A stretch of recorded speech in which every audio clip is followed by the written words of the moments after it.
اخر واحد اخويا ديبسي. ديبسي برضه. هو لو في يبقى ديبسي. انا ديبسي. كولز غلط، مفيش حد. مفيش برضه، ما اظنش. لا مفيش. بيبقى في دايما كولز غلط في اي تيم، بس يعني مش دايما في حد معين هو اللي بيدي كولز غلط. لا هي بصراحه مفيش حد معين بيعملها، يعني مفيش. لا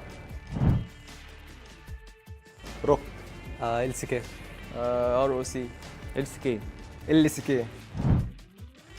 انا حسام. جاكور الكابتن بتاع التيم. جاكور. لا في مواقف كتير الصراحه، بس ما ينفعش تحكي يعني كان في عفاريت وبتاع كده، بس موقف صعب يتشرح. كان في الشقه القديمه اللي احنا بننام فيها، كنا بنسمع صوت حد بيمشي وكده واحنا نايمين اصلا. هو انا مش فاكر، بس يعني ممكن هو حوار العفاريت ده كلنا فاكرينه يعني. ديبسي وساد، يعني الاثنين. ساد. ديبسي. يعني دايما بيبقى انا وكوميكس. اذكى واحد كلنا. حسام. ممكن حسام. ديبسي. جاكور وديبسي. في لقطات كده بيعملها حلوه بصراحه. ديبسي. ديبسي. كوميكس. من 2011. 2018. 2010. انا بلعب من 2012، بس يعني كنت بلعب فور فن. ابتديت ان انا العب سيريس من 2019. كبطولات وكده من 2018، بس لو قبل كده من 2014 تقريبا. اتليست توب 4 ان شاء الله، في الاول يعني بلاي اوفس ان شاء الله، توب 1 توب 2 ان شاء الله يعني. اهدافنا ان احنا نكون توب 1 ان شاء الله. بنجهز ان احنا كل واحد يعلي الانديفيدوال ليفل بتاعه، زائد ان احنا بنحاول نعلي التيم بلاي بتاعنا ونحسن البلاي ستايل بتاع الفريق. هدفي ان شاء الله توب 2. التجهيزات اللي احنا نحسن الانديفيدوال بتاعنا والتيم ورك والحاجات دي كلها. اهدافي ان شاء الله ان انا ابقى في التوب 3، وان انا العب كل التورنمنتات اللي بتبقى في السنه يعني في كروس فاير ويست. هدفنا ان شاء الله يعني بالميت يعني نطلع تاني ان شاء الله سكند، ونجهز له ان احنا يعتبر لازم نشتغل على نفسنا ونشوف الميستيكس والحاجات دي كلها. انت مش هتعرف تحقق اي حاجه من غير المجهود اللي هتطلعه عامه. كلنا عندنا نفس الحلم فعايزين نحققه، فبالتالي لازم نعمل احسن مجهود. بنشكر طبعا الفانز بتوعنا، وان شاء الله السنه دي هنعوض الفانز بتوعنا عن اللي حصل لنا السنه اللي فاتت. شكرا لوجودكم، انتوا بتحمسونا وان شاء الله نكون احسن من السنه اللي فاتت.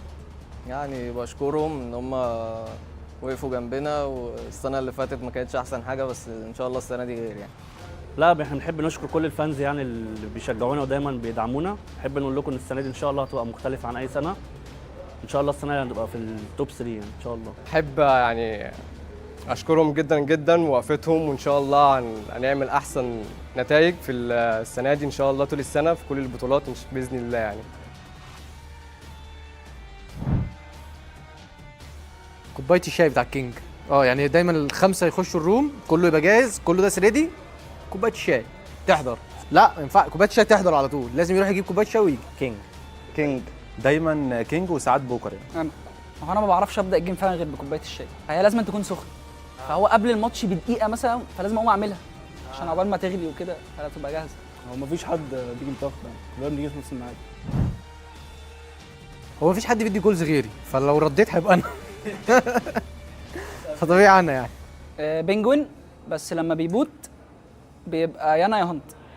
ما فيش حد بيكون، هو بينجوين لو مات في الاول الراوند بيبقى انا يا كينج فعلا. لو بينجوين مات كينج. هانت. اي حد، لان احنا فريق لسه بنبتدي جديد دلوقتي، فاعتقد كله قدامنا بالنسبه لنا هيبقى تشالنج يعني. انوبيس وLCK. ممكن unKnights. مفيش حد، كل واحد يا رب. اي حد مش فارق. LCK. اكيد انا. بينجوين يعني. ممكن بنجوين عشان هو الكابتن بتاع التيم بتاعنا. بينجو. اكتر واحد جد في التيم بانجو. موقف هو بخصوص ديرتي، هو بياخد الجهاز بتاعه في البيت فعلى طول منه بيفصل، يجي الجيمنج هاوس الجهاز ما بيفصلش، فهو في حاجه ايه هي احنا ما نعرفش. انا في موقف حصل معايا مع بوكر يعني. في مره واحنا في التيم زمان، في يومين ما حضرش البراكتس يعني، فبساله ليه يا بوكر ما بتحضرش البراكتس؟ قال لي القطه بتاعتي نطت من الدور ال 12. فبقول له طب ايه العمل دلوقتي؟ يقول لي بتعمل عمليه. كان قاعد مع القطه يومين فكنسلنا يومين براكتس عشان بكره قاعد مع القطه. انمي تيم خد السايت فاحنا بالريتيك كنا اول مره نجرب الريتيك فعملناه صح، انبسطنا كلنا فسيبنا البومب ومشينا. محدش عمل ديفيوز. هو مفيش موقف معين، بس الموقف بتاع السي 4 اللي كلهم بيذكروه ده هو فعلا اكتر موقف، لدرجه الكوتش خد باله قال مين اللي ساب السي 4 ومشي ما دفهاش، وقعدنا نهزر شويه وبس. هو الريتيك بتاع السي 4 ده. كينج. امال ايه يا عم؟ انا مفيش حد. ساعات بهزر كده. بوكر مشكله مش طبيعي. لا هو ساعات كينج، بس بالنسبه لي انا بوكر يعني فظيع. كينج. هانت.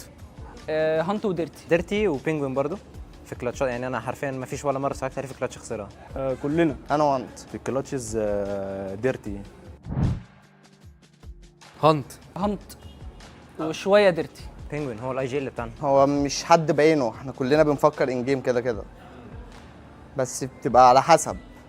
بس اكتر واحد بيفكر في الجيم بينجوين. في التيم عموما بانجو. كان اوبشن زمان بس يعني عافرت لحد ما ظبطت الموضوع ده. خناقات حصلت فالموضوع ظبط. لا في البروفيشنال تيمز مفيش كده خالص، او في مواعيد. لا في نظام.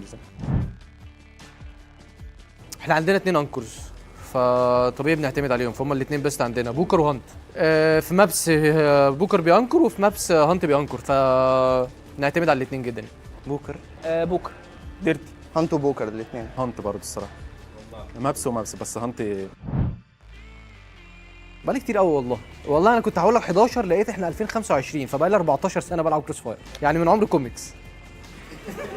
انا اسف يا كوميكس. والله انا بلعب بقالي كتير بس فور فن، بس جد وكده من 2018 مثلا. يعني انا بروفيشنال 3 سنين وسنه مثلا ممكن فور فن كده. 2014. من 5 سنين مثلا. بقالي 6 سنين، بس بقالي سنتين يعني في الاي سبورتس وكده.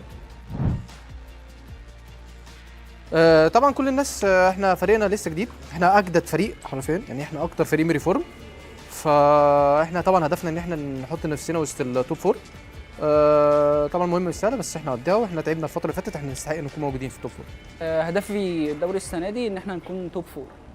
بجهز له ازاي ما ينفعش نقول. هدفي ان احنا نحقق توب 1 في الليج. توب 4 ان شاء الله، والورلد كاب نروح الورلد كاب كده كده، وتجهيزاتنا يعني بتبقى سيكريت يعني ما ينفعش حد يعرفها. والله اهدافي اللي احنا يعني كل واحد بيعمل اللي عليه، سواء المين او الصب ممكن اي وقت يلعب، فكلنا بنشتغل بنفس، كل واحد ليه روتين بيعمله، ميعاد بنصحى فيه ميعاد بننام فيه، وحاجات تانية مش هينفع نذكرها طبعا. ان شاء الله يعني نبقى من التوب 4، والتجهيزات دي بتبقى سيكريت.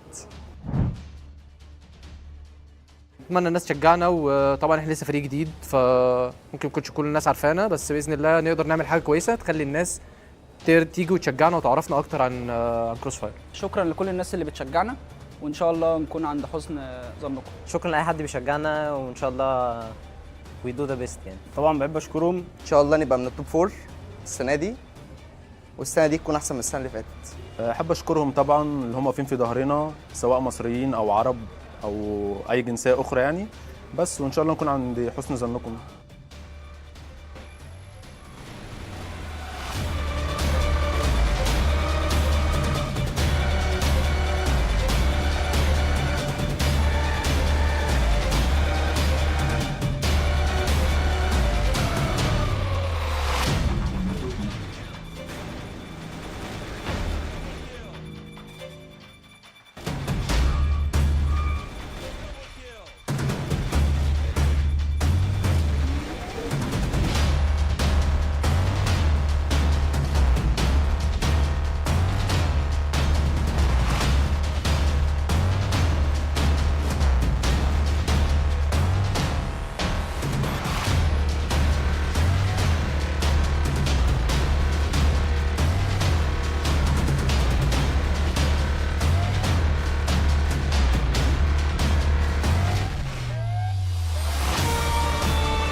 And we are back to another week of CrossFire West, man. What a day it has been yesterday. Sadly, me and Hazem were not here, but nonetheless, we're super excited for today as Yes, well. we There's are. going to be a lot of good games, if I'm not mistaken, you know. Let's just get a nice recap about yesterday, if you could explain it. I to me. mean, man, yes, we weren't there yesterday, but the day, you know, that day that you came to school and everything just happens at once. That's what happened yesterday. Lots of 2-1 games. It went to 3 games on most of the series, if not all of them. I think one game only went to 0. And speaking about yesterday games, that did change a lot within these standings. GG comes in the first place after winning against Anubis. Honestly, I thought Anubis would win yesterday against GG, but that did.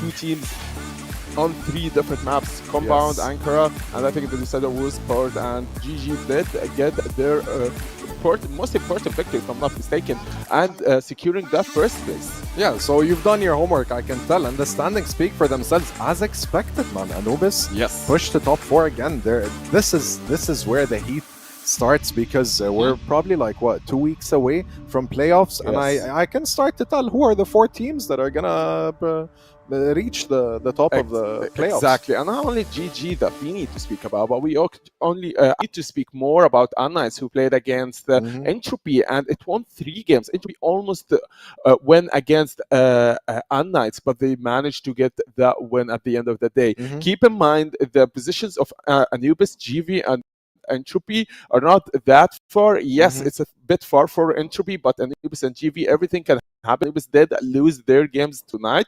Speaking of tonight's games, man, we have important yet decisive games for the top teams tonight. Yeah, I couldn't agree more. I mean, today's matches are pretty unique, and there's a lot on the line. You know what I mean? Like, if you think about it, game 1, could you tell me a little bit about game 1 before we go delve deep into it? All right, man. Game 1, it goes like this. Anubis, who already was on a continuous win streak, and they lost yesterday against GG, so they need their revenge. They need to get their hands on another victory tonight. But against who? Against the team that is losing most of their matches, yet they do perform, but they're just not that lucky. Not that the odds aren't in their favor. Exactly. You know, they choke at the end point. They choke at the end rounds. They can get you to map 2 after winning map 1, but they would lose map 2 and map 3, and that is TBI, man. Yeah, I mean, TBI versus Anubis, 2 Egyptian teams, man, to say the least. There is a lot of competition, especially some friendly competition between friends and whatnot, but I really think that Anubis might win this, because TBI has not been performing for the last few weeks. They've been struggling a lot, and I heard Booker is back replaced as well. That is true, and Anubis can't play with fire anymore, honestly. Because they were on a continuous win streak. I expected Anubis to see them on the top 2 position, but after losing yesterday to GG and GG securing the first place, it was just a huge statement from GG side saying, hey, Anubis, we don't want you anywhere near the top 3. Keep it for the big boys, GG, ROC, and unKnights. But Anubis, I don't think they're just stay still, stay silent. Of course, after their long win streak, they are looking for the top 3, and the big fight now is between ROC, unKnights, and Anubis, because I think GG just keeps securing their first position every game, and then they just look solid. 100%. Yeah, I mean, I'm a big fan of all 3 teams to mention, GG, ROC, and unKnights, man. My favorite, I'd have to say, is GG, because of my Turkish roots as well. But nonetheless, I really think these guys have played outstanding in the last few weeks, and I think they have the least lost the standings, which means their experience is very formidable, to say the least. And we did speak with the GG members. They were like, Leonclo and Flex were like, okay, we don't really care about these standings as much as we care about the playoffs, and I think that's the mentality for the rest of the teams. When we speak about, we did interview Horace from ROC Esports. He said the same thing. We don't care about the standings. We're just looking for the playoffs. It's the most important thing, and what's more important than playoffs is the EWC that's upcoming. What they're aiming for. Exactly. And for a team like GG, they just keep sending them messages and statements for ROC, unKnights, and Anubis saying, hey, we are the first place on the standings. So once we reach the playoffs, it's intimidating to see us play against you guys. And I think that's clear to say, especially on a position like Anubis. Yeah, I mean, the first time me and you met, it was TBI versus Anubis, to say the True. least. And here we are, we're discussing them, right? So it's Booker, Hunt, Penguin, Dirty, and King. Like, on paper, each individual is exceptional as a player, especially players like Penguin and Dirty, you know, like I'm pretty sure these are going to be one of our key players, and I do wish them luck today, and I really hope they can reach like at least a 2-1 versus Anubis, to be honest, because even if they're not going to make it to playoffs, at least they want to, you know, make a statement. Thing is, with a fresh team like TBI, it's fresh new roster. Okay, chemistry is not there, but the thing is, you can't keep switching. And I know it's sometimes out of your circumstances and out of your odds, but you can't keep switching players, even out, Booker in, so it's not King's Day. Yeah, and I get you. Yeah, it's not the best thing to do, especially when the chemistry isn't there. It's a bit of a struggle if every time you're changing one of your players from main roster to sub, and then having to build up chemistry again overall, and it causes so much friction, you know. I mean, anyways, enough about TBI. Let's talk a little bit about Anubis. I'm pretty sure we Dipsy, Sad, Snare, Doom, and Jaguar. Yeah, very strong players. The casters also always highlight how strong Anubis, how they've been performing at a very, very, very high rate. You know, here they are. Like, if you think about it, the player that I would be looking out for, Comics is playing. The player that I'll be looking out for is probably Sad, Doom. Yes, Sad and Doom. Yeah, Sad, Doom, and Depsy is just the pyramid of death, the triangle that everyone is witnessing. And here we see the boys: Sad, Comics, Depsy, Doom, and Jaguar. The boys that came from a continuous losing streak, from the struggle from zero to hero. And as we see them now, they're just happy, excited, and motivated to go climb, because who doesn't love all smiles across story, the board. And I wish them as well the best of luck versus TBI. This is gonna be a pretty interesting game, to say the least, you know. Like, I'm excited, and as always, I'm gonna tell you, I want 3 games, to say the least. I do want 3 games in a row, me too, but let's be realistic, man. Yeah. We do not expect Sadly, I mean, Anubis have more fight in them, to say the least, and they've showed it in the standings, they've showed it in the previous matches, and I do wish them the best of luck, you know. Me too, man. Me too. Thing is, with TBI, as I always say, the individuals are talented. Everyone on a solo level, on a level that if he's on a 1v1, we would see them performing, and that's why most of the clutches and the clutch rate from TBI is super high, because each player is just talented on its own. When you put Penguin against Doom, but anyways, oh my god, going compound, man, I feel like all 3 of these maps, Ankara, Compound, and Black Widow, are just Egyptian maps, to say the least. They are. Ankara is the favorite map for Team Penguin, for Team TBI. Basically, Team yeah, Penguin, he's the IGL. I mean, from Team TBI, so he's always going to pick Ankara, and Compound is a favorite map for Anubis. The decider is going to be Black Widow, but honestly, and that's, I think, me and you opinion, and most of the audience opinion, we are not going to see Black Widow. Yeah, I mean, Black Widow is the decider, and I really think that I think TBI, Ankara is a comfort pick, but that doesn't mean Anubis doesn't know how to play in Ankara, you know. And I really think if TBI loses game 1, it's GG for the series. Yeah, especially their favorite odds and their favorite place to play on is Ankara. We did see the only game actually that TBI managed to win was against 999. Winning against them on the first map was Ankara, second was Compound, and they did manage to win in a 2-0 score. It's a final peak of the players: Dirty, Hunt, Booker, King, and Penguin for TBI.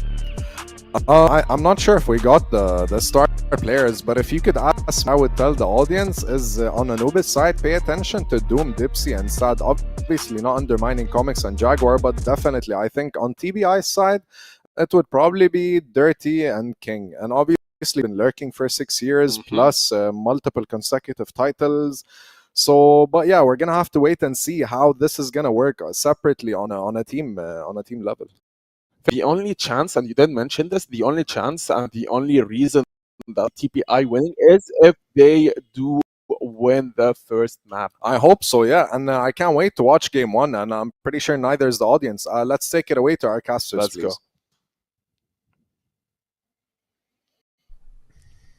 Just guys, appreciate it. Welcome back, everybody. We're excited, myself and Elfish Boy himself, ready to kickstart things here on CrossFire West League. We're bringing that one back because it has to. It's a I've been called worse. Yeah, now a West League tradition, but we're looking forward to it. Of course, today's games are on paper, Jordan, set up to actually be relatively one-sided, right? This is sort of how a lot of these games towards the end of the season can be. However, there's been a big thing that we've learned throughout this season where there's been upsets and the top teams are actually not playing as well as sort of expected. And on other sides, there's been opportunities for teams to come through. And I think the main team that's come through this year for me actually has been Anubis. They were always, for me, a kind of just like a middle of the pack to the lower end side of team where it didn't look like they had that development as a side. This year, they've looked absolutely fantastic.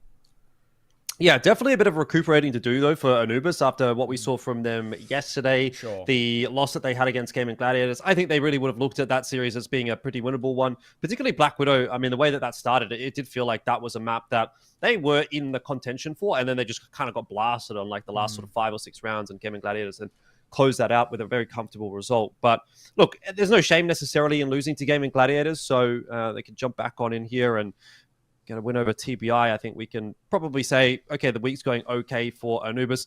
Obviously for them, they're really just trying to sort of hold on to that top 4 position. Yeah. It's unlikely that GV is going to be able to catch up to them, even if GV has a good run towards the end of this season. So overall, I have to say, I think I'm sort of in agreement with you that today looks like there should be a few matchups which have like fairly significant favorites in them.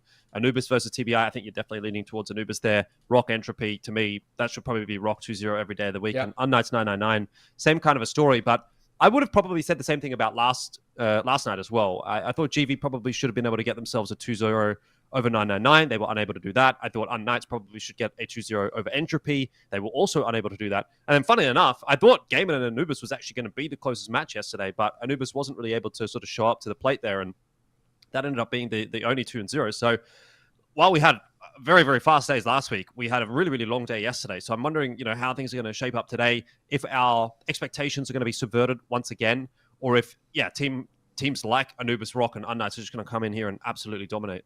Yeah, no, exactly. And this is the thing that we've had sort of with the West League, where we have seen these inconsistencies coming through each and every week. Sometimes these star teams actually show up and kind of perform that way. And I think primarily with ROC, they've been the big indicator of it. It's a top team expected to actually win basically every game they play. And then they've had upsets along the way and they've looked a little sort of worse for wear. So we'll see. But all expectation this one, Anubis should be taking it, and they should be taking it 2-0. TBI have looked quite weak throughout this season, unfortunately. This season, I think very early on, we changed our narrative from TBI, where it went from being like, okay, let's see what they can do, to actually, what is survival, right? Can we survive? And can we, avoid the instant drop? And actually, if we do get to there, do we actually have enough to be able to, stay in towards the West League through relegation and all the rest, where this is, not issues that that Anubis, may I say, have to deal with. So that's the big worry that I have when I look towards TBI. They have looked quite weak, and they have been quite easy to fold over in a lot of these series. And it could be the sort of exact same here. Yeah, we'll have to see. Either way, we're going to be getting things underway, hopefully sooner rather than later in towards the game. It looks like everybody's starting to get into the server. Yeah, one of the things that I'm looking out for tonight, in particular for Anubis, is just a bit of a return to form for them. And not that they're in like bad form per se, but what I mean by that is, I think last night when they were playing against Gaimin Gladiators, they really did give them a lot of respect. They kind of slowed things down a lot. And I thought personally that is going against the grain for Anubis in terms of what's been successful for them over the last couple of weeks, when we've been seeing this Anubis play really, really quickly and as a kind of cohesive unit, this Wolfpack style that I've sort of mentioned a couple of times.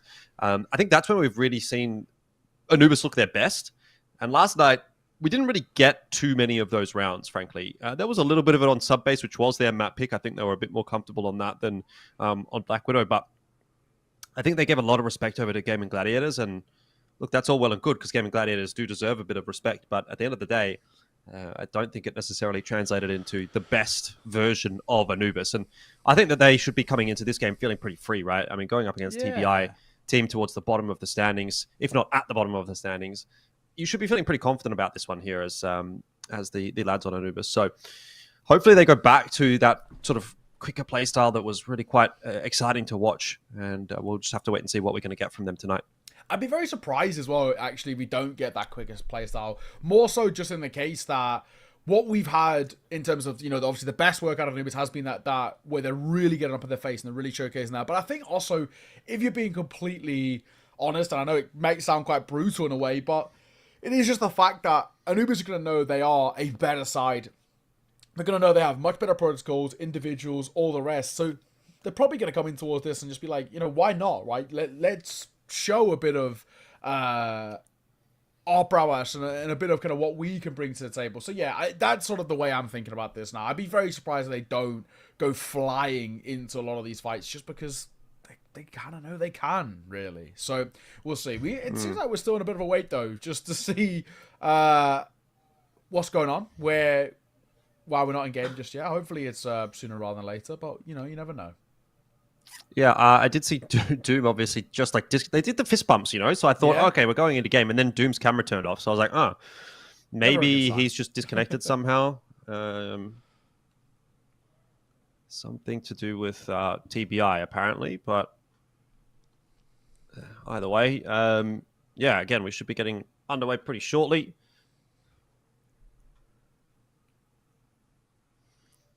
Anubis are ready to go. Yeah, exactly. I'm not surprised as well. Of course, they got a lot to prove for their own regard in terms of their level and their ability. So hopefully we can get this show on the road as soon as. But I guess, while we're here, big chilling. Jordan, how's your week been? Been up to anything nice? Yeah, I mean, I haven't really done anything. It's kind of hard to do anything when you're living on the on the overnight schedule. So True. Mostly my days comprise of wake up at like 4 p.m., 4 p.m., go to the gym, have dinner, which is technically my breakfast. But I live with my parents at the moment, so they're making dinner, and I wake up and eat, like roast beef or something for breakfast, basically. Okay. And potatoes or something, and then jump on the PC, hang out with the boys, because usually it's like 7, 8 o'clock at that point. Everyone's gaming and doing whatever they do. Yeah. Play a few hours, and then it's either work time, which it is now, or it's everyone goes to bed and Jordan stays awake all night because there's no show on, but I have to stay on the overnight schedule time. And normally what I end up doing there is just mindlessly watching or kind of like, I don't know about you, but when I'm watching like a TV show, for example, like I'm watching Wheel of Time at the moment. I don't know if you've heard of Wheel of Time. Wheel of Time? No, I've not. I've never. Yeah. It's a fantasy show, book series actually. I really like the book series, and there's a show that they are making. Anyway, so I'm watching that, and like I've got it on the second monitor, and I'm like playing a game on the side. I'm like one of those guys that's just like I have to be doing multiple things at once. Yeah. It's I do that quite a lot. Like Netflix on the second monitor, play whatever on the first monitor. I've been trying to recently get into a sleep schedule for China, so I've been waking up at 4 a.m. that kind of thing. So then I have all morning to try and just kind of kill time. This morning was kind of weird. Like first, I got up at 5 and I wanted a coffee, but I don't want to wake up my housemates, so I don't want to like turn the kettle on. So instead, I went for a walk at 6 a.m. There's one coffee shop open, and it was weird. Like I've never like been up really walking around that early. It was quite eerie. Just I live in a very busy. I love it. Yeah, I live in a very busy part of London as well, so I'm always used to just seeing people all the time, everywhere. And going outside and seeing no one. Like, there's like one other guy at the coffee shop, and I think he'd probably just finished a run, I'm assuming. Yeah. And that was it. There's the only person. It was very creepy. I liked it.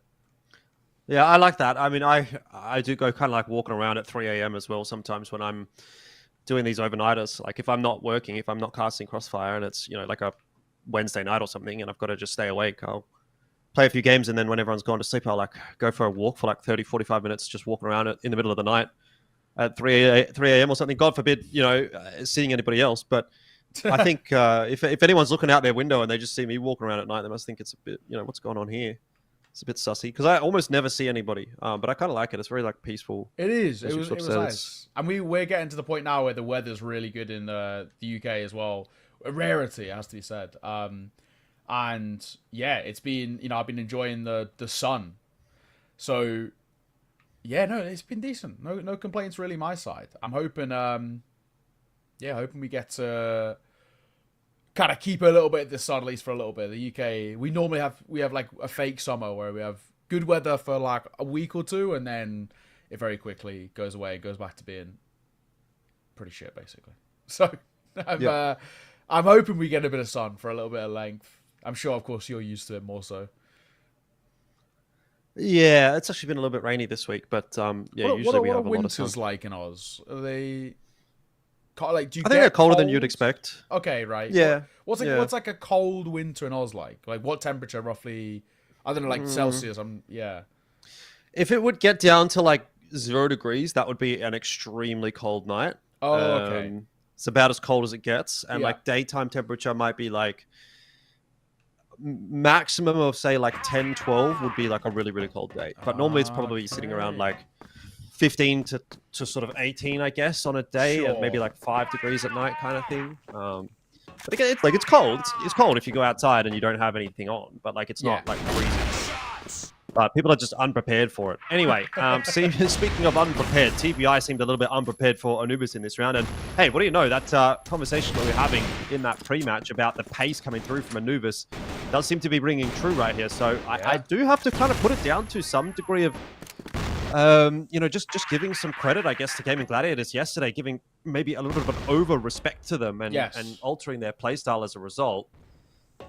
It didn't really work out. A large part of it comes down to fear, right? You know, and rightfully so. Gaimin Gladiators are a very good side, but you can't afford to play fearful like that. You know, giving a side too much respect is going to make their life so much easier. But this is much better. This is exactly sort of, you know, what we want to be seeing, if we're being completely frank, right? We know that this is an Anubis side who've got so much ability and so much talent, and then there it is, right? That's a little bit more like it, showcasing the class, showcasing just sort of the level that we expect to see out of them. Dipsy gonna start off well again in towards this one. This is brilliant stuff. This is what we want to see.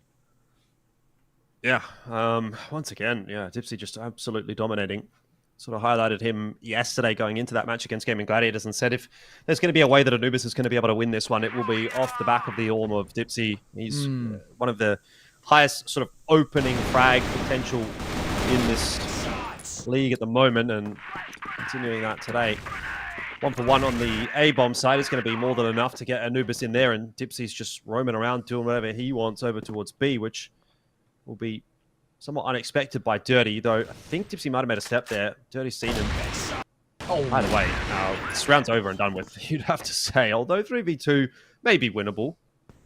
I've seen a couple of 3v2s thrown at times, but it feels very unlikely from the spot that Anubis are in. You know, C4 down, time ticking ready. Sad just got to be a little careful. He will get away and out, thankfully. That was potentially a little uncomfortable. Isn't to be in the end. Sad will find one. Last man.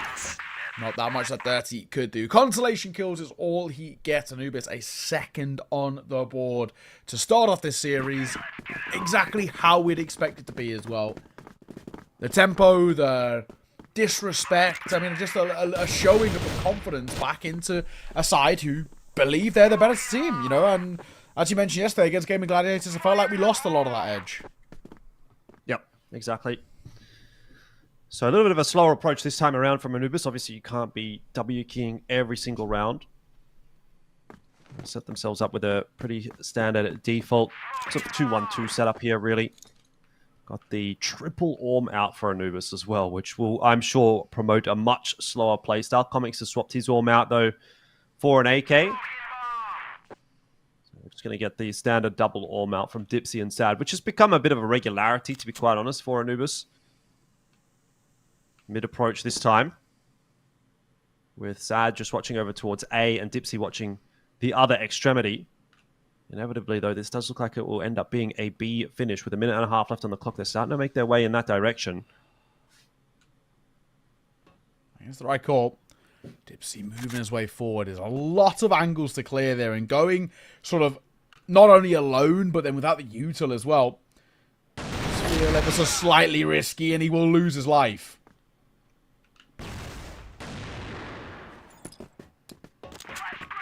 Sad going to be having a bit of a look in here as well.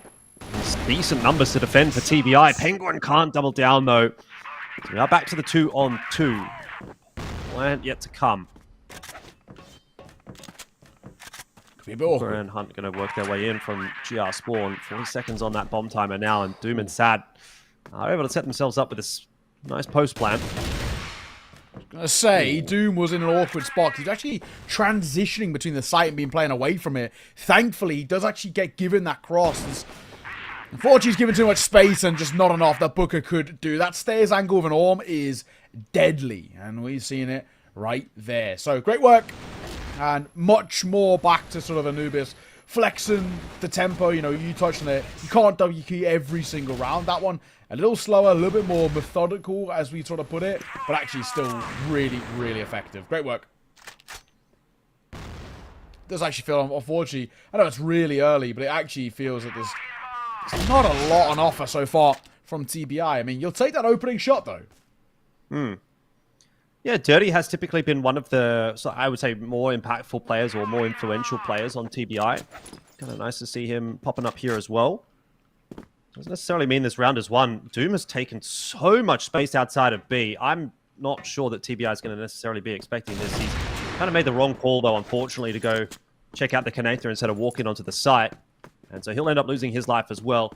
A little bit of fortune, maybe, for TBI, and hopefully that will be enough to get them on the board here, because it's been rough going, as you've already highlighted thus far for TBI, and you give too much up to Anubis, they're kind of just going to roll over you.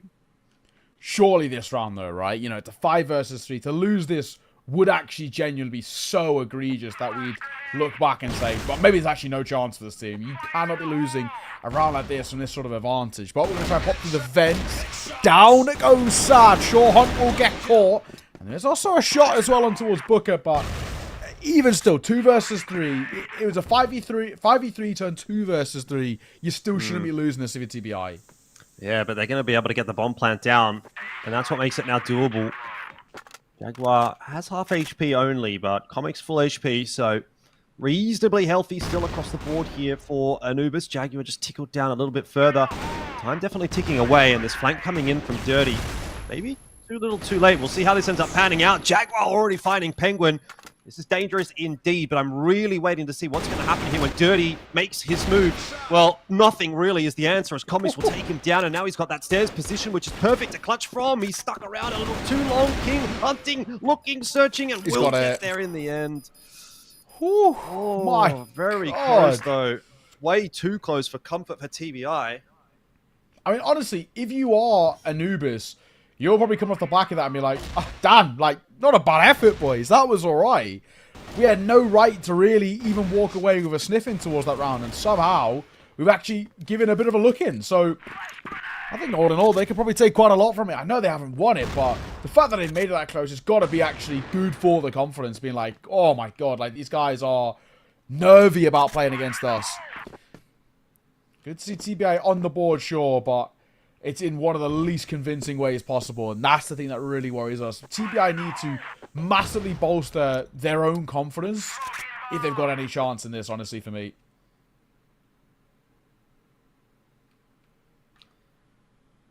Yeah, still need a bit more than that, I'd say. 3-1, at least it's something to build off the back of. You can make it 3-2, put a bit of pressure on. I actually think you're probably in an okay spot, a somewhat feasible spot. I just feel like, you know, if you find a round like that TBI just had, which has come right down to the wire, and then it's a flash in the pan, and Anubis go right back to winning ways, I'm going to feel so worried that they have no ability to build up real consistency. But, good start by King. You'll take those, and Dirty will hit a nice shot as well. I'm not super impressed by this round, actually, from Anubis so far. It just feels like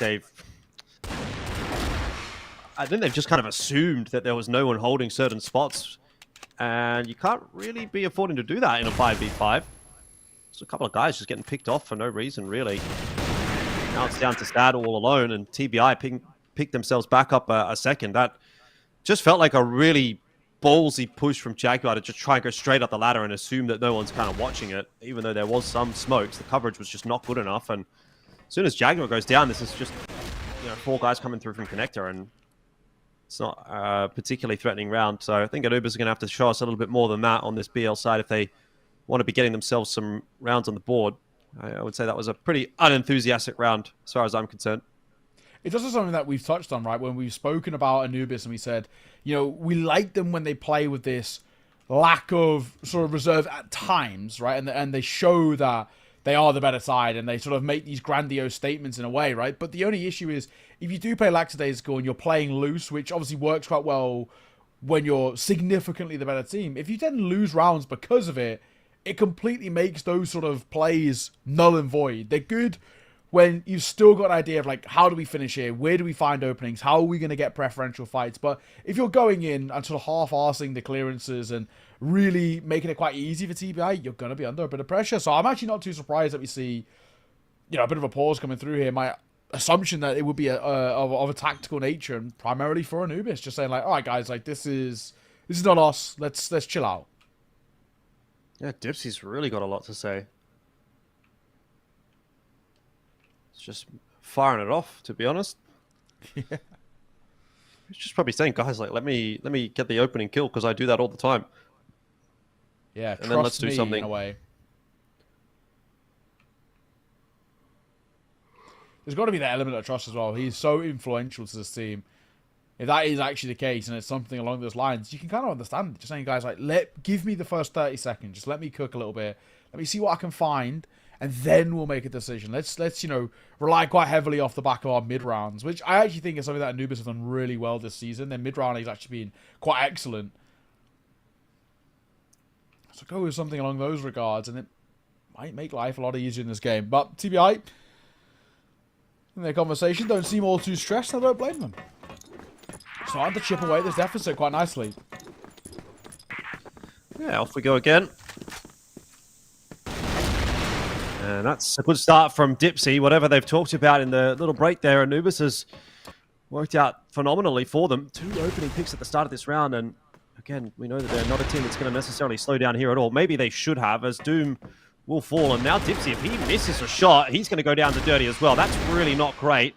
Comics in there for the trade. It's a lot closer than it really should be here, though, if you're Anubis. So TBI are now having to retake, but 2-on-2 is definitely a lot better than what it could have been. Booker's been seen, and he's just bouncing around like it's nobody's business. Jaguar says, thanks, I'll take that. Hunt, unfortunately, quite low. Should be a pretty easy pickup here as well, and is. So Anubis are back to their winning ways. Much, much better. That's the sort of Anubis that we want to be seeing, right? You know, we spoke about how it did feel quite careless in a lot of these previous rounds. That's more like it, and that's a showing now that we've got, you know, we've still got ideas up our sleeve, and we're still going to be able to put a lot of pressure on towards sides. That's what we want to be seeing. And, you know, for Anubis, realistically, the way they started, we want to be guaranteeing a lead heading into that second. And, well, it might just come here. 2 openers, King and Penguin, going to get caught in the early engagements. Yeah, this is a bit more like it from Anubis. This time, the switch up is going to be towards A instead of towards B, even though they get the same openers. But I like that Sad is waiting. I like that, you know, you're going to wait for probably 4 players here. And worst case scenario, you're probably going to see 2 players holding the A site. But realistically speaking, as we can see, it is only the one.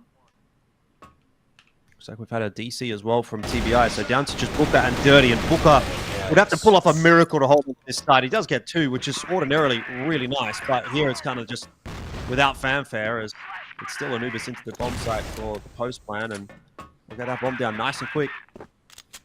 Yeah, unfortunately, that was pretty difficult to try and make it, especially like you mentioned, with that DC. Still don't see them in as well. And round shut down. Nice round, it has to be said, from Anubis. I just think circumstances may be a little unfortunate losing that player for TBI, but I mean, it is what it is.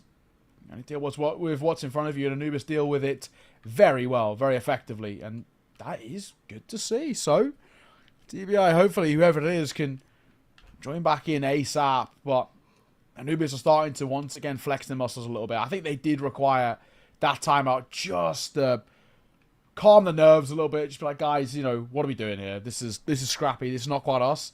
This is better. Yeah, we're going to get a timeout now on the other side of the coin, maybe. Both teams would use their timeout this half. Be a bit surprising, early, right? I think. It is early, yeah. And also, you know, if this is a timeout, I mean, I'm assuming it might just be because someone disconnected in that last round from TBI. So say if this was a timeout, I feel like you probably don't have enough rounds left in this half to really make full use out of it. You know, you don't really want to be calling attack timeout with like 1 or 2 rounds left in the half, just because it's like, well, yeah, we might win 1 round, but like, is that enough value necessarily to use this one opportunity that we get per map Yeah. to have a timeout? Probably not. Probably want to be getting a little bit more out of it. I agree. I mean, it is one of those where you're looking at it and just saying, like, would this actually be more beneficial? Maybe even actually just using it following the first round of the second half.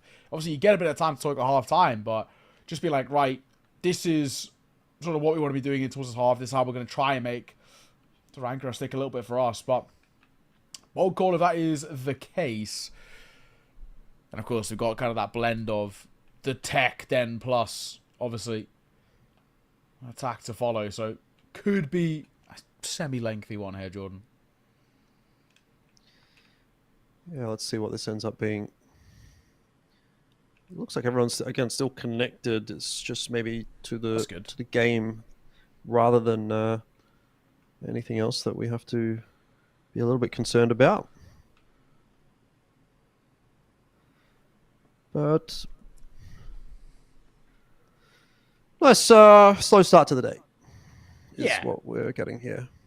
But a relaxed at the very pace. least, yeah, exactly. At the very least, though, Anubis have cleaned up their errors that were rough, worrying to see, however you want to put it. First ones to come around as well, so we should be back underway sort of momentarily. But yeah, I mean, Anubis came out the gates and looked a little shaky. They weren't exactly flourishing, and well, these last few have actually been much, much better. And we said a lot of it coming off the back of, right, what can Dipsy do in the early part of these rounds? And let's use him in all of his best work and let him kind of cook a little bit.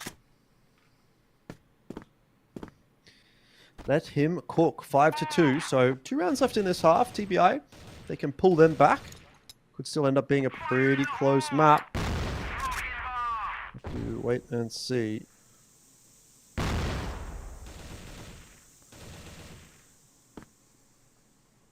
But right now, my money's on Anubis.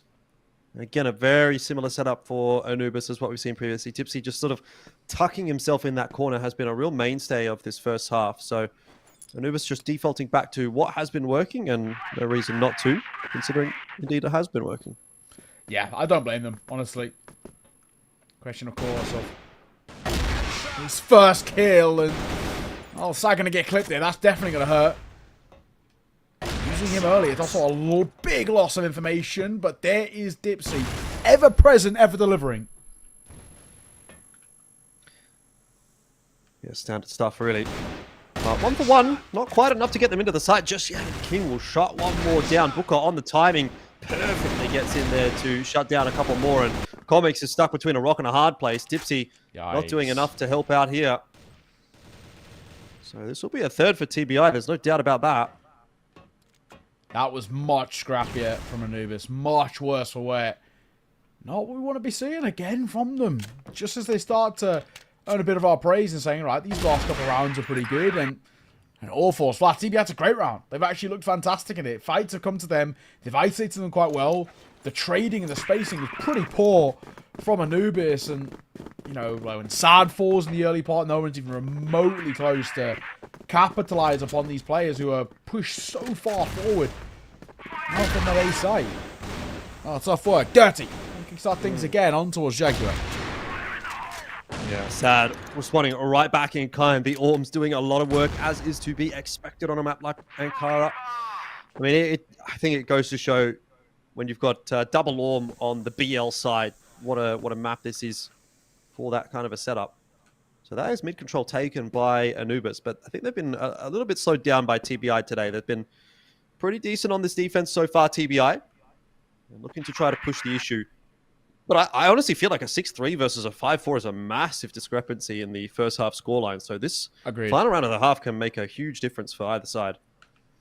It actually would help as well alleviate so much pressure from TBI and actually reinstill, on the flip side, a lot of confidence and say, like, all right, guys, like, we're actually doing okay. This is good work against a tough side, but still doesn't mean Anubis is going to roll over and die. Dude, push through doors and a find. You'll take that every day of the week, and again, now it's about building on it. Numbers advantage, really decent spot to be in.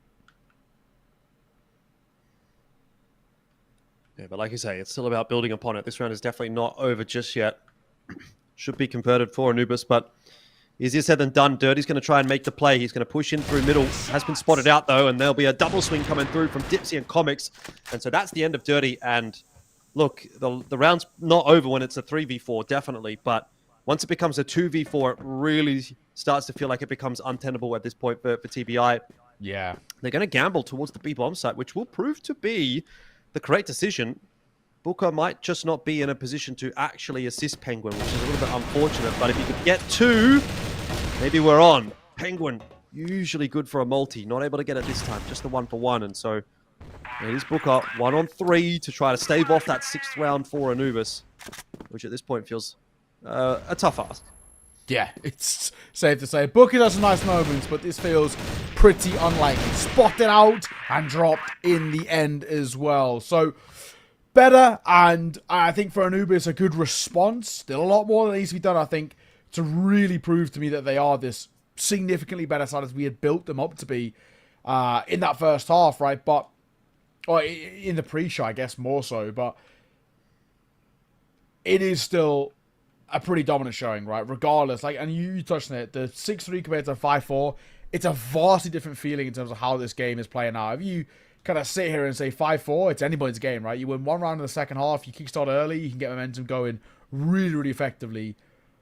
6-3, however, changes that massively, and that's where it's like, right, we need consistency. This recovery that's required is actually pretty huge, if we're being frank, and there's not much room for error now anymore for TBI, unfortunately, which is sort of the worst spot you want to be in, really. Yeah, you kind of need to be starting this half on the front foot.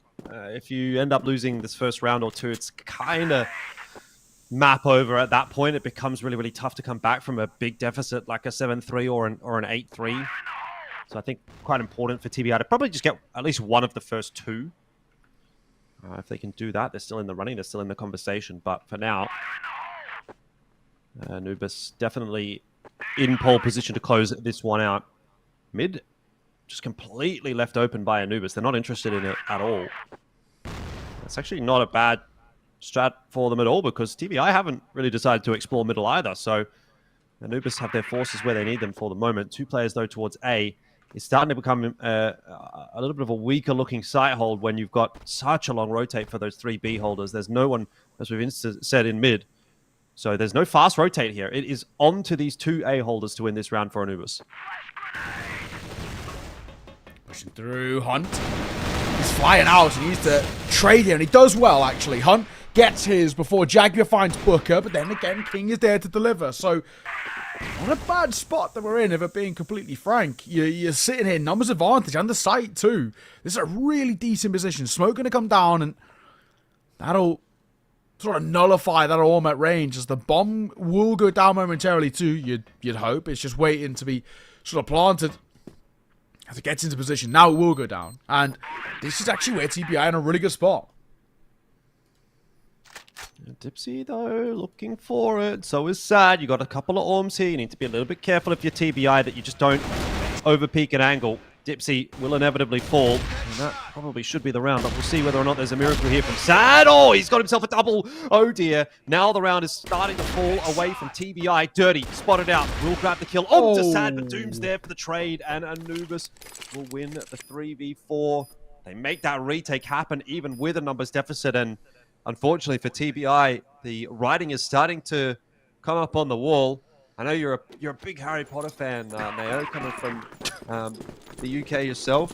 It's like in the Chamber of Secrets. The Chamber of Secrets has been opened.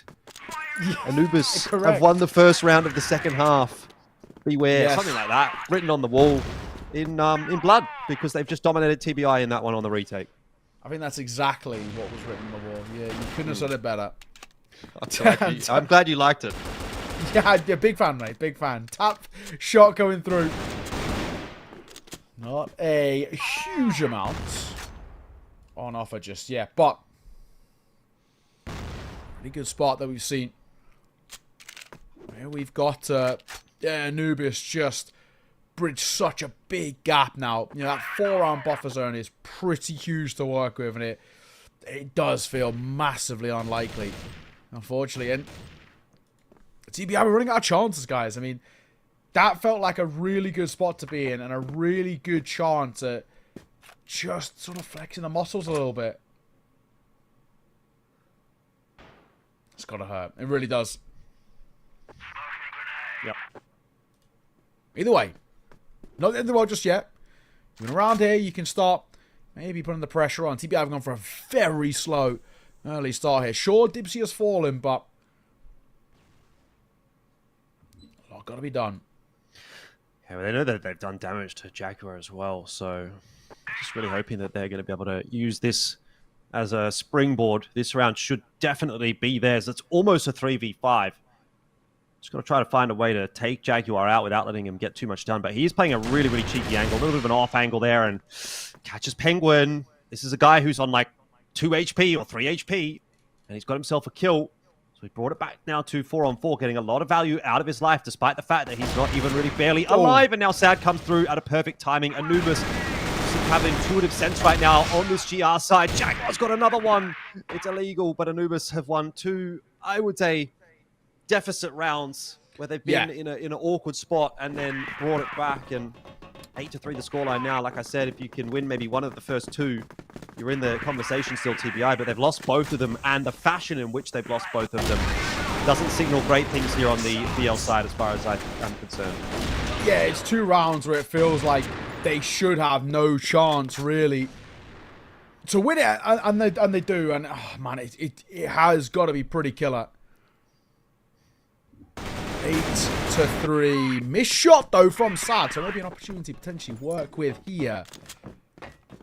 Still got to be a little careful, but at the very least, positive signs and a lot of the early damage. Even if just under Jaguar and Comics, they might. I mean, this is one of the best chances they've had, but they have let rounds at this slip before. Comics will deliver on towards Dirty. Booker going to go down as well. 1 versus 2. Comics has a chance. Colt pulled out as well, tapping away. It's on the other side.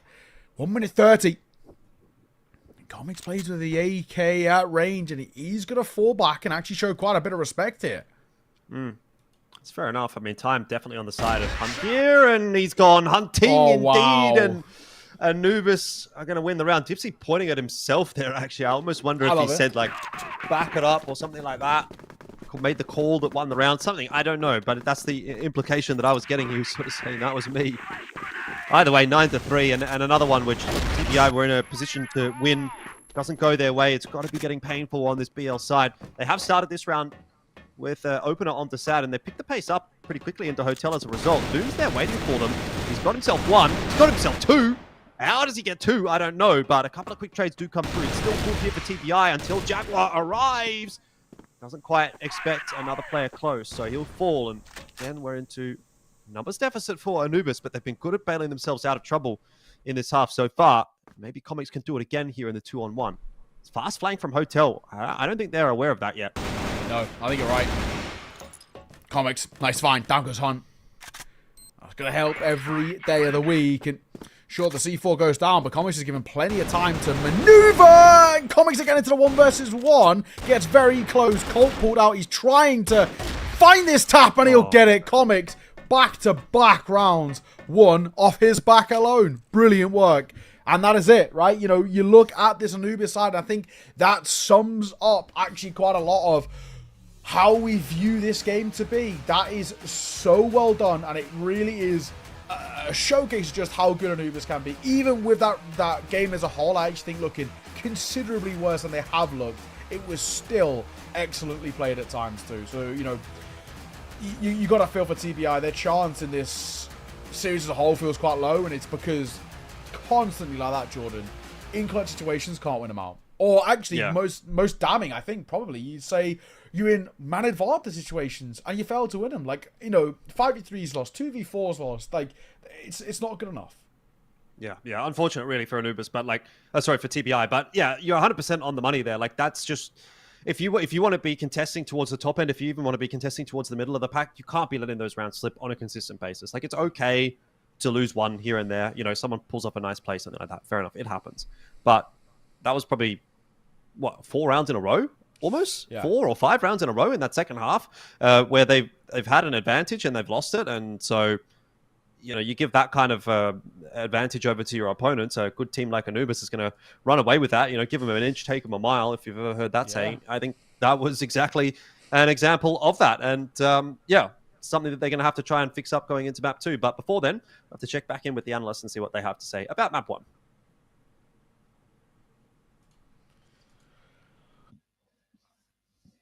Thank you so much, Alphish Guy and Neo, man. Great casting. I really respect the fact that they highlighted that Anubis really outperformed themselves today. It was exceptionally well. I loved it. They did. How can I say this in a sense? Solid KDAs across the board. Doom, Sad, everyone. Hazem, what do you think? I love that Anubis just, as you said, they themselves, because coming after a lose against a team like GG and then playing like this against TBI, Jandik, Doom coming in with almost 16 kills, 2.50 KDA. Big shout out to this guy. I enjoyed and I loved how they did play. I honestly expected on Ankara, the favorite map of TBI, that's the only map they are going to get, because they always get Ankara then lose the 2 maps. But seeing Anubis absolutely destroy TBI players, whether it was Penguin, Booker, Hunt, Dirty, or King, it's just outstanding to see. I think is with the 3 rounds that TBI only managed to get, they wouldn't just round after round after round. No, I think first round was 2-1, second round was 6-2, then 6-3. Yes. So what I want to say is just disconnected rounds. They felt their attack isn't the best. They continues losing streak on the attack, and on the D managed to get 3 rounds barely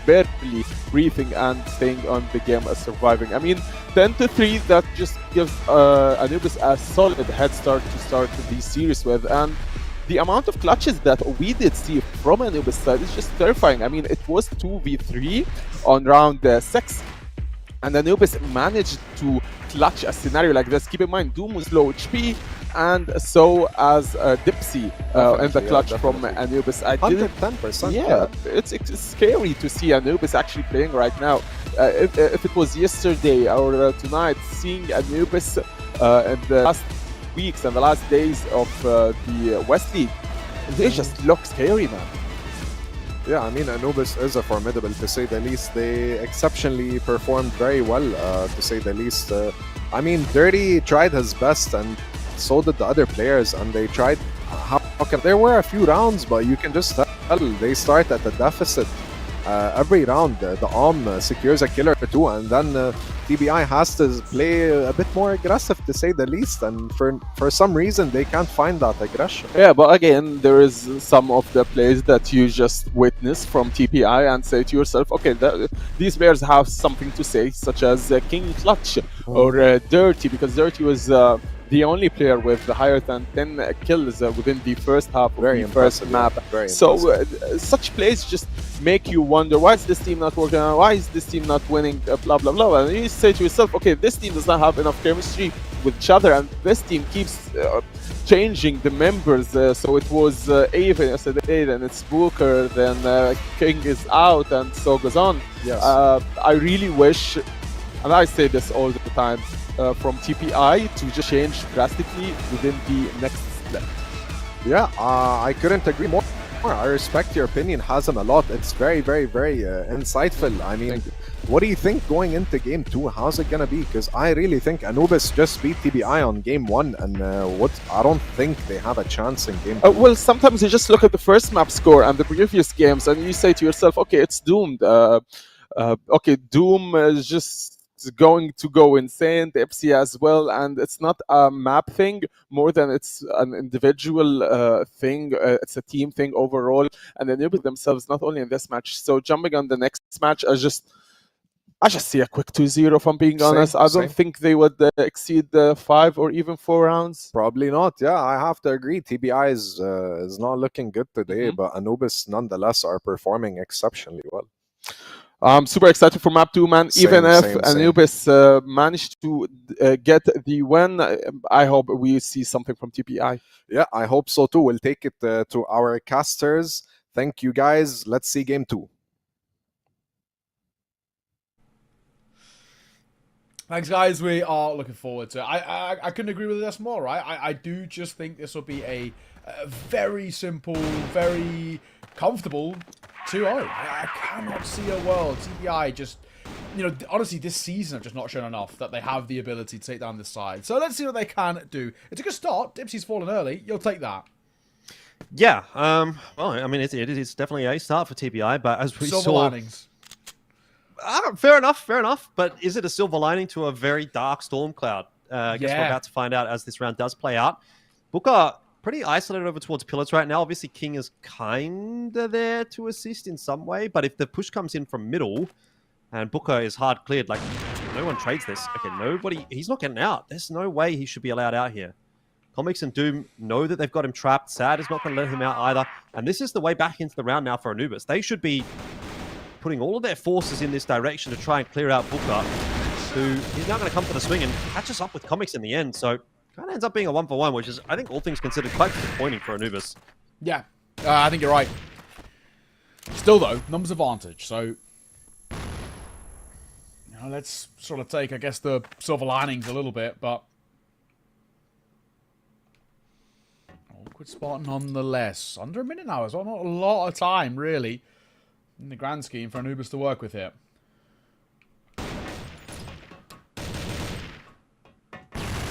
Doom. Flash going to pop in the face of King. Doom's going to have a little bit of a look in there. They haven't seen King here at all. Trade. Nowhere to be seen at the moment. And perhaps not at all, as it is now down to just Doom solo. If he had another couple of bullets there, he might have gotten a second frag on the way into B, but would have needed far more than just that. And 24 seconds left on the clock here. Doesn't really fill you with a lot of confidence that Doom's going to be able to get much done. He's on his way back in towards middle. I don't think he's getting to A in time, is he? It doesn't matter, does it? But I think you're right. I don't actually know if he would have got there. But TBI needed that, right? We're talking about this side who obviously offered up not a lot and did have a lot of real lackluster moments. So obviously that's going to help massively, but still a long, long road to convince us that they have a chance in this one. The first is great. And damage on towards Dipsy you'll take every day of the week.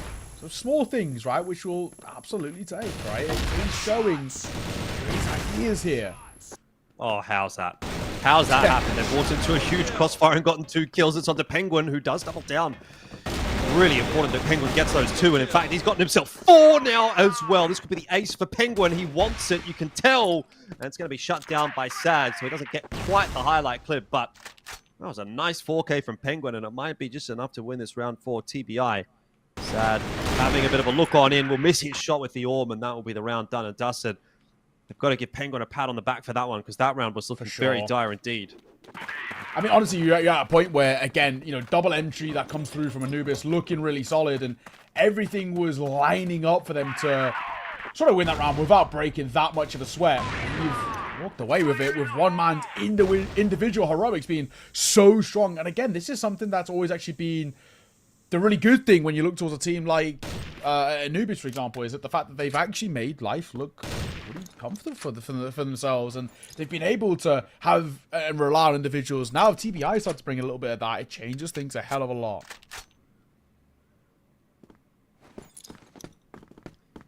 I wonder if this is just a rough start for Anubis, or if this is a bit more of symptomatic of how the rest of this game is going to go. Anubis generally haven't been too bad on compound. They've been able to pick up a couple of wins on it so far this season. But when they've versed the better teams on compound, that's where they've been really sort of manhandled a little bit. Yeah. And it's definitely not a map that they go towards as a choice necessarily. It's either an opponent's map pick or a decider, but you know, they've got wins over Entropy and 999. A couple of wins over 999 actually on this map. Yeah, but then again, I guess the caveat is, of course, they are definitely the weaker side of the crop of the bunch. I mean, this is what, kind of go back to what I was saying, like, where I need to see a lot more from TBI to really convince myself. And I would also say as well, I do think they're on the much easier side right now of the GR. So it's that second half which is going to be pretty indicative of sort of what level they're actually playing at. Well, particularly if you're going to go up against a double orb setup of, again, Dipsy and Sad, which can get a lot of work done on this map. Jaguar has found himself an opener in this round. There was considerations about maybe going A, but definitely going to be heading in towards the B bomb site right now. C4 still making its way forward nicely. And that will be, you think, a round wrapped up for Anubis. Of course, there'll be an attempt at a retake here from TBI, but 2v3 is not going to be easy. The smoke in there as well, and they're having to take some time even to clear out their rotation path as well. Anubis actually have another smoke here as well to play with, so as soon as this one starts to fade, they're going to be able to re-smoke. TBI are going to have to push through the smoke. Yeah, for sure. Time ticking. Only 15 seconds left on that C4. We haven't got a lot of time here. We got to start getting moving, boys. And they come first fight. Brilliant tap that comes through. And again, it ends up being a really, really nice shutdown. That's more like it. That's what we want to be seeing. Yeah. Super solid stuff. Doable scoreline, honestly. Doom's in like some sort of fantasy land on his camera there. It's just like bugging out, and he's gone into like, I don't know, he's in Toy Story or something. What's going on there? By the way, Anubis going to try and make their way back towards A. Doom clear out Hunt. This time, he's not going to go down quite so easily, and counter flash coming through from TBI makes short work of that attempt from Anubis, and this is the second time we've seen them run this strat now, and I think they probably are going to have to shelve it. It hasn't worked either time. Obviously, the round is still winnable, but even if you do win it from here, it's not because the strat was sound or because it worked out for Anubis. It's because of some big individual plays from Dipsy and Jaguar. Dipsy's gone all the way over to B. It leaves Jaguar kind of high and dry over towards A here. He's trying to get the bomb. And Dipsy's like, hey, yeah, see you, mate. Enjoy that. Well, now you get to deal with a 1v4 here. That's a good start to it, though, for Dipsy. It's got to be said that Anubis look considerably scrappier in terms of their, I guess, their cohesion as a whole, right? They're obviously a side that normally when you look towards them in terms of synergy and all the buzzwords that we love to throw out, they're actually really excellent at it. They're so good at playing together and showing a real level when it comes towards this. And unfortunately, we're not seeing any of that right now. TBI, credit to them. I think they're capitalizing upon a real weak portion of what we're seeing out. And you kind of see it here. Hunt looks excellent there. The crossfire is actually pretty immaculate. The isolating fights super, super well. Anubis, it's pretty concerning things all in all. So yeah, I kind of love what I'm seeing here. This is, yeah, it's getting to that point where I got to start getting, at least throwing out a bit of caution. Gun spotted to the door there. My God, thankfully Booker can't capitalize and actually ends up dying for it.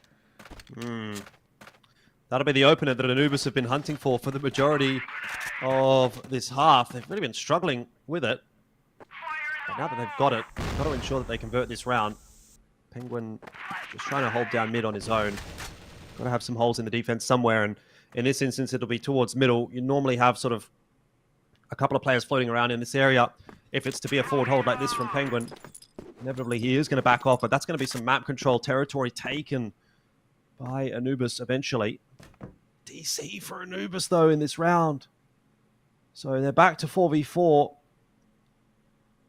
which again is not unwinnable, but circumstances may show us that TBI can get through this one if they've been given that little stroke of luck. Dipsy falling in middle as well is not making the job any easier. King on the line, sets himself up for one. It's not quite two, but Jaguar's so low that it might as well be. This entry now into the B bomb site is going to be a pretty tough one for Anubis. They'll slow him down instead.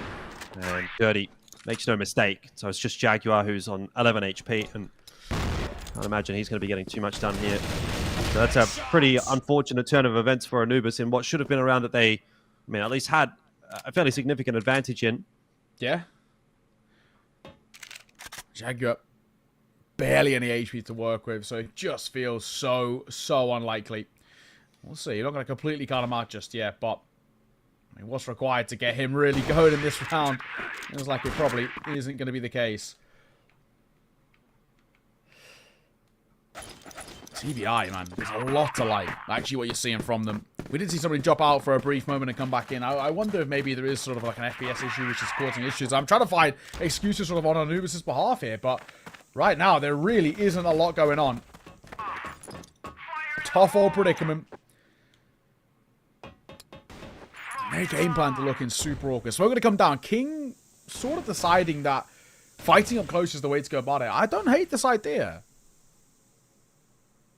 Yeah, no, especially when you're up 4-1. Like, I think Yeah, you take can take a bit of a risk. It's looking pretty solid so far from TBI. Getting a bit worried about Anubis' chances of closing this map out. They need to accelerate a little bit in this first half and give themselves something to play with in the second. So at the moment, it's not looking like they're going to have too much. Another play over towards A long. And Dirty, again, is going to be set up this time without any assistance. He gets the leg shot onto Jaguar. And is traded down pretty quick smart. Dipsy wants to accelerate. Does have comics there as well behind him. So, again, territory being taken by Anubis. But what are they going to do with it? And Sad can't be doing that. Can't be going down to Booker on the other side of the map when the push is happening over on A, because this is now going to start to split the offense. Hunt has found himself a couple very cleanly. I guess it doesn't matter what happens on the other side of the map when that's what the hold's going to look like. And TBI, I mean, you just kind of wonder, why can't they look like this all the time? Yeah, like, this is really, really effective. And it's not a fluke either. It's not like they're sort of, you know, we can sit here and say, you know, Anubis are playing bad, which, you know, sure they are, right? But it's nothing of the sort. They actually are putting together really decently formulated rounds, and it's actually pretty fun to watch. If this is what TBI have got up their sleeves, how come things fall flat more often than not, right? What is it a mental block thing? Is it a side that, you know, obviously inconsistencies plaguing them, so there's an added level of pressure? I don't know what's causing them to not play like this all the time, but super fun that we're actually finally getting to see a little bit of a showcase on TBI and why they actually have some ideas, I guess, and CFWL, and they're not just a yo-yo team. Get into CFWL, get relegated, back again, and a sort of rinse and repeat. This is actually pretty sick. Anubis look, unsurprisingly, mega stressed. Yeah, they now know that they kind of need to close this half out. Yeah. Which is not really going to be an easy thing to do.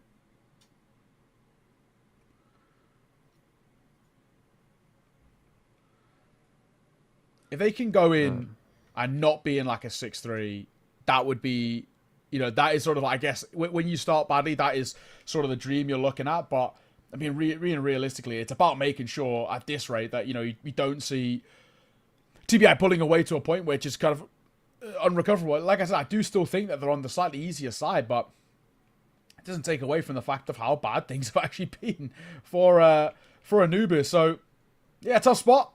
A lot that they have to do to prove to us that this isn't just going to be some wildly upsetting map. And unfortunately, that's been the case here. And I really have to say that for Anubis, with them being so mentally checked out, you can see the change in the way the comms. You know, we are always on that Dipsy is so vocal. And this happened towards map number 1 on Ankara. But it's actually the fact that,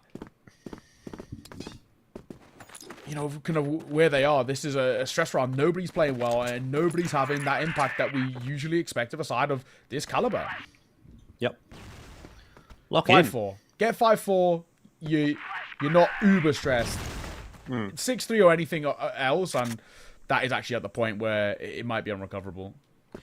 I think 6-3 is workable still, but you need to have a good start to the second half. 5-4, though, gives you obviously that little bit of extra breathing room. And again, Anubis are really hell-bent on this A-long play. This seems to be really part of their setup. And they, I think, fairly consistently seem to be getting A-long, but then it's the push into A which is the problem, whether it's through mid or from long.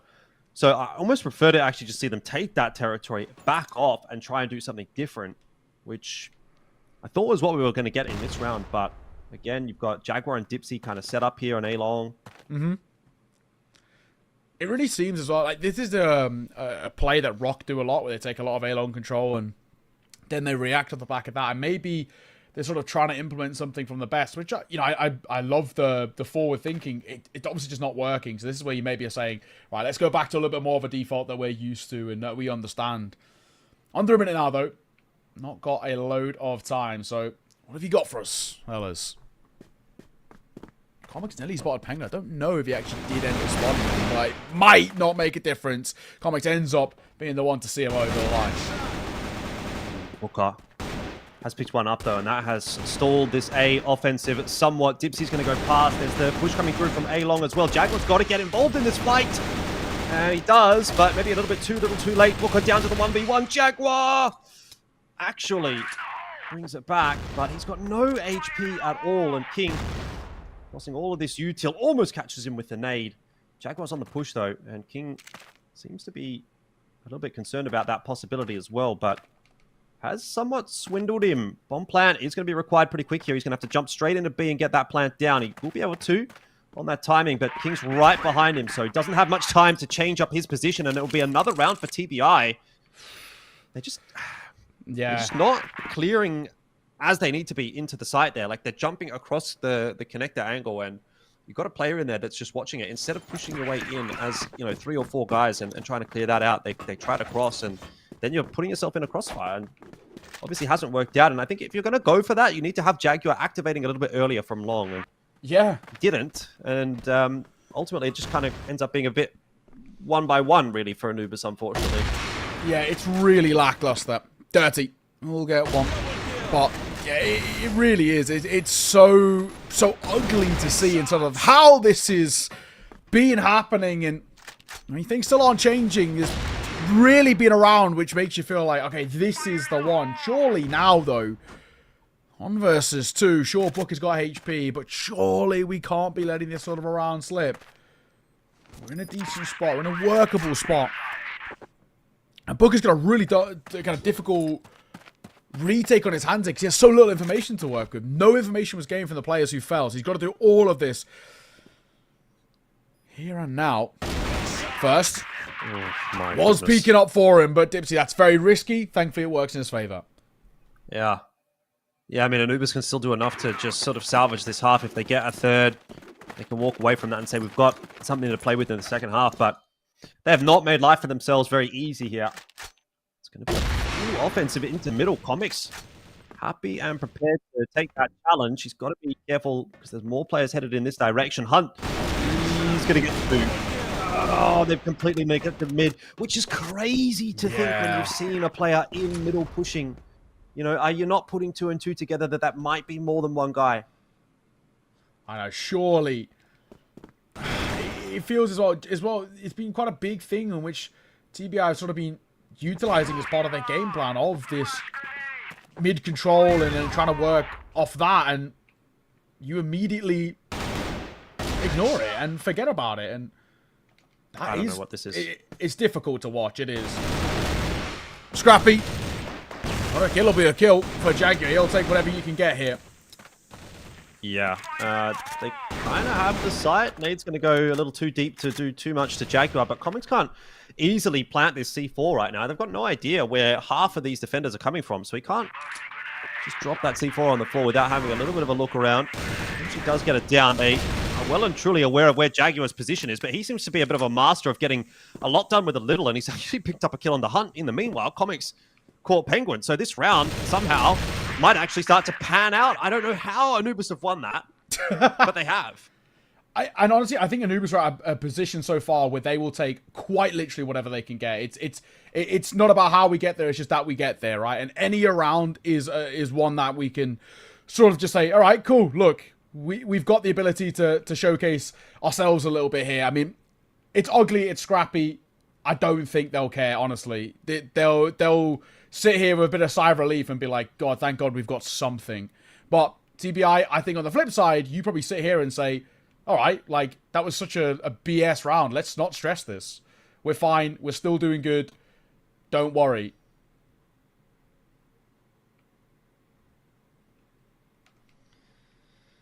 I do wonder as well if TBI ever get to a point of, like, really needing to take attack. It feels unlikely, with the repertoire they put up in that first half, but Anubis, the job that they've got, and obviously having already used your own attack pause as well, it's such a difficult spot for them.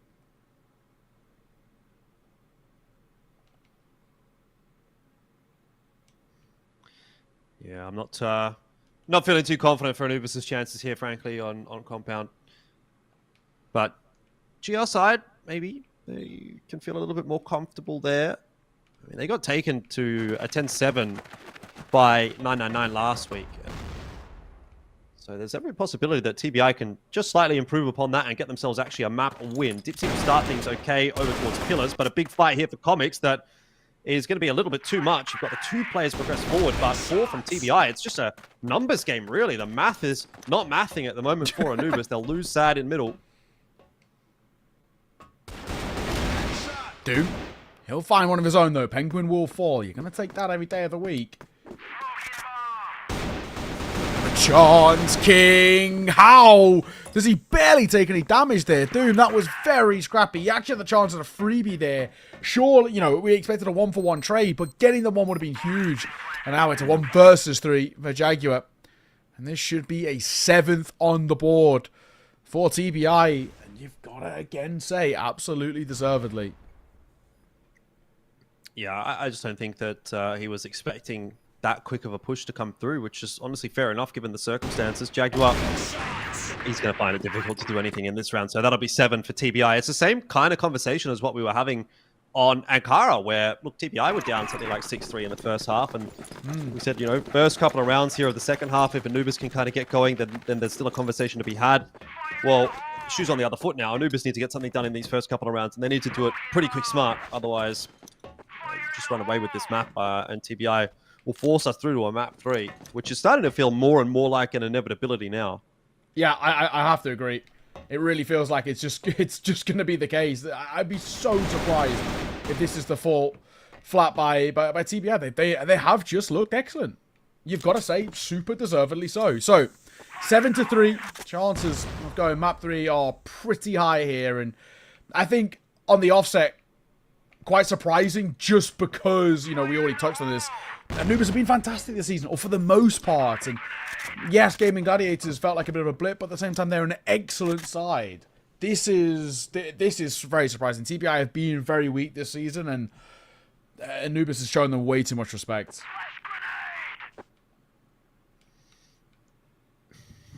Big 2-3 split, but mid's been completely left open by Anubis. So TBI looking to take advantage of that. Have taken that space, no problems at all. I mean, a rotate here is almost impossible if you're on that GR side, though Comics has been able to kind of just have a little bit of a look out of that smoke and spot that there's not too much actually happening in middle. Jaguar also pushing out of A, and Sad setting himself up nicely with the Orm. He's going to keep peeking this, and why not? He's hitting everything. Hook up now alone. Have to pull off a miracle clutch, and that won't happen. So, look, Anubis do uphold their end of the bargain, I guess, and get at least 1 out of the first 2, but you are going to need to be converting a lot better than that if you're going to make a comeback happen here, and it's going to have to happen now over the next sort of 2-3 rounds. Anubis cannot be affording any mistakes. Yeah, I mean, realistically, I'm not believing at all until we get to the position of, like, maybe even, like, 7-6. I know that sounds really, maybe slightly unfair, but I actually feel like there's just been, unfortunately, not enough on offer to make me believe. So, yeah, maybe get to 7-6. I might start to have a bit of belief in me, but right now I'm expecting it to go right back. And 1-for-1 trades, of course, are always going to be relatively beneficial for TBI. I know they're in a numbers disadvantage situation, but they've just looked the better side. They've flipped the exact same way that Anubis were winning multiple man disadvantage situations. You expect the same with TBI here, just because they've been that much better. Jaguar's just had a bit of a jiggle peek on long here, and he hasn't seen anything, so I wonder if that's a little false info. King could really find a timing here, and looks for it. Jaguar under the pressure now. Oh, he's going to keep swinging in this. This is craziness. But eventually gets the job done onto King. So now that numbers disadvantage flows even further in the direction of Anubis. They've now got 2 players to play with. Surely unlosable, right? If you lose this, you do not deserve the map. It's kind of as simple as that. 30 playing on the elevated angle. In towards mid. Sad just look of information right now. He knows there's sort of 2 different spots that I can come from, so he just has to be a little careful.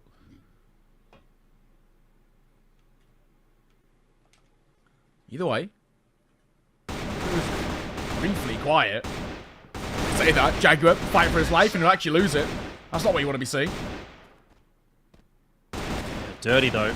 He's got to run into multiple players at the same time. No, that should not be allowed. 30 seconds left here. Comics has given away his position as well. Dirty might just win this. Surely and not. That, I think, would be the nail in the coffin for Anubis on the map. I mean, how many times has it had to come down to Comics to clutch? And he's got to do it again. The fact that we actually have to pull it into him, and even still, TBI, you can't be losing 4v2s. Like we said, you don't deserve this map if that's the sort of rounds we're putting up. Anubis are a side that just look like a real shadow of their former selves. An incredibly hollow performance on offer here, and you have to completely critique them, credit, you know, to TBI, but Anubis, that's just brutal. I mean, Comic, sure, you know, if it was map number 1 Comics, you back him actually every day of the week, but you rightfully don't back him there. Anubis, it's killer. Their mental has got to be rock bottom. And actually, the real worry for me, Jordan, is that this could leak into that map number 3 at this rate. They look so rough. Yeah, for sure. I want to put it down to maybe just a lack of comfortability on the map, though, before we go too far ahead of ourselves. Sure. Comics have done a pretty good job of holding B in this round. And look, if they would have closed that last round out, had it be, you know, a 7-5 scoreline at this point, you know, you see this round come out, you would start to go, look, actually Anubis might be coming back into this, but they really haven't given themselves a whole lot to play with. That shot. Don't want to be seeing a repeat of the last round, guys. Let's just try and swing this one together. So Anubis get themselves up to 5, but yeah, I mean, the score here could be 7-6, and it could be 2 really solid back-to-back rounds for Anubis.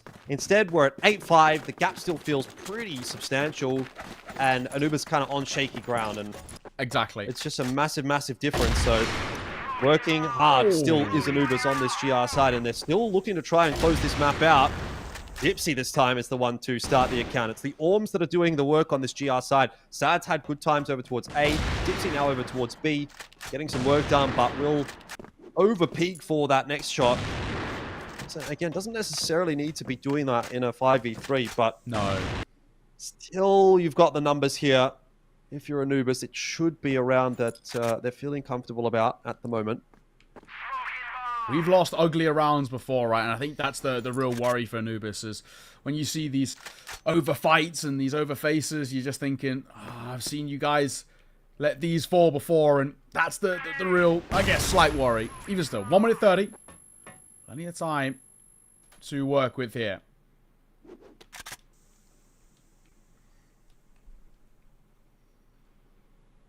Booker is going to get the freebie onto Sad. He's just looking for a little more, right? Been allowed to walk all the way in, and now it's onto Jaguar to try to hold this site down himself. The Nate's going to get that job done, and Anubis are again letting a numbers advantage slip away. Comics now has to clutch it out 1v2 to try to keep his team in this map, and that's not going to happen. Anubis are looking shocking on this map. They are.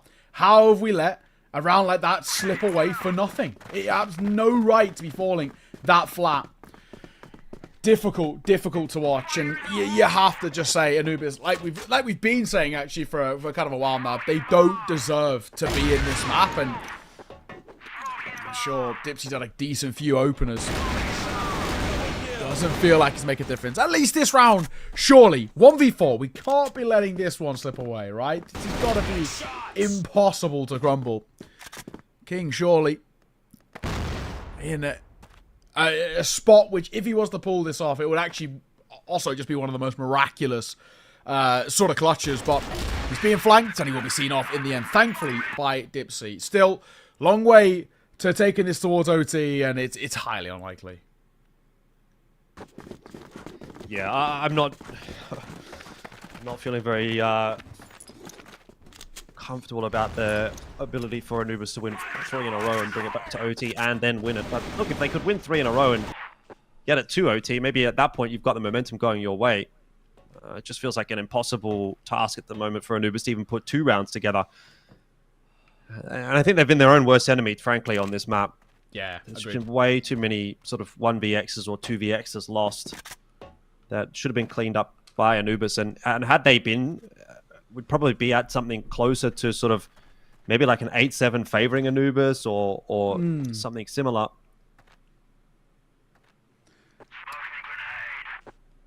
Util being set up. Question is, where's the finisher? Where do we want to be heading?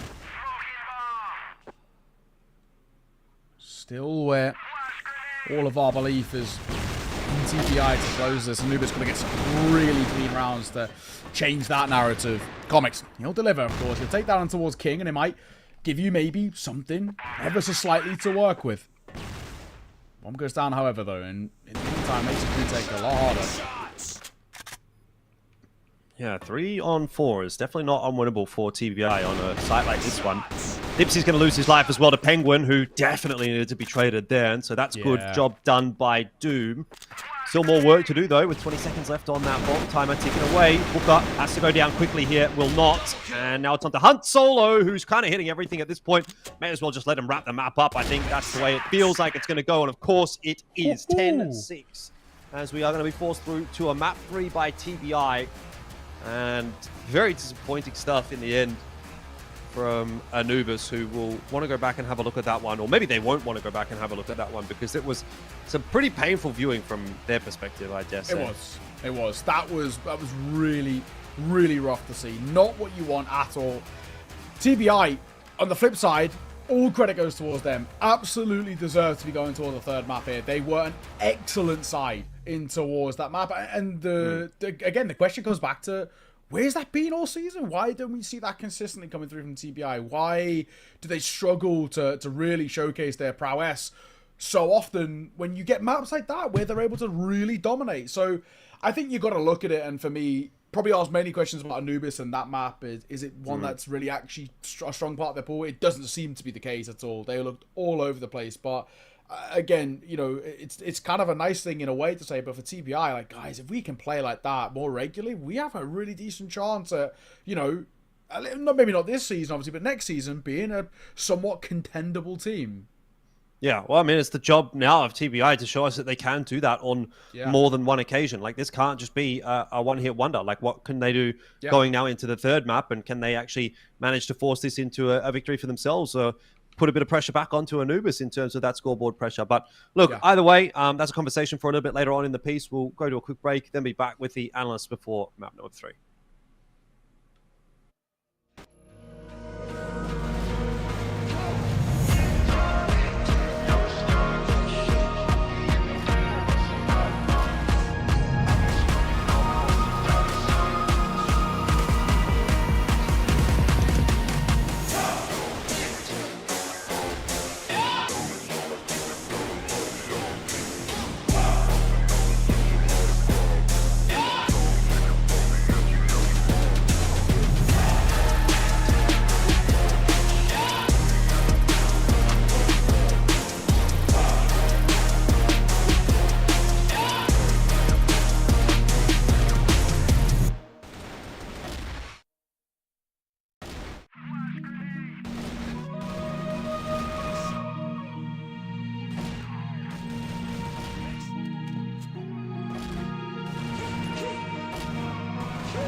I mean, welcome back. Another game too. This was how can I say surprising from Anubis. I mean, from TBI to say the TBI, least. Yeah. yeah, it was. It was. I mean, look at the KDS itself. It speaks for itself, honestly. King with 130, Dirty with 118. And let's be honest here, Koshari, no one expected this because just look at the previous results of TBI games. We had all expected a quick 2-0 from Anubis. Now, the amount of clutches that we've seen from TBI is insane. Well, the question persists, was it TBI actually doing insane, or was it more of Anubis throwing? Because what I thought is Sad wasn't there, Jaguar is the same situation, he just wasn't feeling it, he wasn't everywhere. And what makes me confused is map being compound, and compound for Anubis is a comfort map. They played against GG, they did win against GG, and they won against ROC Esports and against unKnights before on the same map, compound. Now,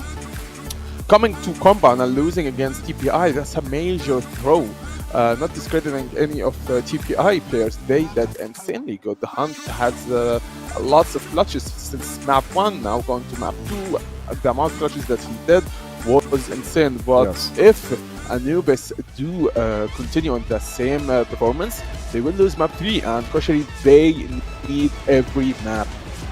Yeah, I mean, I really think TBI is starting to play pretty decently, to say the least, but I think Anubis is just not going to give this up and let them steal a round from them or a game from them that might force them to possibly get out of top 4. I really don't want to see Anubis like I used to see them and view them the first or the second week, but they used to struggle against some of the lower standing teams such as TBI and 999, because that's how they used to be on the first week. Now coming to week 3, week 4 and 5, they are superior. They are the best team, no one's gonna beat them.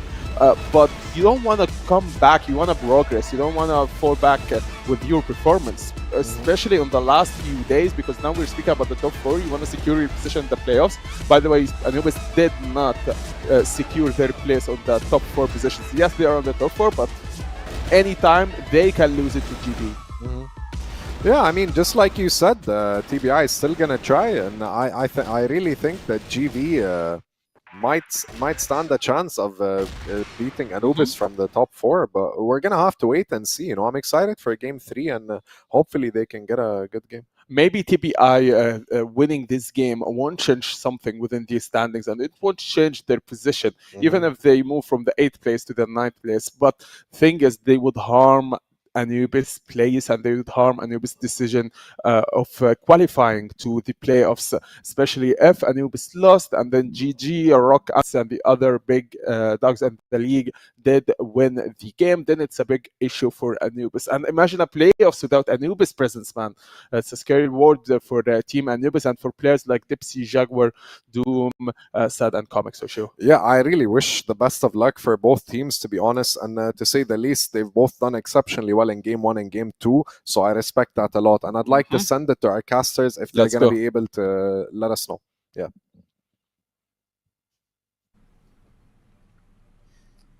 Really difficult game now to predict, Jordan. You know, we're heading towards map number 3, and Anubis are just really so lackluster towards that map number 2 that we actually don't really know what to expect. Are TBI back? Are there a side that are really kind of showcasing their form now, or was it just a blip, right, map-wise for the likes of Anubis and the right back to winning ways? Obviously, you'd sort of expect option 2, but it's really difficult to mentally check yourself back in like that. Yeah, I don't know. I mean, we'll see what happens here on Black Widow. It was a map that I thought looked okay, actually, for Anubis yesterday against Gaimin Gladiators for about half of the match, and then all of a sudden they just couldn't win around, and it was kind of a weird one, really. So see if we get a bit of a different look here from Anubis on Black Widow. They played this map very slowly yesterday, though, against Gaimin Gladiators, and see whether or not that also is going to change up against TBI. I think they're probably a little bit rattled after that loss on Compound, but has to be said that Anubis are still pretty hefty favorites in this matchup, and so you would be very surprised to see them go down 2-1. But honestly, you know, at this point, like, why not, right? Like, let's see something from TBI. I can't just have these just random map wins here and there. Like, that can't be enough to sort of satiate you, right? They've taken a map off of 999 a few weeks ago. Took a map off Entropy in that week as well. A map off of Anubis 3. There's a lot of map wins for TBI, but very few series wins. So Let's get a series win here, guys. Yeah, also sort of hence why they've been struggling as much as they have been, right? Because they've been unable to put series up on the board and I guess showcase their prowess a little bit. This is still very back and forth in the control, but it's not in terms of the kills, right? Anubis once again right back to showing their class and showing just how good they can be. And unfortunately, TBI, yeah, we've got a few here and there, but it still should be a 3v2, which is converted. Surely. Right? Well, maybe not. 2v2. I mean, Bomb's only just gone down. Yeah, sad. Knows exactly where Dirty is, and the fact that Booker's now dropped, it probably does mean that's all she wrote for Dirty here, but he is one of those guys that can pull off a cheeky clutch or two, so let's see if he's going to give himself that chance to do so. Sad, perhaps going to be the one that will be on the receiving end of a shot here from Dirty. He saw him! I mean, he saw him, but he didn't see him. He was on his screen, definitely, for a second there. But in the end, Anubis are going to win themselves that opening round. They're going to look to continue to build on that. Really important for the mental, right? Absolutely. They obviously come off the back of that map number 2. Must have been feeling, really, in a pretty rough spot, I think it's safe to say. And that's obviously going to alleviate a lot of the pressure, saying, all right, we're back. It was a blip. It happens. Let's go back to showcasing our prowess. And this is sort of exactly what we want to see. Scrappy. 1 for 1 in the early part, though. I don't think either side are really complaining. It's obviously just this vie for map control, which has been so crucial in this series, and something, of course, that was so lackluster from the Anubis side.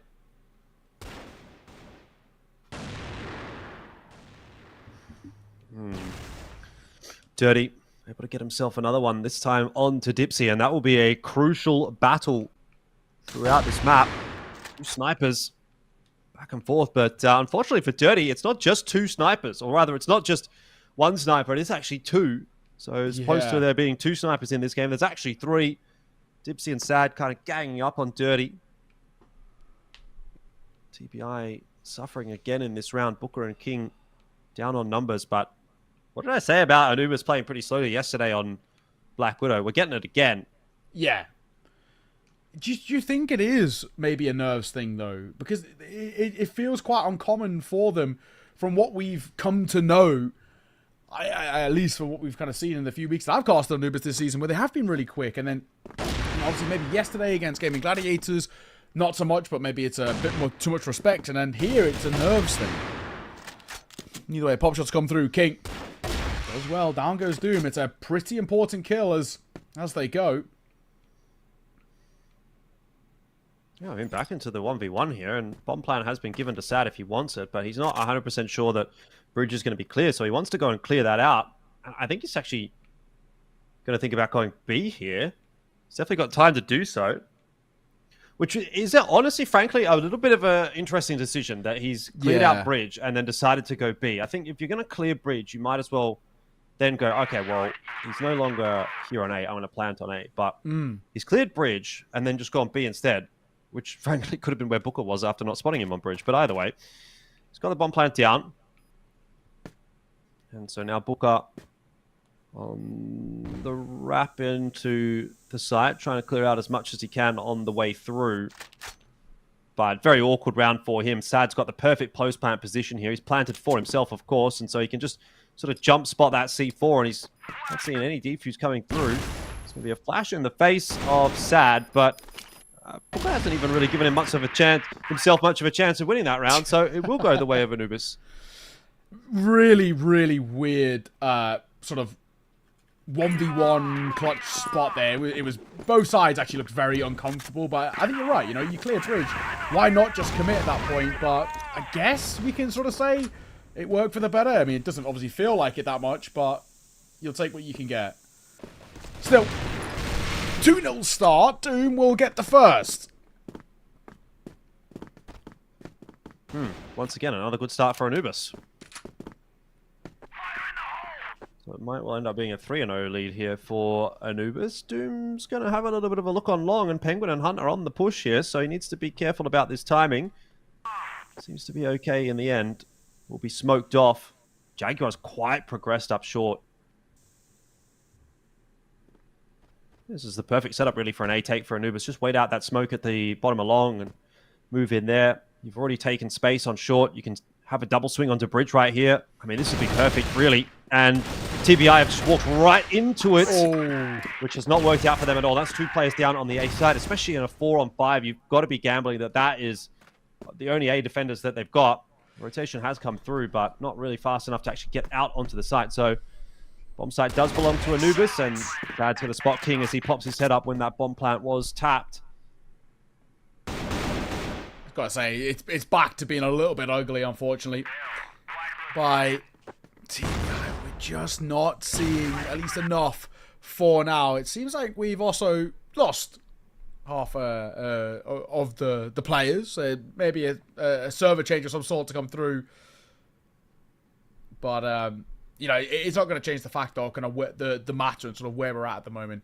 Very, very good work coming from Anubis. TBI going back to being quite scrappy, quite unfortunate, kind of ugly in terms of the way things are being approached. And, yeah, it is pretty difficult to watch. So, hopefully, whatever the issue is, we can get the players back in. But I think also, hopefully, we can get TBI actually back in the server legitimately playing. They've looked considerably weaker so far. So, Anubis, they've obviously got to be feeling so happy that they're at least back to being in a contendable spot and position. But I'm not convinced just yet. Yeah. Oh, well. It's another little slowdown here.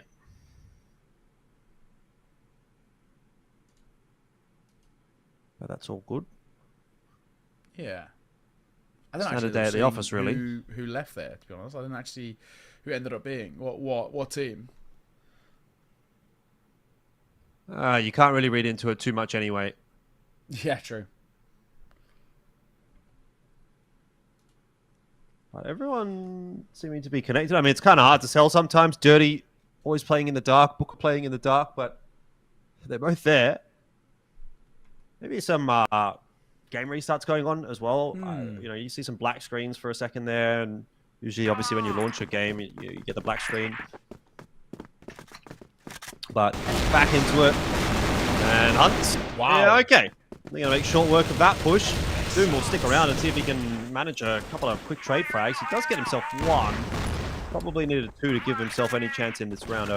2v4 is still pretty wishful thinking, but Dipsy's accelerated quite substantially in through middle. He knows there's numbers over on long, so he's going to go having a bit of a look. And Penguin behind the box has definitely seen him, but he hasn't landed his shots. And Dipsy with a chance of winning this duel, although completely caught unawares by that rotation in from Penguin. And if you're Doom at this point, you just take the fight. But we get it over and done with. Yeah. That round was never being won. I was going to say, missed shot, might have had a chance at a freebie of a kill there, but doesn't even actually capitalize upon that. So, got to hurt a little bit. At least, you know, put a bit of pressure back on. Nice quicker round. I'll take that every day of the week. At least it feels like it's something to go off in TBI's regard. But still, obviously, like we've kind of been discussing, a lot that they have to do to really kind of convince us that this is not a map-up performance just because of how scrappy it's been looking. King will get caught, but so will Jaguar. Good off flank with that. Oh, man, Dirty. Actually hitting a nice couple of shots there. Doom trying to put pressure on now, but it's actually at this point it's not too late.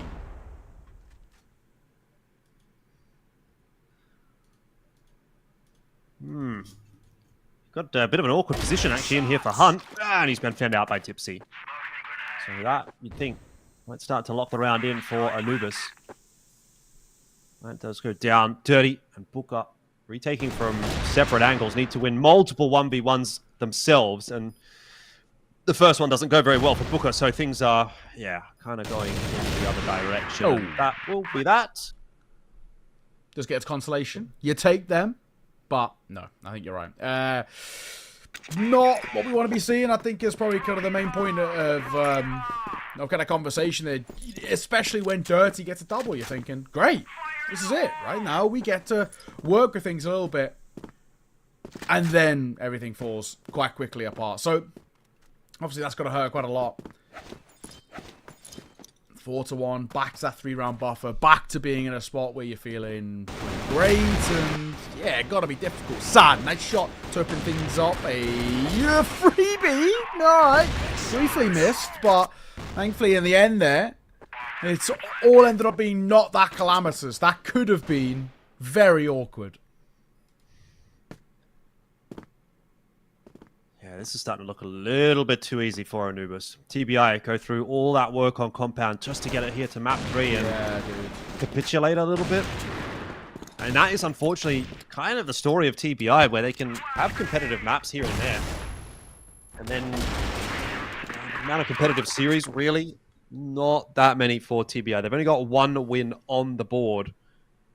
And that was a 2-0 over 999 in week 1. So it has been a long while since there's been any reasonable success. I mean, even lost to 999 last week. So it's unfortunate for TBI. I sort of expected a little bit better out of a team with these names on it, to be honest, but hasn't really come together this season. Hook up. Gonna drop his flash down on this B-bomb site, and here comes the push from Anubis. They're actually having some difficulty digging Booker out. King comes swinging across, but in the meanwhile, Dirty was picked up, and slowly but steadily, Anubis, they don't overcommit to the push into B. They do start to trade their way down, though. King, through the smoke, has found himself a couple. Sad pegs it back. 4 out in no man's land. They've got to be aware of the wrap coming in from behind. Penguin is going to be a fast flank. Just be a little careful. C4 will go down. If they can set up a good crossfire here, it's all great. But like you mentioned, right, about that flank with Penguin, if he can get into a position of space, then it makes this all the more harder. There it is, and it pounces, and it delivers, and so does Hunt. Dipsy going to get clipped in the backside, and oh, there we go, TBI. Again, that's actually not a bad round, not a bad 2v2 at the end there. It's something. It's definitely something. Need more, though. Can't be just relying on a couple of rounds on this GR side. I think TBI, again, they're going to have to look to try to win this half out. It's going to be a contest on long from both sides. You've got 3 players dedicated here from TBI. Comics playing a dangerous game there, bouncing up and down, and walks right into the crosshair of Dirty, who was waiting for that. And the rest of Anubis also want to have their crack in the same vicinity, but TBI are happy with that one little win that they've got, and they'll just take the site control and say, okay, we can have long.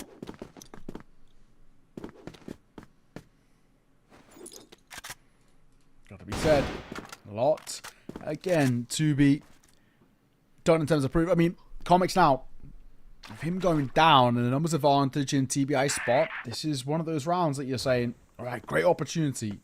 Prove yourself a little bit. Show what we've got up our sleeve. Which the big worry is that it's not always been the most consistent at times. 1 minute 20. This Booker is going to be tested. Just struggling for now. He does take a lot of damage, but he gets out alive. Is that maybe enough? We'll have to see. Sad going to find 1. Dipsy and Sad as he doubles it down, and this round is probably shut down. And this is a nice angle, but getting more than 2 could, well, it felt really unlikely, but now it's a real possibility. He's actually managed to slightly evade, and he's looking to reload. Colt pulled out. Oh my god. Hunt has done so well. I'm going to call that a bit of a compound round, actually, from Anubis. It looked like it probably should have been theirs, signed, sealed, and delivered, and then they've found a way to let it slip. So TBI are now up to 3 and on their way to 4, which actually wouldn't be such a bad half. Doom, tapping away, does get Hunt through the smoke. That's got to be disappointing.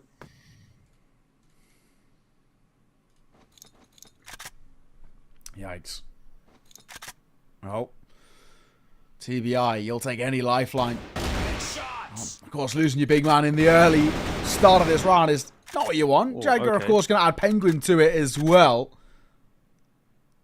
So 5v3, and this is the issue that we've kind of seen a little bit with TBI, especially if you just hone in on this map specifically. It's you find a great round, somebody steps up in an amazing way, or there's some, individual brilliance, and then very quickly you go back to looking incredibly flat. I say that it does come down to a 2 versus 3, but then Dirty or 4 leaving King all alone, and surely goes back to what we were saying, the end for this round. And this is the issue with TBI, but just not seeing that consistency. Yeah, that's good work though from Jaguar, recognizing that he needs to pick the pace up there to help his boys out on bridge, and does get a pretty easy kill for himself. So now it's just King left alive, and he doesn't really look like he wants to even have a crack at this one. There's only 20 seconds left on this timer, and just going to have to kind of send it. That's a nice opener onto Doom. Didn't quite land his shots onto Jaguar, but now he's just stuck in that crossfire. He should never get more than one here, and won't even get one. So it'll be 6-3 Anubis. Pretty solid first half from them. A couple of awkward moments. Could have been maybe slightly better, but overall, still not too bad. Yes, yeah, I think you're right.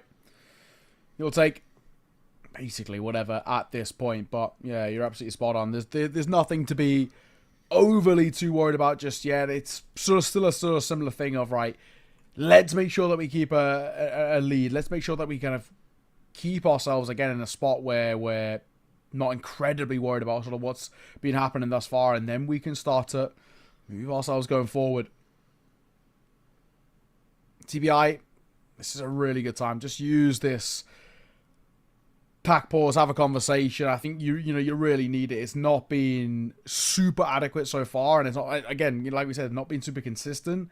This is a good time to sort of lock yourself back into saying, okay, we took map 2 in a really dominant fashion. We've got ideas, and we've got moments that we can prove that we're a side that deserve to be in this sort of conversation. Now let's prove it.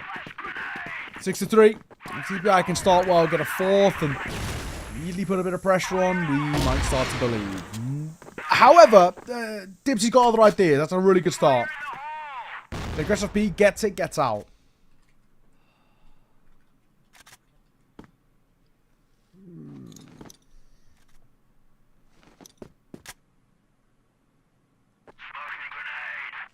Well, once again, solid opener for Anubis, and as seems to ever be the case, of course, it is off the form of Dipsy.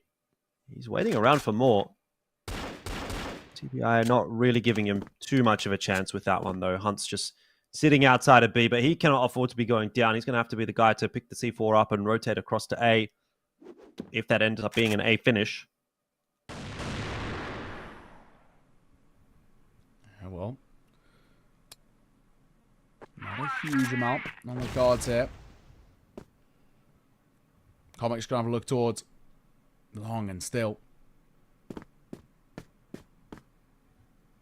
Doesn't seem like there's too much brewing there just yet. There's a shot though, and Dipsy will deliver. It's a pretty easy freebie gifted over, but you take them all the same.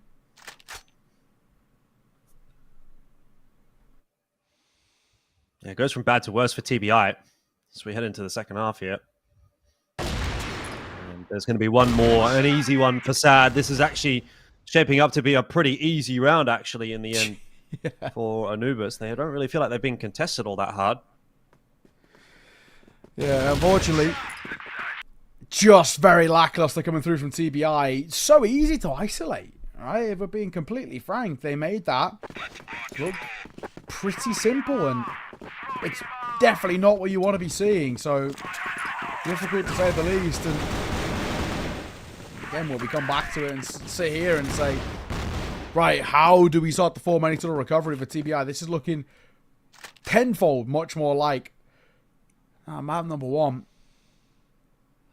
Where Anubis, yes, it's still being made to work a little bit for it, but it's pretty excellent in some cases, and unfortunately it's just been really rough. TBI, unconvincing. Hug and look out towards long, and they actually get a lot of space here. They don't realize it yet that all of this is completely barren, because at the moment, having lost Jaguar, Anubis are playing as a pack.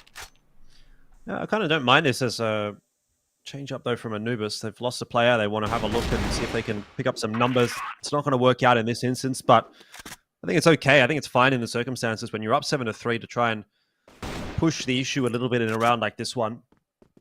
Probably is going to blow up in their face with a round loss here, but I think it's a risk that you can be happy to take. I think you're right. It's going to get Sad in the side. So one easy round for Anubis, and it seems that we'll probably get one easy round for TBI in response. Well, yeah, exactly that. Flawless to make it all the more sweeter.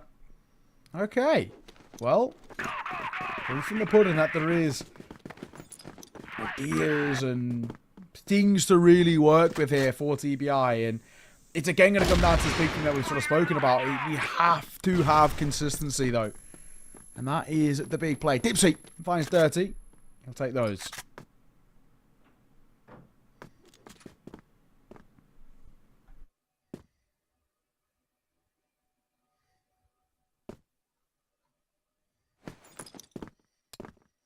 Nothing too untoward happening for Anubis this time around. They know that they've got the advantage, so they can just play it out standard. Liking it.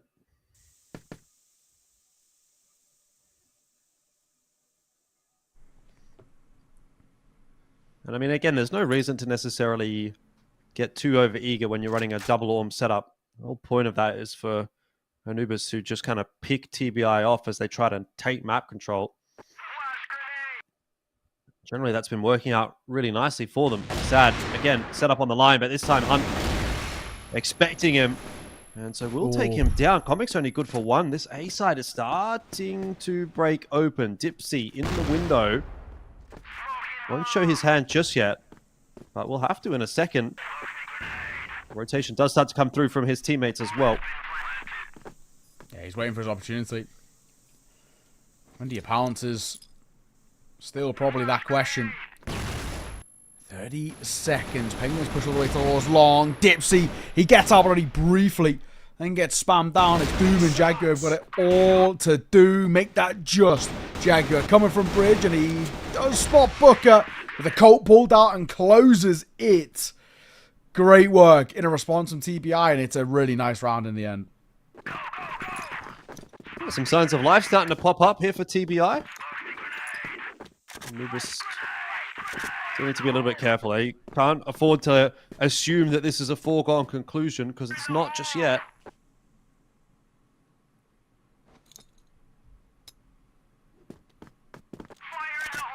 See, 2 rounds of difference, like you said. Don't get too confident or cocky just yet. Plenty more left in this game where it could fall very flat if they're not careful. King can have a look now. He's slowly going to be setting the tone for this B presence. And as they didn't play here in the early part of the round, they have to do a lot of due diligence just to go around and make sure it's cleared. I realise sooner rather than later that for the most part it is. Comics is John peeking, but that's basically about it. He shouldn't be too hard to deal with. You do have Jaguar that can just sort of have a little bit of a peek in as well, but you're right. It is really only Comics that is holding the B side at the moment. So TBI making the correct call in terms of which side to head towards. Flash just pops in the face of Comics, and he'll have to back away. Jaguar will fall as well. This is looking like a phenomenal take from TBI. That's just way too easy. Yeah, they've guessed correctly. They've made the right read to go towards the B side, which was a little weaker, and they got their dividends for it. Yeah, didn't have to work for that one, did they? Anubis, this retake, obviously feels like it just has no legs behind it, really. Hunt, what a deer on the swing out too. He knows he can be kind of covering the window position. He knows he can catch them on that swing. It should always work in his favour. Hunt, Booker, and Hunt again to shut it down. And brilliant work. Still remains to be such a solid showing, as TBI have made the second half look tenfold better than what was in the first. This is way more like it. This is what map number 2 had on offer. This is what we want to be seeing. Yeah, I mean, can TBI actually do it?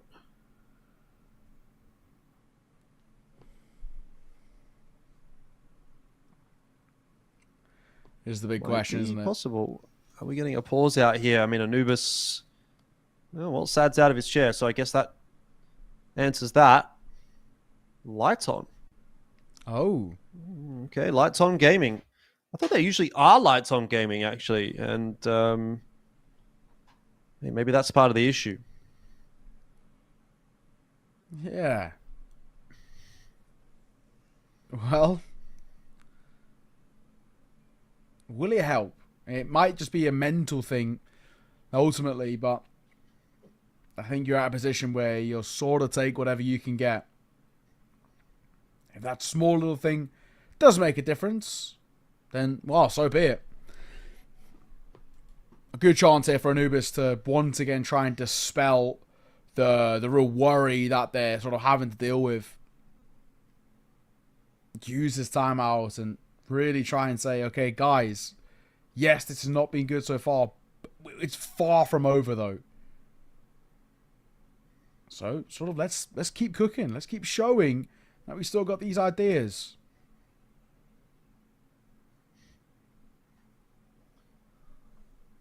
Oh, Tipsy. He's firing off again. Definitely has had a lot to say today. Yeah, super vocal. Which actually I love to see. Somebody's got to kind of break the dead air a little bit, right? And break the silence and say, right, guys, this is simply put not been good enough. Now we've got to showcase this, to ourselves and say, this is how we're going to make this work.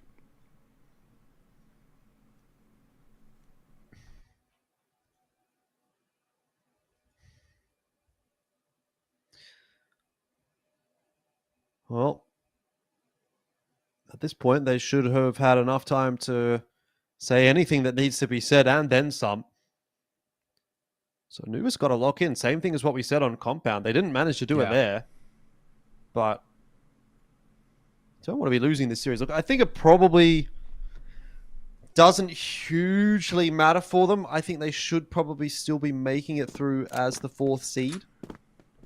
Agreed. It's hard for GB to catch up with them. So maybe it's a little bit hard to, get yourself motivated for this game.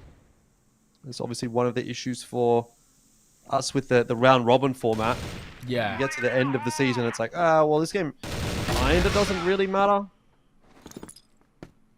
But a decent start in this round from Comics is going to make the job a little more difficult for TBI after they've worked hard to get it into a workable position.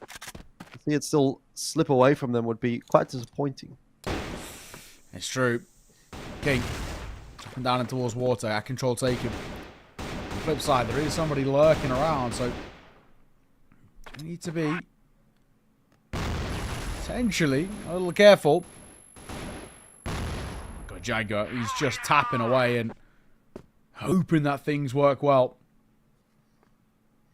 He might actually try and get a bit of control here too. I kind of love that.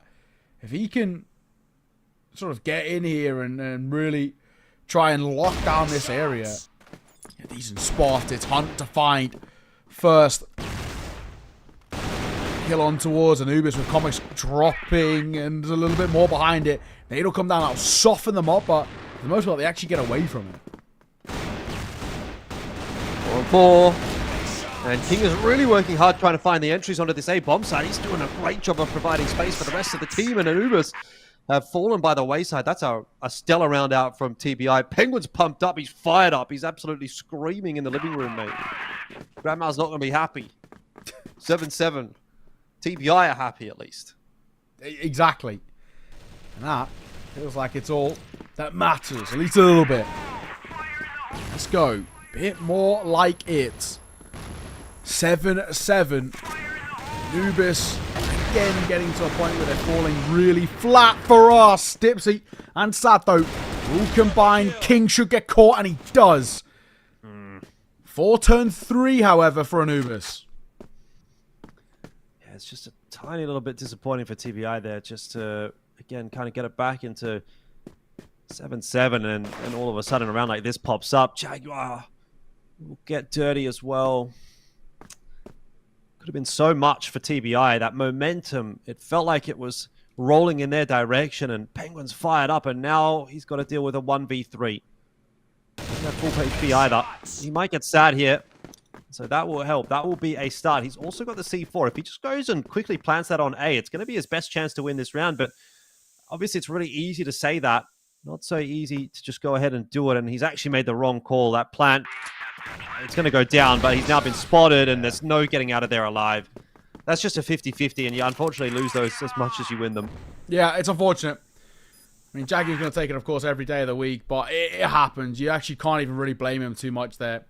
No. It's one of those that it is a little bit tilting, sure, and I'm sure that's obviously kind of an annoying way to lose the lead, but it happens, man. And you've kind of just got to shrug it off, I think, as best as you possibly can. King for the first, but Dipsy, a Lancer back and sort of take the response in blood. It's Hunter fault. And a long control taken here by Anubis. Looks like they wanted to stick around or at least leave Jaguar in this spot.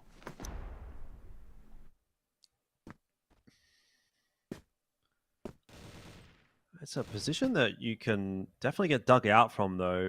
And Booker looks like he wants to try and clear it. He's doing this alone, though. Luckily, he's going to get the job done without falling. Trade was definitely going to come through, but sort of on his own for an instant there. Doom doubling down in the box room. As once again, this round favorably in the hands of Anubis, especially now that Dipsy's picked up Penguin. This will be Anubis up to 9 more than likely. Dirty. Ooh. Not going to get the repeat there from Dipsy in the end. And now having given away his position, his round looking very tenuous. Yeah, what to do? What to do? Dirty. He's just hoping that somebody gives him a freebie in this, but it's so unlikely, though. There's just no real need if you're Anubis. You know you can play together here, and especially with him having the Orm too. You can just hope. I mean, I kind of even don't like it that they're slightly spread out. At least you'd feel like they're close enough to be able to trade. But this is the way you should be playing it. Just play together. Walk around. You know that he's not going to be able to really very quickly shoot, swap into the Cole, and then try and fight again. You've got a decent chance here not being able to trade in a worst case scenario. With how low he is, even getting to that spot, though, does feel pretty unlikely. Dirty. He's crossed. That'll help. C4 going to go down. It doesn't make a difference. Dipsy jumping up, and he drops him. Nice work. Yeah, nice effort. But map and series point now for Anubis, and they've got a couple of them.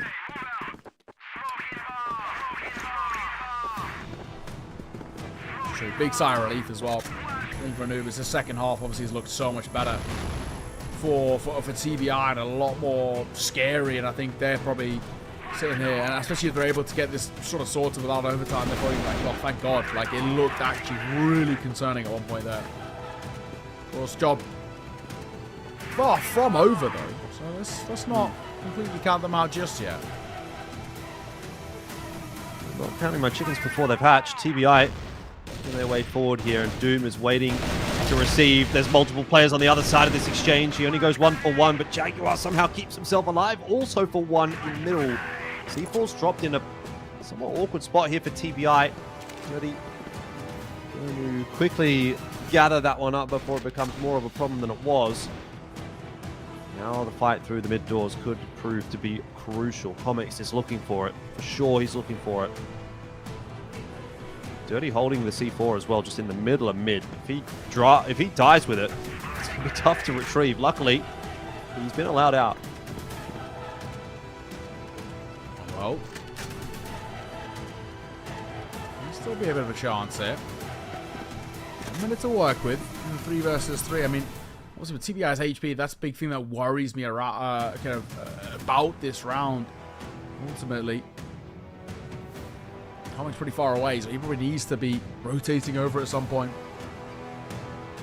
You got 2 towards the B site, nobody towards A, but a deep angle. C4 goes down easily.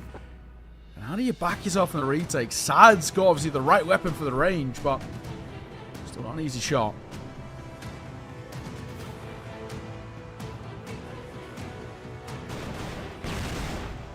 Dirty tucked in the corner here, waiting for his opportunity, looking for some feet. Sees him. That'll be Comics' position given away. Dipsy wants the swing, won't quite get it. Dirty. Easy cleanup for him for a couple, and Sad, even if he were to hit some nice shots here, has just been timed out of this round. So TBI will be taking us the full distance in regulation. 1 more round required for OT, and honestly, it feels a bit like an OT series. Yeah, they're fired up, TBI. You can see on the cams, they really believe that they have what it takes. you can't blame them. It's kind of infectious in a way. 8-9. This does feel like an overtime is brewing, however. You know, you're right. It just has that air about it. And, you know, probably part of it comes down to the fact that, unfortunately, where we've been, it's just looked a little too scrappy for our liking.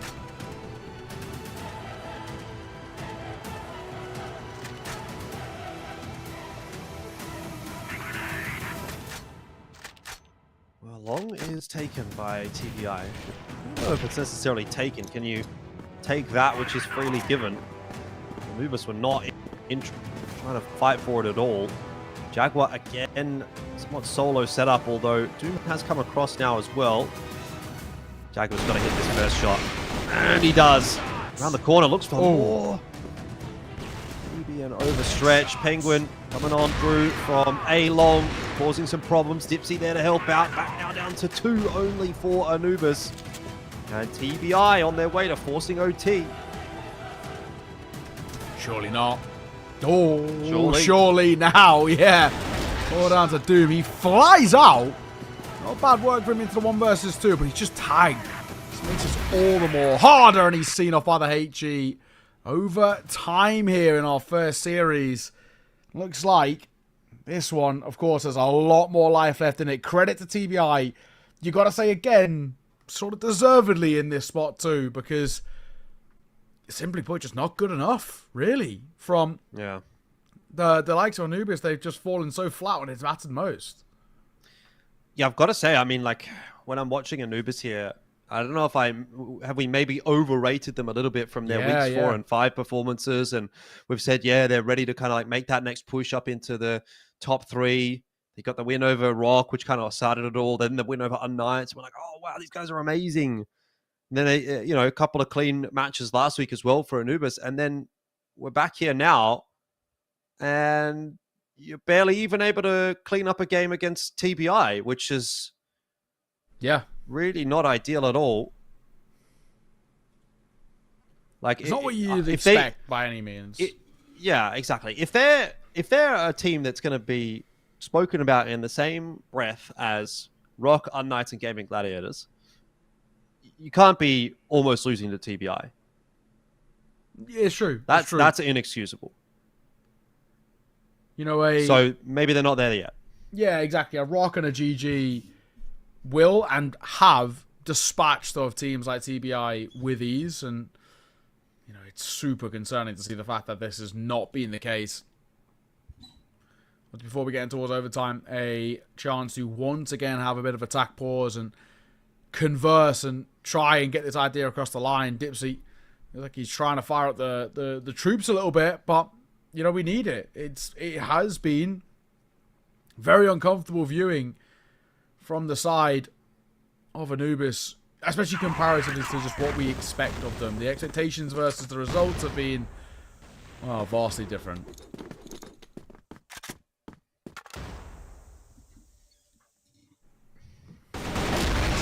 Right, straight back into it, and Jaguar tries to take on that Enforcer role, but he's instantly traded down by Penguin, who again sticks around a little bit too long. This has again been one of those things that we've seen a lot this series.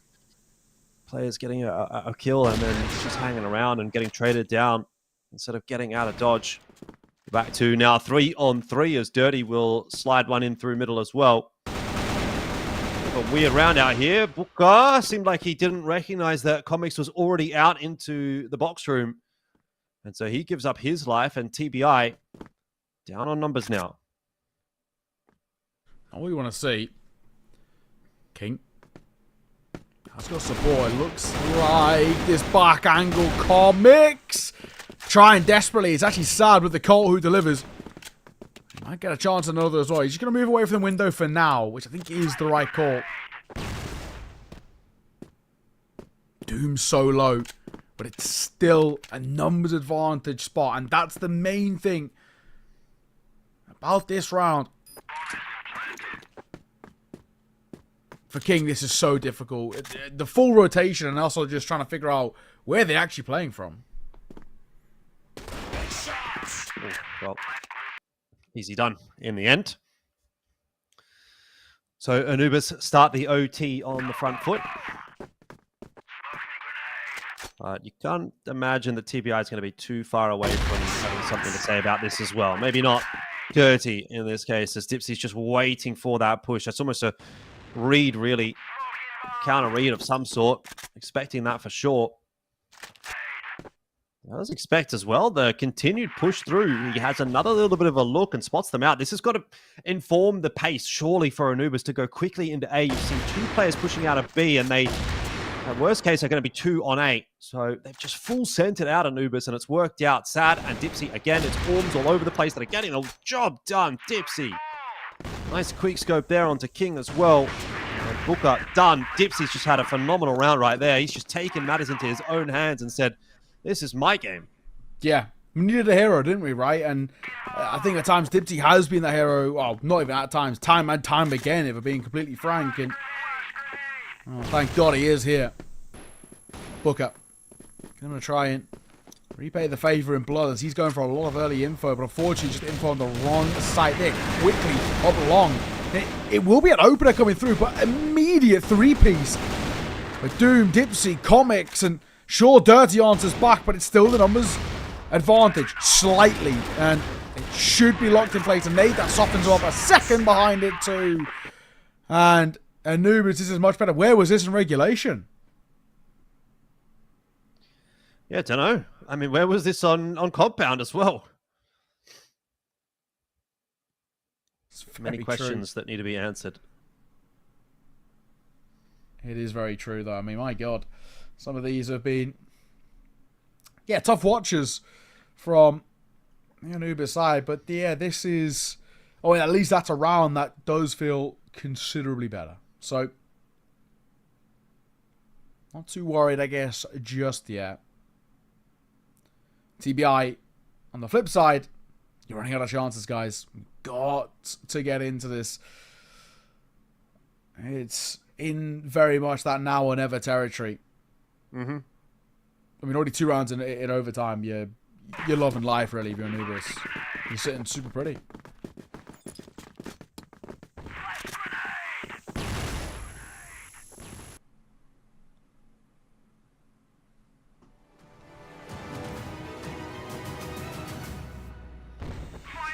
Yeah, well, Dipsy, he's had a good start to the OT. He wants to finish it here as well.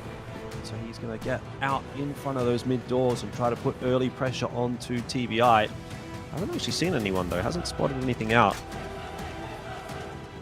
It's going to be the full push into B, and there's only a solo hold over there right now for Anubis, so they've got to be rotating their members across. Looks like they have on the timing. Doom now setting himself up behind the box. In fact, there's going to be, well, still just 2 players on B. Comics floating around pretty close by. Flash pops in the base of TBI. Anubis, so they've got a bit of an idea, and that idea is being confirmed at this point. Jaguar ducked down close. Doom on the side. The push yet to come from TBI. They're kind of like fish in a barrel right now, trying to get their way out onto the bomb site, but they've hit all the entries that they would need. Except for the C4. It's been dropped on the floor, and Sad in with a chance if he would have hit that shot. Unable to do so this time around. Much better. Much better, though, from TBI. Just as we were starting to say. A little concerned. We're feeling the pressure here, and again, showing a little bit of the class from TBI. It's hold to 10. TBI, they're another one sort of as well when they're here in this spot of setting the tone. TBI are so commonly really slowing down these games, and obviously it's been working for them, so I don't blame it at all. But Anubis just know, wait for the fights, don't rush, and don't waste your util early. Ooh, what's going on there? Oh, he's gone for the re-peek. I can't believe it. How's he gotten away with the kill? I mean, Doom's like almost pre-firing that angle as he peeks. Either way, this is still looking rough for TBI. They are trading as best as they can, but Dirty fire, and he's gonna, well, fire back straight into Doom's head. So B site now opened up. Comics and Sad bearing the brunt of what is now a potentially pretty difficult round to win, though if they can find Penguin, who's just in the cutout, that'll be the C4 dropped, and King goes down as well. Dirty's been spotted through the mid doors, the shot's connected by Sad, and finally Anubis have gotten it done. They are fired up, as they should be. It has been a real tough ask today for Anubis to get this over the line, but they have done it. It's not been the game that they would have wanted, I think, is the main point of that kind of conversation, right? Obviously, it's been very, very scrappy and very tough to watch, but you will take whatever you can, right? And I think as well, Anubis walking away with that in terms of the grand scopes of the group stage and the league and all the rest. It's obviously it's really, really big, but they still got to probably look back at that and just be like, damn, guys, how was that so difficult to work with? How did we have to really kind of lock in like that in a spot where we never feel like we ever have to? It's not what we want to see. Anubis, they'll obviously take the win here, but I think they're probably going to look back and just be like, that's not the series you want to be. If we actually want to be in contention with the top, I mean, we've got to be taking games of that really, really easy. Either way, we're going to throw it over towards this. We're going to break down everything from that final map.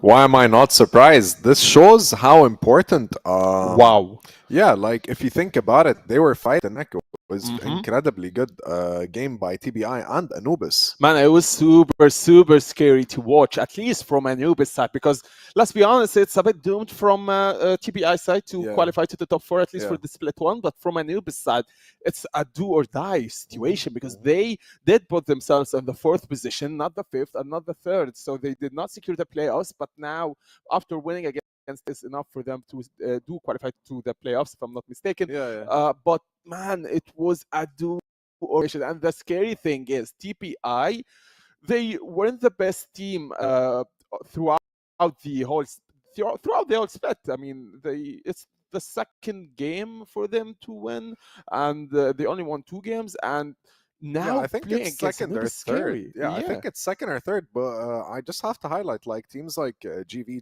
999, Entropy, and TBI. They've had some good moments to say the least. That's one of them, man. Yes, 100%, 100%.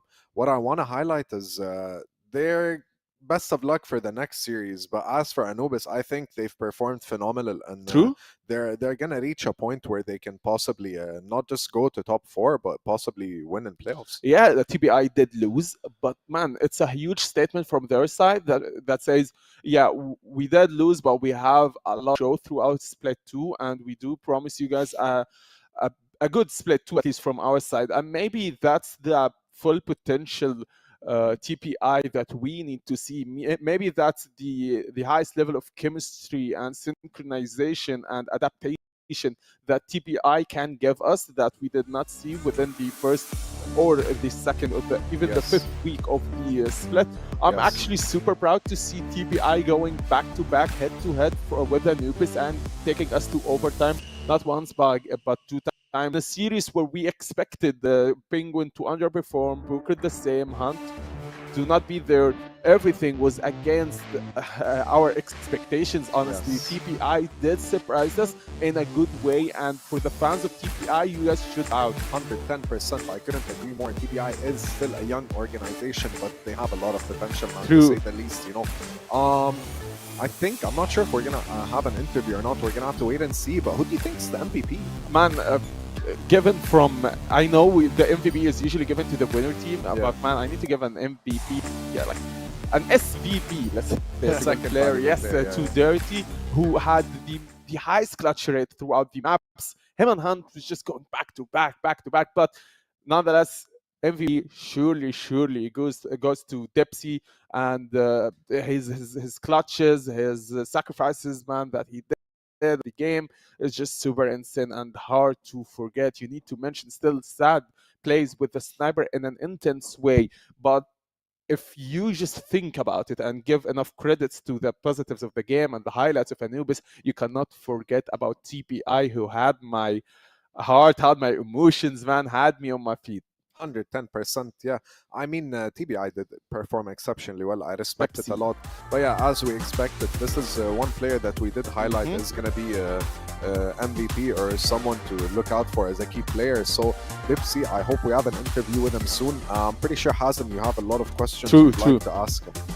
Man, Dipsy is a scary player. He is a scary player, and this game did matter for Anubis and for him for sure. And playing against a team like TBI with such performance and winning the game means that you're on another level and you're ready to give us more and more. That game got me super hyped for the playoffs, and now I have a lot of expectations of the playoffs where all four teams, we just know that they are the GOATs. They are the best teams out there. So how will happen when they play in a best-of-5 scenario? What will happen when they go head-for-head? Lots of expectations. Will we see upsets? Will we see clutches? Will we see stomps? Yeah, 100 million their mental fortitude is really important to persevere and to have that stamina and to have that, you know, just to be able to play at a competitive level for 5 games in a row is pretty exhausting. Yeah. True.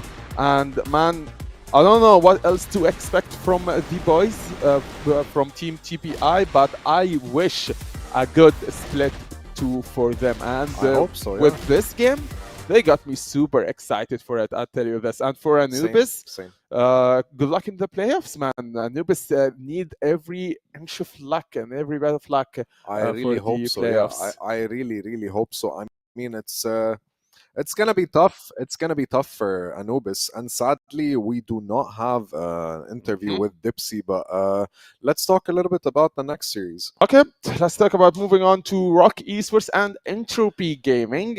Okay, we did see. Let's first highlight the underdog here, shall we? Entropy Gaming.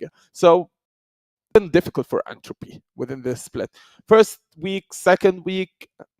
Not even the third week. Yes, first and the second week, it was good for Entropy. It was going great. We would win matches. There were clutches here and there. You would see loons, see creeds. You see the boys playing.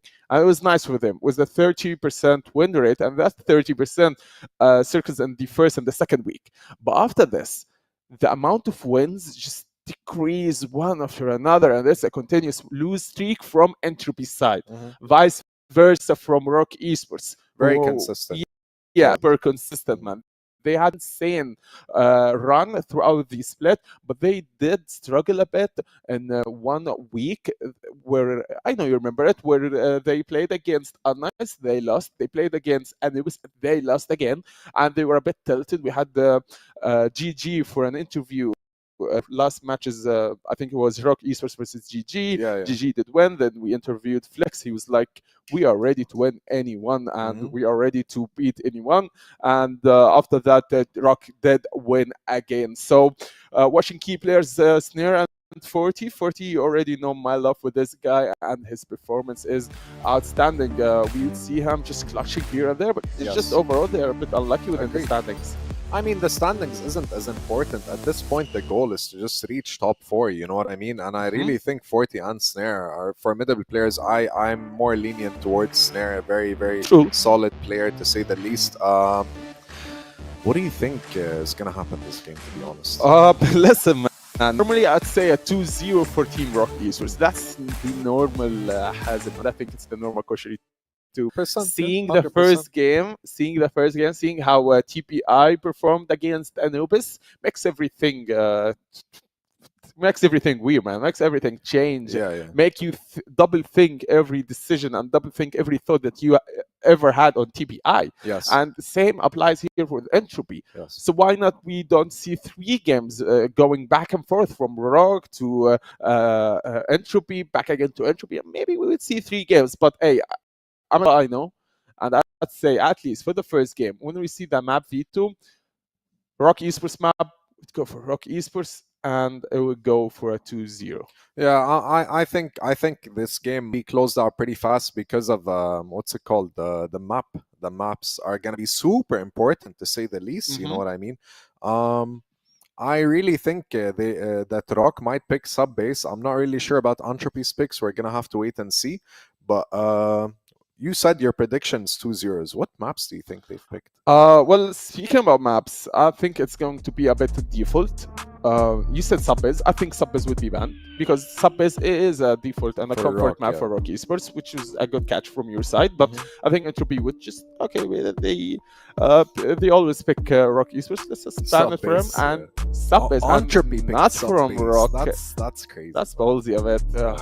Yeah, picked by Team Entropy, Subbase, and Compounds, the default map Esports, which makes that decider map port. I mean, look, it's a difficult yet ballsy decision from Entropy side, picking Subbase, and I don't know what to expect. But for Compound, it's the default map. It's Anubis expected something about Egyptian team. They love Compound. Yeah, and Subbase and Ankara, to say the least. Yeah, it's one of their favorites as well. Same thing for GG. I really think Entropy is. I'm not sure if they're trying to challenge ROC and tell them, hey, we can beat you on Subbase, but who knows? Who knows, man? Here's a final last peek on the teams. Biva and Gena, the Golden Egyptian Duel, 40, the Clutch Master, and of course, Vice Manison. That these names that's repeatedly mentioned. But for ROC Esports, Snare, the Sniper, the MVP, Slayer, Horus, Toxin, and the big guy, Snake. I said my prediction, I said that 2-0. What do you think? I'd say 2-0-2, but maybe it's gonna depend on game one since it's. Do you think the games Entropy's will be map. close? I think it's Entropy's map.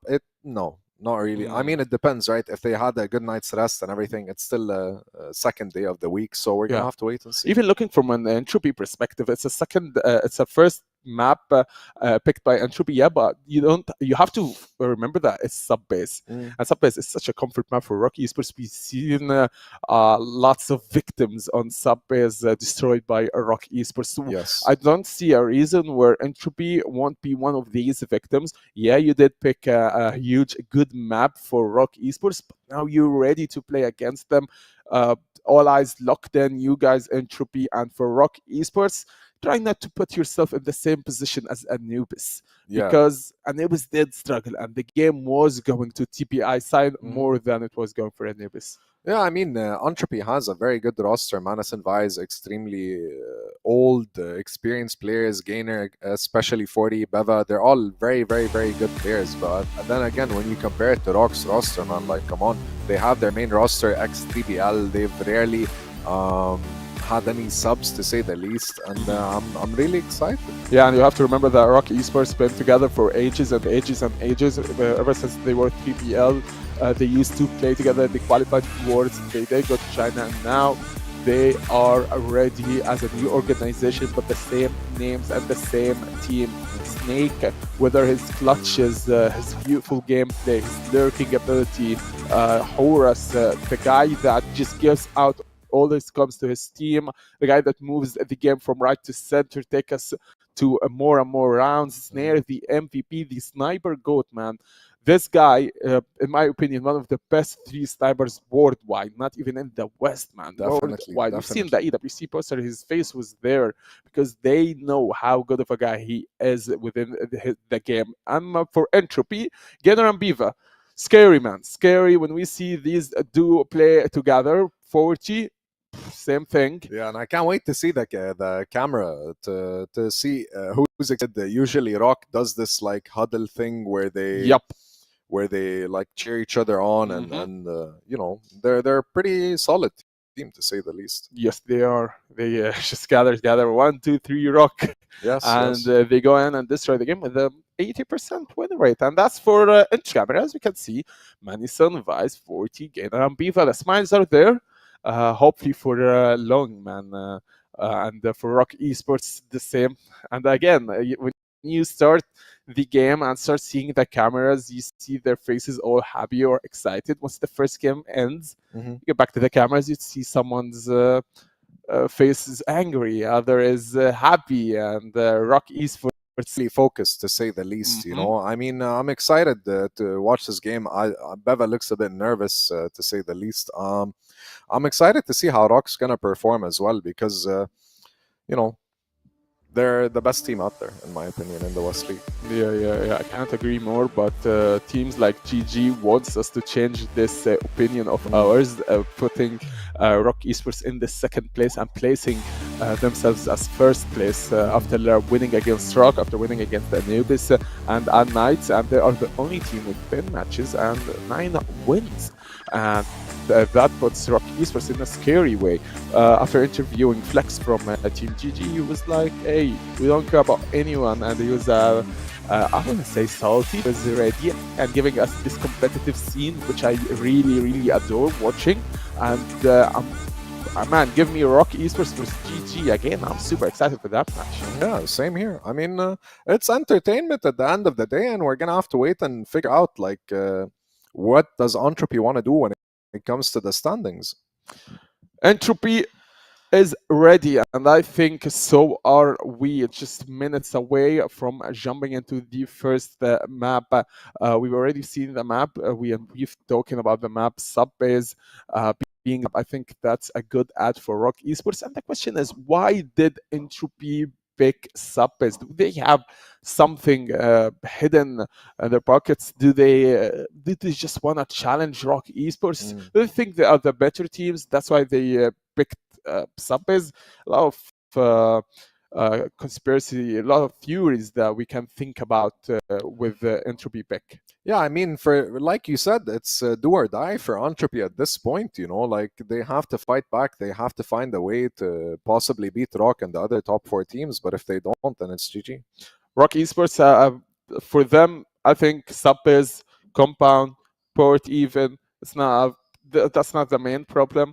The main problem is to throw the game like they did with the GG. It was a difficult game for them. They struggled. Then they clutched it. And here's your favorite moment, Koshari. Yeah, I mean, they all look excited. Horus is locked in. You know, everyone is ready to go, to say the least. I'm really excited to watch this first game because think about it this way, right? The map picks are pretty unique, so we're gonna have to wait. Like, the thing is, when it comes to subbase, ROC plays extremely aggressive, and they especially when they're on GR side. So we're gonna have to wait and see. I'm kind of curious if they're gonna use the same tempo or if they have another means of utilizing that. Yeah, we did see ROC Esports just going all push B or all push A. We don't see this. Let Horus push mid, Slayer lurk, get one, then re-rotate, come back. No, we don't see this. We see I got first blood on B. Let's all go B. And you see Horus with the gun killing everyone, which makes you question where does utility come in a play? When do we use the flashes, grenades, everything just throwing? You see the start of the round, flash, grenade. Yeah, very, very, very. I like the audio as well. And to say the least, I really think ROC is more prepared than Entropy based on performance and what they've done. So we're going to have to wait and see. I'm excited. It's a game of tempo at the end of the day. 100%, yeah. 100%. And ROC knows how tempo and knows how to get the level up and knows how to stay consistent with it. So something that lots of teams miss is being consistent with your tempo and being consistent with your rounds. Like TBI just got 5-6 rounds, but they can't continue because they do not. Their playstyle is not versatile. Not a lot of strategies being put in the play. Not like ROC Esports. ROC to push B. Okay, let's push A this time. Let's push B again. Now let's play it slow. Get a first blood. Lurk a bit. Flank. Just change some of the plays. Yeah, I mean, we're gonna have to wait and see on the on players, especially that we highlighted. So let's take it to our casters and see how it goes.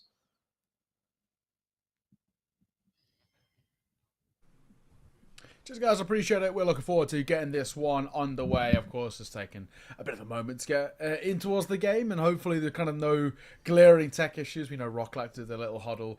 I think they're definitely touching on though.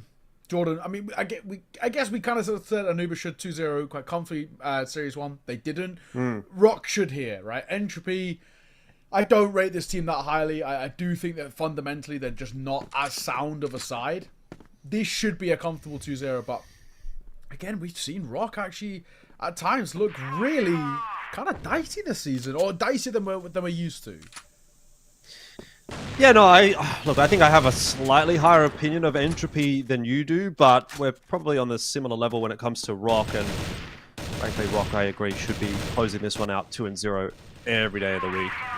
Gainer, though, has been a bit of an X factor for his team, for Entropy, and he might be looking to continue that today as he gets on top of Slayer, but maybe Slayer makes the mistake of letting him in close, won't make the mistake of missing a shot onto Gainer. Gets a decent chunk of damage down there onto Vice as well before he ends up falling. That's a nice kill, though, from 40. And so ROC losing their numbers on this default, which is not exactly how that setup's supposed to go when you get pushes coming through from the GR side.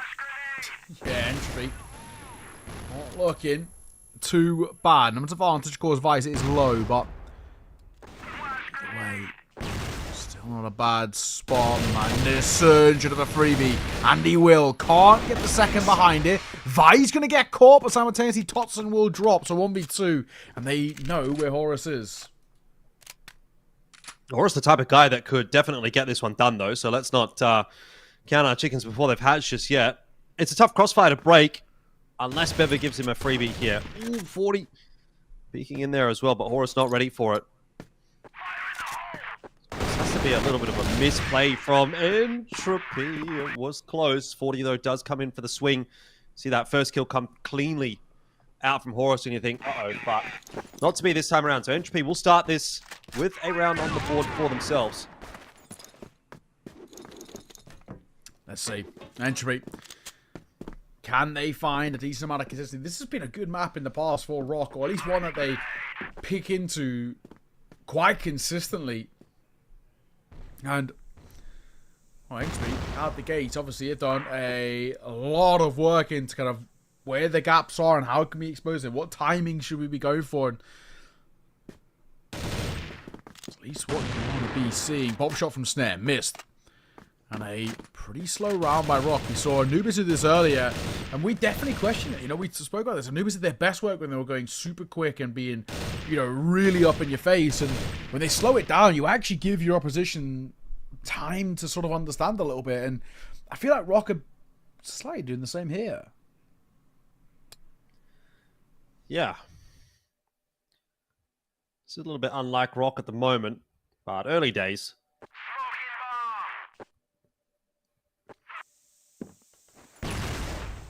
They're going to start to work their way into wood with just over a minute left on the clock, and at this stage, the smoke keeping them at bay for now.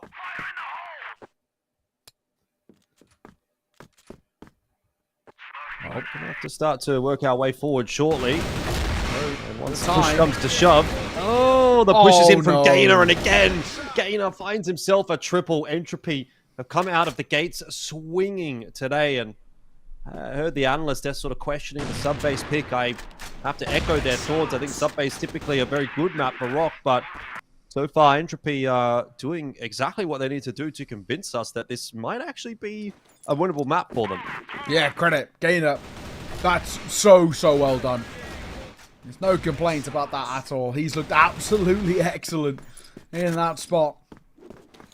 Fantastic. And yeah, Entropy. 2-0 start. Not something that we really expected. We thought that we'd be getting kind of a ROC dominant display. This is obviously now starting to open things up to be quite interesting on the flip side. If we can really get going here, who knows? I'm a little scared, I gotta say, for ROC. If they mentally check out map number 1, it's not going to be the spot that you want to be seeing of them. Horus waiting for a push this time. I want to be given over being shown a bit of respect by Entropy. I mean, these smokes have been doing a great job of keeping ROC at bay. And when you consider that ROC, again, is one of those teams that looks really quite solid when they're playing quickly, the fact that Entropy have been able to slow the pace of this game down pretty substantially, it's quite a nice style that they're forcing so far. Bever doing a good job of opening things up there. Nicely counter util coming through as well. Flashes really keeping ROC at bay. They're just stuck in the stairs position. Manison hoping desperately for some assistance. He should be getting it. There's numbers here from Entropy. They've got to be swinging together, but unable to do so. And the smoke looming in their face. Snake as well with a double. Should start to give ROC their first round of the map.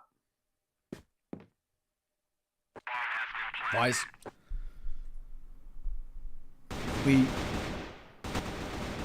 the make or break a little bit, it feels. Any chance it feels quite unlikely, though. He's just so low. Surely basically no chance at all. I mean, they're tapping away. This is quite a scrappy way on the retake. Time is ticking. 17 seconds and just gone by.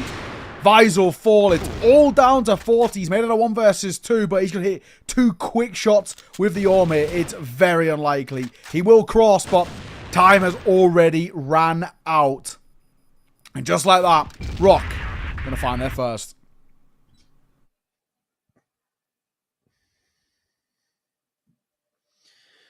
Rightio. It begins. But what is it? We'll have to wait and see. Is this something that ROC's going to be able to work with? It's now down low already. It's not, again, the greatest of starts to this round for ROC, but they are moving through the map a little bit quicker this time around. They've decided to push the smoke at Wood. It's Horus and Snake that are still trying to pressure in, but eventually, again, forced away as those smokes do come through.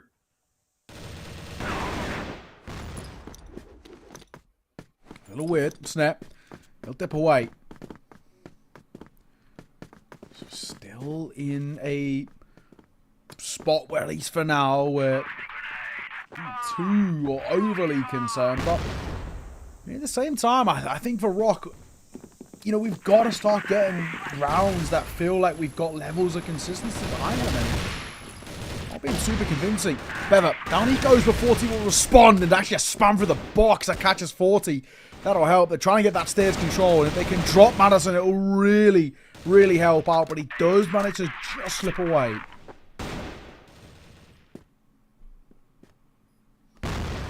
Horus holding on to this angle.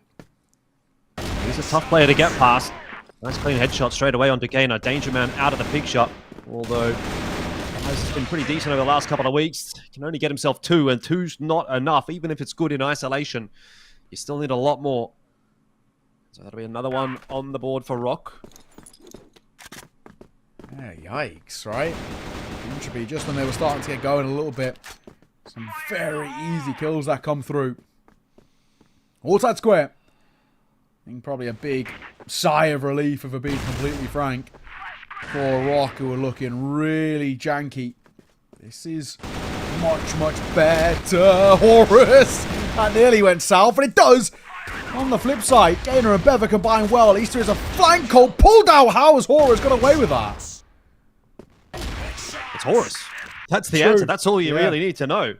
The guy's a multi-frag machine. He can do whatever he wants, seemingly. Insane. So well done. Now, yeah, up to a 3-2 scoreline, ROC.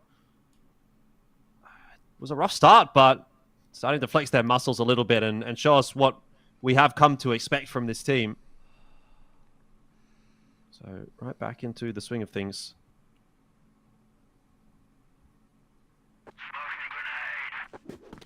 Where's that pizzazz, though, from Entropy? Can they find that again? Yeah. Well, this might be it. Madison, nice start. And he actually manages to get out. And maybe it might only be briefly, but no, he has actually managed to get out and escape. There's a bit of the pizzazz.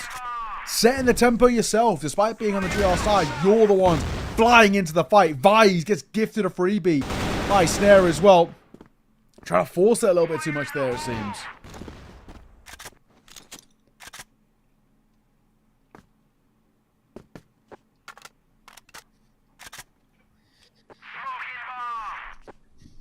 Back to square one for ROC.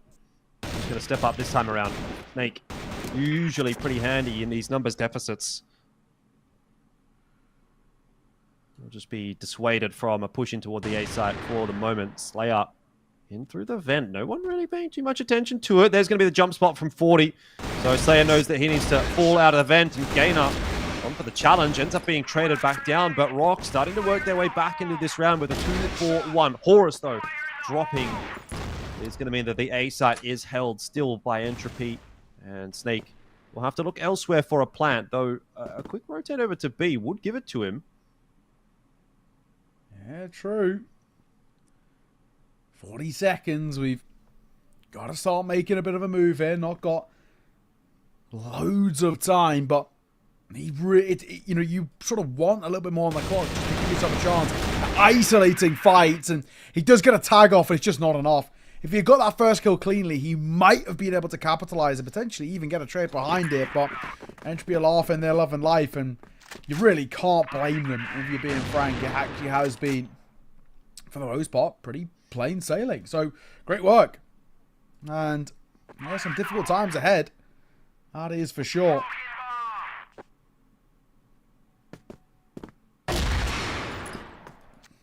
Okay. Bit of a change up again as we go 1 for 1 to start this round off. It's not domination one way or the other. Battle for Control Room has, though, been won by ROC. I'll allow Slayer a little bit of a look into the locker room at the moment.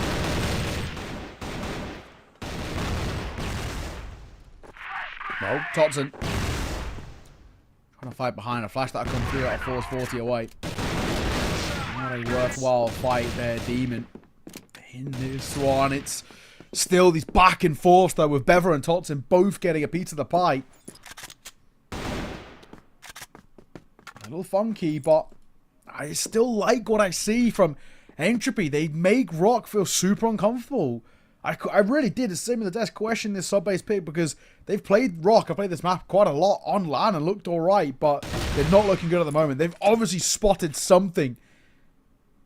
Snake will get that C4 down as Totson finds a kill, and it obviously becomes much harder with how low Vice is, and 40 not exactly healthy.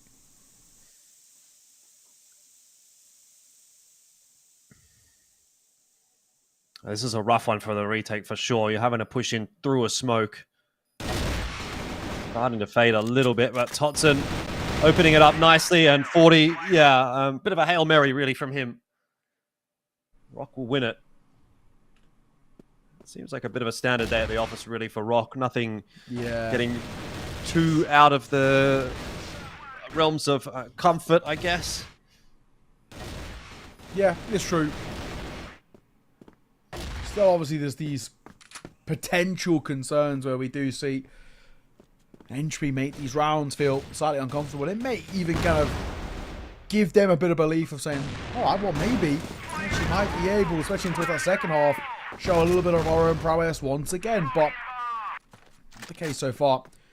Entropy, if they can get, even if it's just 4 rounds at the end of the half, I think it actually gives them a really good chance. But if it is to be a 6-3 by ROC, then I think they're in a comfortable enough spot to kind of pull away for this. So, it's tough. Slayer spots one crossing back, drops an 8 behind it, and a reposition.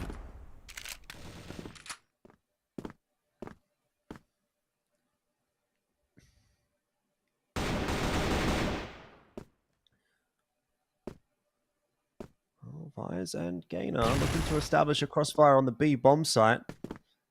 Boosted position for Vise. Do a lot of work from there, but Horus on the other side of this entry is going to make it work. And Totson with a long spray, looking for 2. One will be stolen away from him in the end, I think, by Snare. But either way, you'll be happy with the results. The plan's going to go down. It's a 4v1, and Bever will just be chased down.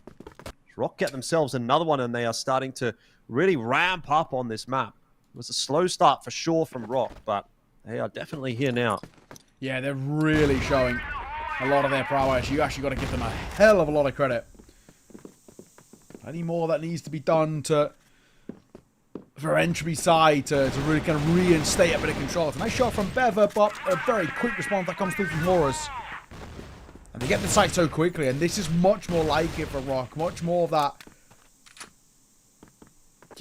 dominant showing in a way, and that proof in the pudding a little bit of sort of their level that they're at.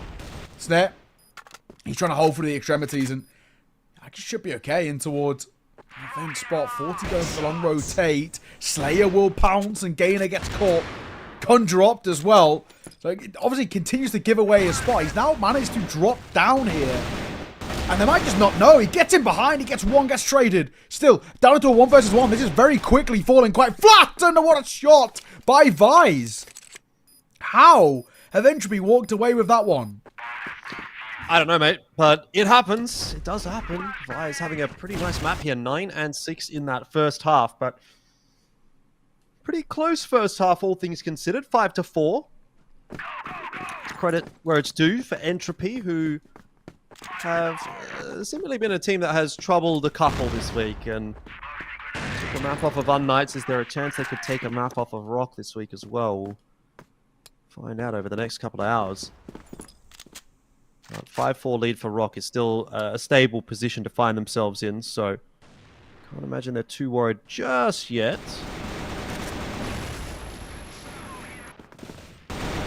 One on that entry. A site's going to be taken here by Entropy.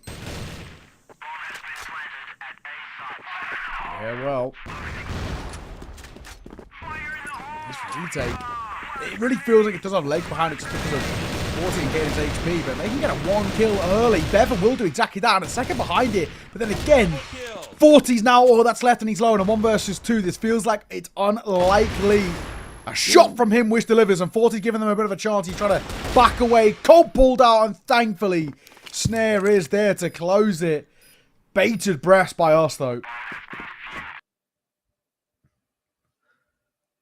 Yeah, more close for comfort, I think, for ROC, as we've seen a few rounds this half. Oh, sorry, this map. But as long as they're getting put over the line, I guess is all that really matters. 6-4 the lead.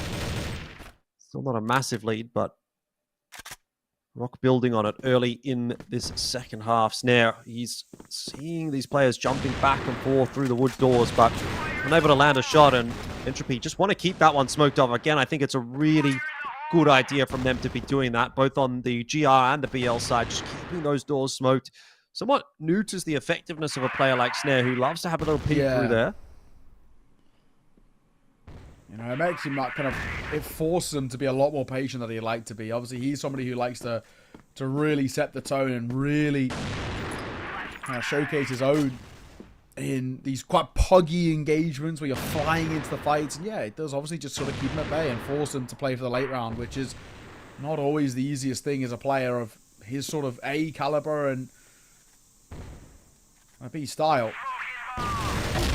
Snake, gotta do God's work. And he does. He gets 2. Going 2 for 1 there's not bad. Snare gonna love going 2 for 0 though, and Slayer helps him out by finishing off 40. So that ends up being a really one-sided round. Clean one from ROC as they start to think about closing this map out. They're getting within striking distance. 7-4. It's a very stable lead, solid position to be in. Madison tagged down heavily, and Snake's on the push. Oh my. So quick into wood there, and full control of the A side of the map right now for ROC. It's going to push Entropy in the direction of B. To do that, they're going to have to go into Locker's room and deal with Totson, who's now dropped the C4, aware of that. Rotation starting to come through. Players lining up here and there, but shots are just a little bit too good from ROC, and another huge round out from them. They clean it up nicely.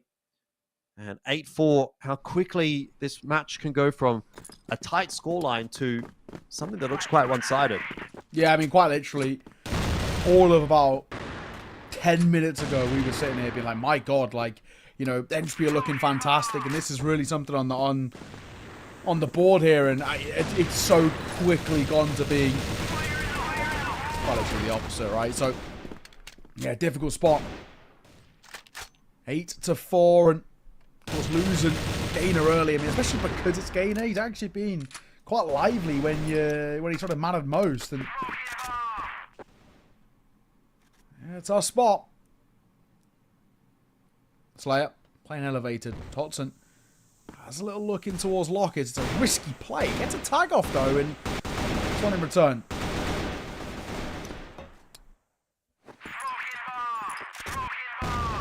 No HP on quite a number of players in this round. Totson, Snare, Madison, Vice, 40.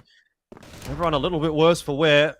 And there's pushes happening on both sides of the map. It feels like Entropy are just kind of trying to probe and see if they can get anything anywhere, but maybe running out of ideas a little bit and relying on the individuals too much. This round is not going to work out for them. Horus has Madison stuck between a rock and a hard place, and will finish that one off. So too will Snare onto Vice. And so scoreline looking quite grim in the end for Entropy. It was a close first half, but this second half has been anything but.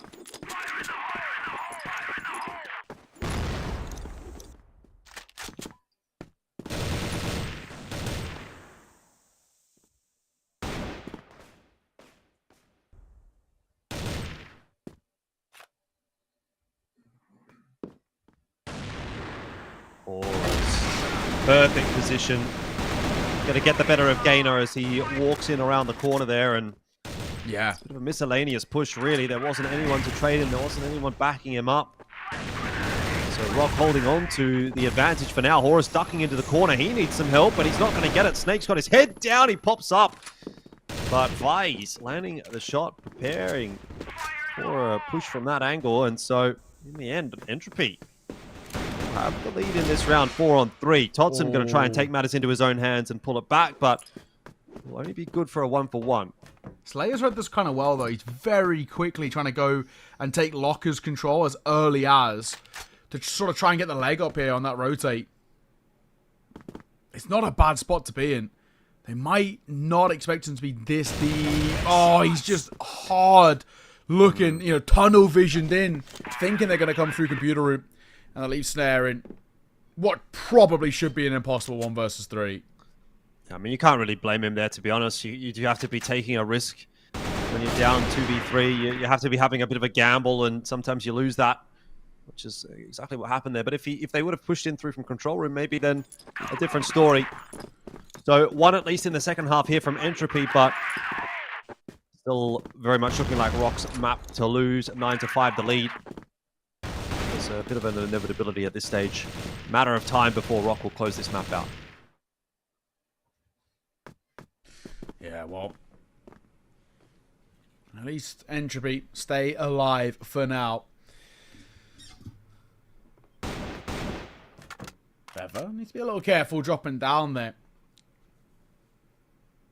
On the flip side as well, we know that this has been an angle that ROC have been trying to take a lot of control with. Totson not overly committed to the fight just yet. Once brought on the cross, Snare can't hit the shot. I spoke about this a little bit earlier about using those smokes to try and nullify them. They actually go dry before the smoke plumes, so could have been very risky. Thankfully it wasn't. He comes behind it, but nobody pushed over towards boxes. It's a waiting game to pop stairs. Horus could potentially be in a lot of trouble. If he can go 2-for-1 here, that would be fantastic. Horus liable to do so in a stairs position like that one, but where's the rest of ROC? At the moment, hefty sack toward B and towards Wood, and that's not really where Entropy are setting up at the moment. So Horus is about to have 5 players that he needs to try and deal with. First kill does go the way of him, but instant trade coming out from Vice, and now Snake really under pressure. He'll just be spammed down. Rotation coming through from Totson. He might need to pick that up, and he can't. Over towards that Wood position, and the rest of the fight has not gone cleanly at all for ROC.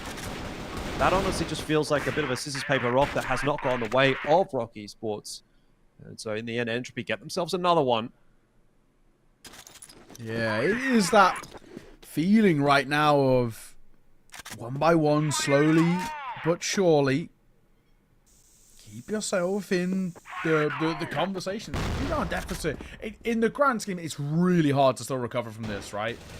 But it's the fact that Entry are making these rounds actually look quite good. The game plan behind it is pretty sound. So they're going to get tagged up early. He's on a fantastic map, as we always expect out of Snare, but this round might be a little tougher to come by. Being tagged down so low in the early part means he can't be as risky as he normally likes to be. We'll have to play a little bit more disciplined. It's not usually his style. He likes to set the tone, set these fights. Totson, close. Very commonly cleared angle because he has the advantage usually, and he gets one. It's not bad. He would have liked a 2-for-1 there, though, and especially considering Bever should have a freebie. How has he let that one slip away? Yeah, I'm not too sure. That's a really cheeky position from him, to be fair, but in the end, Slayer just proving to be a little bit too good. Horus has got the kill on the Gainer on the other side of the map as he's now pushed out from A and essentially cleared that entire side of the map. ROC really only have to focus their attention for the next 30 seconds or so toward B. Snare watching for the rotated mid will pick himself up a nice free double, and that is going to be ROC to close the map out. And of course, as is ever the case with ROC Esports, it's without a huge amount of fanfare because they kind of know that this is how it should go. You know, this is just a standard day at the office, really, and anything otherwise would have been a disappointment. Yeah, it's one of those where I think because it's an expectation, we're looking at it and they're looking at it and saying, okay, job done as expected, but probably actually a bit of a lesson to be learned from that first series of, okay, job done, that was great. Let's not switch off now, right? We know we're the better side. We know we're the side with the advantage in this series. Let's not now slip the way Anubis did, right? Anubis fell so short into round number 2, and we're really scrappy in map number 3 as they did actually mentally switch off. ROC are a side that feel like they're disciplined enough to not do that, but you just got to make sure. I feel like we've already had it once, you never know, and ROC have had their troubles. We'll have to wait and see either way. I'm going to throw it back over towards the boys on the desk. Ooh, thank you so much, guys. Very well played by ROC versus Entropy on map 1, and please highlight some of the insights that you can see. I mean, such as the casters that say another day in the office for ROC Esports. So what's terrifying more and more is Entropy. Actually, I'm impressed from Entropy. I like how they did play. Vice did have some insane plays, and the amount of highlights managed to get is just nice to see. Keep in mind that the same as 40. I need to mention him. 40. He was just doing 40 work exceptionally well. Yeah. Exactly, but enough. Thing is with Entropy, they do get themselves the round that they need. I mean, look at round 4, for example. It was a round for Entropy Gaming, started as a first blood for ROC Esports, and we all thought, okay, here's a first blood for ROC Esports. What will happen is ROC will overtake the round. Either they kill 2 on B, overtake A, plant the C4, and then we're good. No, that did not happen. Entropy, Vice, 40, every one of them got 2 kills, and then slowly but surely did get the round. I mean, 6th round for Entropy against They tried, right? Like they did. But try. ROC is too strong. Like I ROC mean, is yeah. way too strong, in my opinion, to be playing. Like I said, I don't even classify them as top 4. I really do classify them as top 1 at least. Exactly, I do agree with you. The only I think, in my opinion, the only team that can beat ROC Esports is GG. And I think for Entropy and TBI side, I love how in the final weeks they just getting in the real form of them, the real potential. They show us that, okay, this is us, but you just had to give us time, which is understandable. Off-season might be not enough for some of the teams.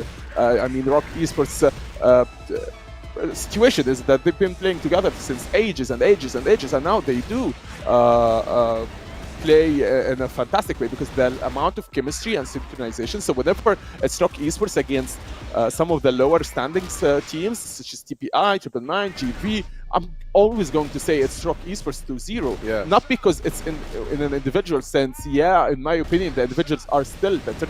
I mean, Snare is just incomparable with any sniper of the league, for example, but I do see it in a sense of, come on, we've been together for years. Yeah. So the amount of chemistry is subconsciously connected. When we speak about the swings, the trades, the shoulder peaks, the when do we enter the site and when do we leave the site, all of that just connect in one and just give you the round that you need. But I love how Entropy made the game back and forth, at least especially for the first half, and then it was overtaken by the best ROC Esports. Definitely, yeah, I couldn't agree more. That was very well said by you, to be honest. And I think game 2 is not going to be a stomp or anything like that, because 6-10, it's not that bad, you know, when you consider all the factors that you mentioned. I mean, I'm really excited to go into game 2 because we can wait, and I don't know, like I think Entropy is fighting for it, but I'm pretty sure that ROC has the upper hand. Yeah, they do have the upper hand. You need to keep in mind that we were playing sub-base, which is a map picked by Entropy, but let's be honest, ROC are better on this map. So what do we expect on Compound, though? I mean, it's a default map picked by ROC Esports because they already banned Eagle Eye for them. They were going to pick Eagle Eye. They did not because it was clearly banned. So Entropy do need to fight for survival here. I think it's going to be 2-0 for ROC Esports, but at what cost? I mean, I want to see a war like I did in the first game. I enjoyed the first game. Like premium CrossFire, to say the least. These guys performed really well, both teams, and this is why we love this game, because indeed, because at the end of the day, it's just so back and forth. Like, if you think about it, all 8 teams in the standings cannot be classified as first, second, third, or fourth. There are some minor variations, but at the end of the day, they're all consistently proving themselves in most games that they're here to stay. Yeah, maybe when it's the top 4 playing, we would say, oh, I can't give the best prediction. It might go to 1, but what I love about the league is every week something new appear, and every week something new. We just have more insights of it. And I think with day 17, we just seen a new form of TBI and a new shape of Entropy Gaming that needs to be studied more and more. And even if the next map is Compound and it's picked by ROC Esports, I'd say we will have a close game. Definitely agree. Yeah, I mean, at the end of the day, I'm pretty excited because ROC has played exceptionally well, and so has Entropy. But I just feel like next map, it's just ROC's map, man. They know how to play this map. They know how to maneuver. They're exceptionally well. They've performed on it multiple times. So yeah. I mean, ROC were just destroying left, right, and center when it was on the 100%. attack side, at least, on the first map. So in their map, their favorite map, picking Compound, going in it, I think it's going to be the same performance. Keep in mind, ROC Esports winning this map temporarily in the first place because GG will not play tonight. So putting them in this just adds more and more of the intensity of the games. I couldn't agree more. And let's take it to the casters because we really want to see game 2 and how it pans out.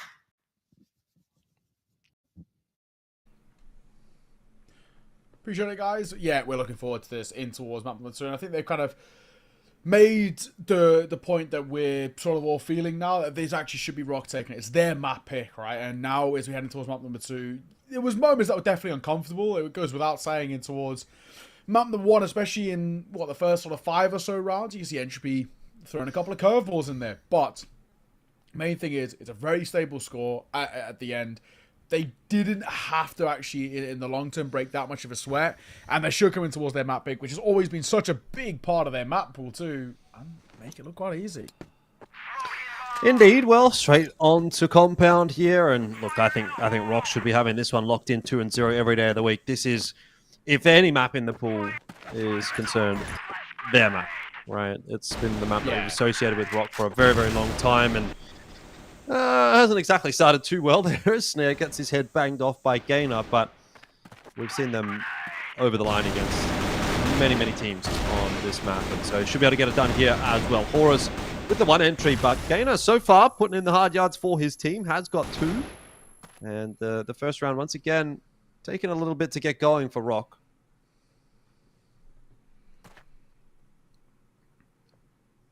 Horus 18 for an overextension. Should be okay for now. Just jiggling. I mean, obviously just being across. And that's the issue with Bever jiggling in the way he was. He actually allows Totson to cross, which then kills Vice. So he sort of is given a real option back in here for ROC. Totson going to get tagged up. Slayer's still alive, and they actually don't know really where he is just yet. It's not a bad call to be going back over to A, though, actually. There's been a lot of presence shown toward B. That has drawn the rotation in from Entropy, so ROC reading into that possibility are going to start to accelerate their way toward A. Slayer being the one to kind of get that done. I think they're almost gambling here, ROC, that A is going to be open. And they'll be correcting that gamble. So Slayer's going to be able to get the bomb plant down, and this is where then Totson comes into play. If he can actually pick the timing on the rotate to just have a little bit of a peek out that window perfectly, then all of a sudden Entropy lose a player on the rotate for free, and it's a 2v1. But let's see what happens here from Totson's perspective. They are pushing in through middle, and they are making noise as well. Totson should even get potentially both right here. Big spray, 4-2, and ROC start with a win. Well played by Totson. Yeah, very, very well played. I got to come back to it again, though. Bever, he allows him to cross his jiggle peeking over towards that window on the left-hand side, and that then gets Vise killed, which then makes that whole round fall apart. It looked really decent at the start there from Entropy, and it just slips away. Man, you really hate to see it. It's a costly and slightly annoying way for things to fall flat like that, but only the first round, not the end of the world, but it's good to see that we are getting this ROC side back out who are able to really pull rounds back in their favor in some way.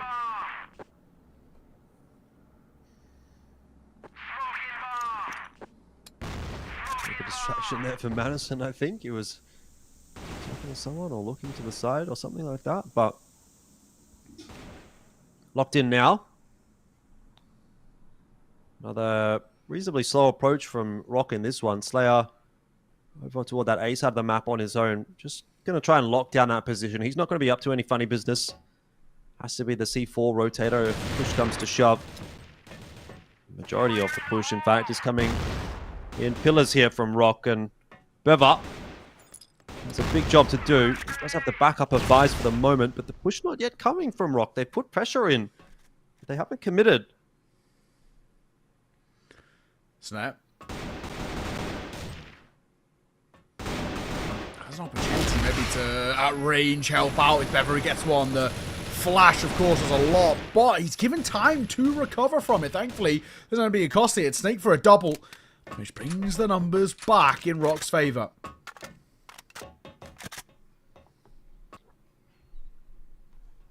Time of the essence, though. 40 seconds on the clock. They might still actually opt to end up going A here if there's a bit of presence being shown on B. Game has definitely been seen there by Snare. C4 in middle. ROC is really waiting this timer down. They've got to go. Totson spots out 40.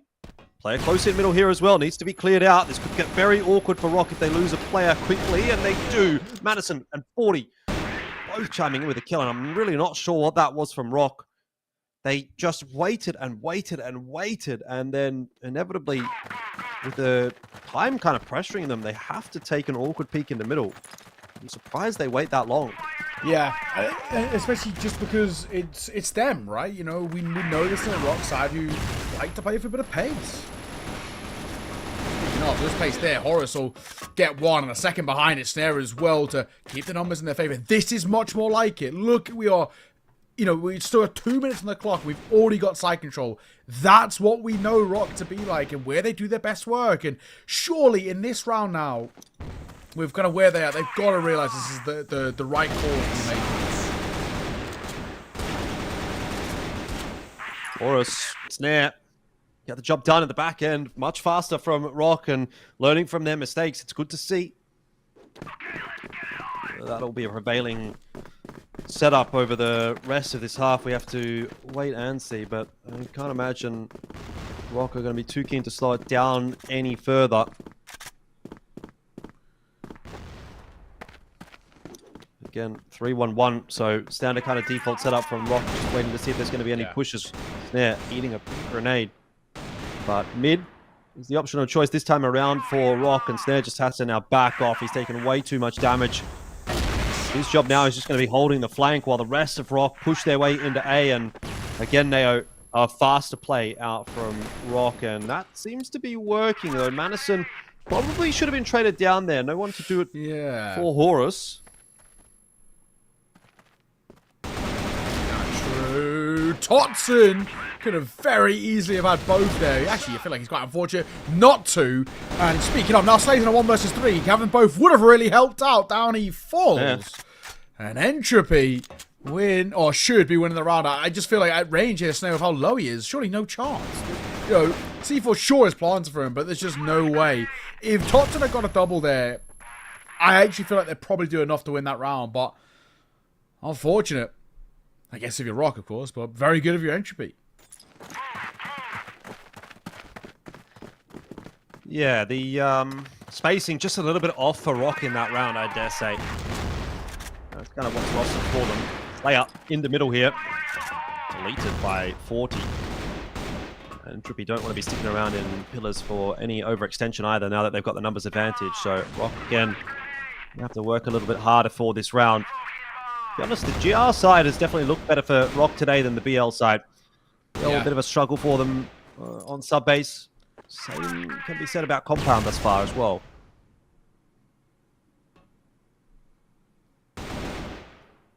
Oh, well.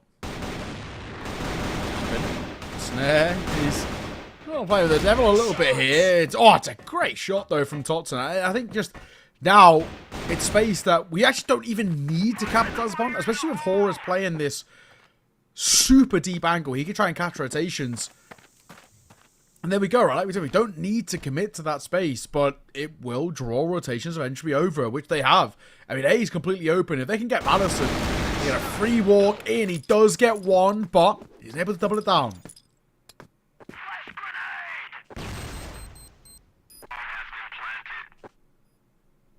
.40, 1v2, not an easy task against players of the caliber of Totson and Horus.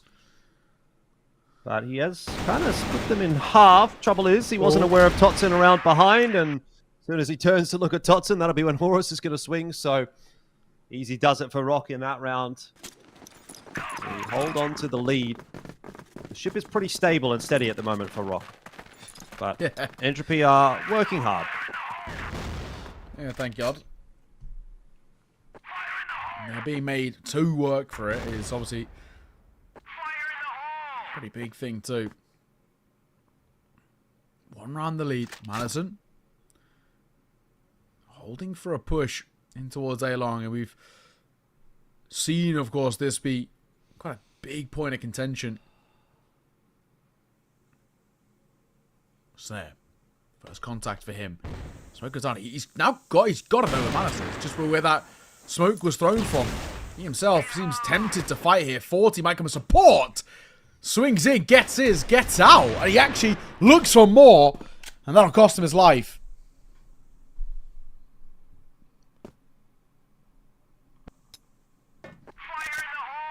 4-on-4 though, not a bad spot to be in here for ROC, all things considered. A lot of util getting pushed out by Entropy at the moment as well, so there's not really going to be a whole lot of counter util later on in this round for the GR side.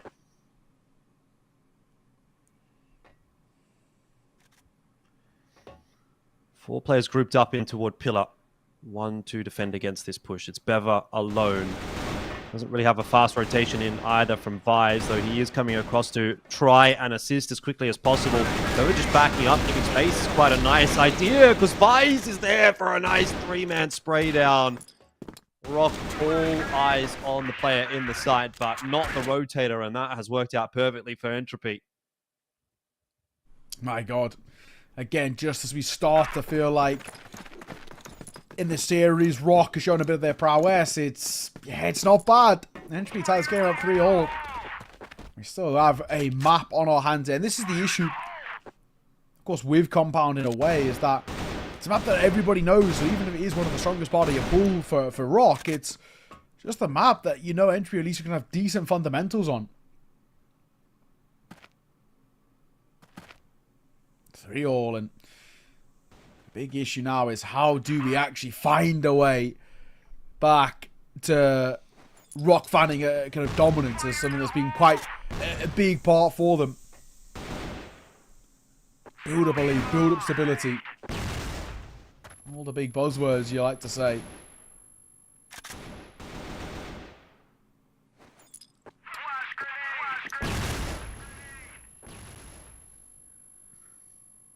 Mid control's there for ROC in this round. What are they going to do with it? They don't have control of either of the extremities at the moment.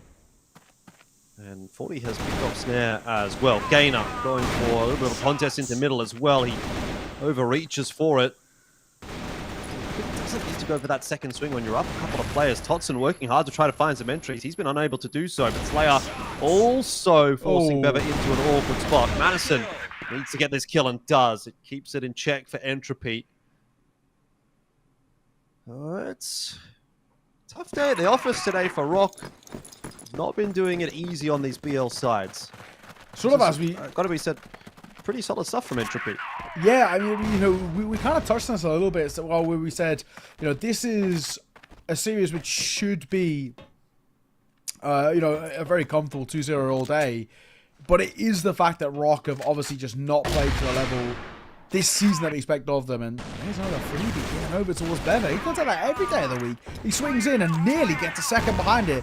The nade might feel a little awkward, and he's given the ability to get out. It's pretty sick. Like, this is Entropy who are actually playing at a much higher level than they have in the few times I've called them this season. Sure, Snare gets his, but he dives through on his own.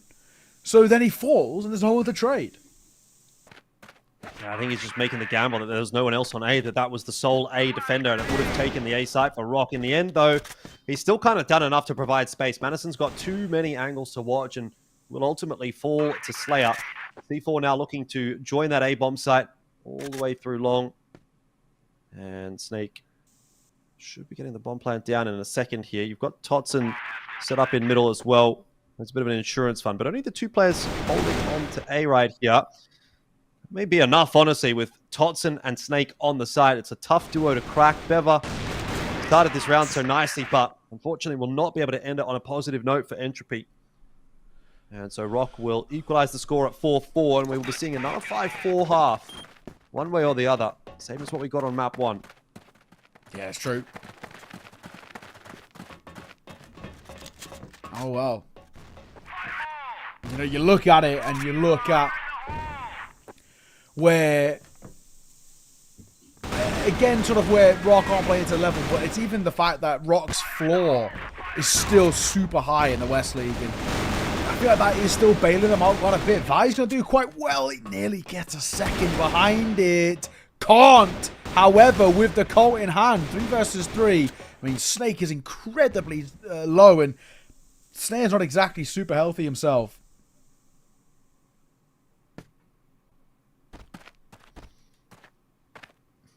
Yeah, but still 3-on-3. Guns in the game is really what matters. You can still get a lot of work done, even if you're on 10 HP. All it takes is a good headshot or a nice positioning, catch a good timing somewhere.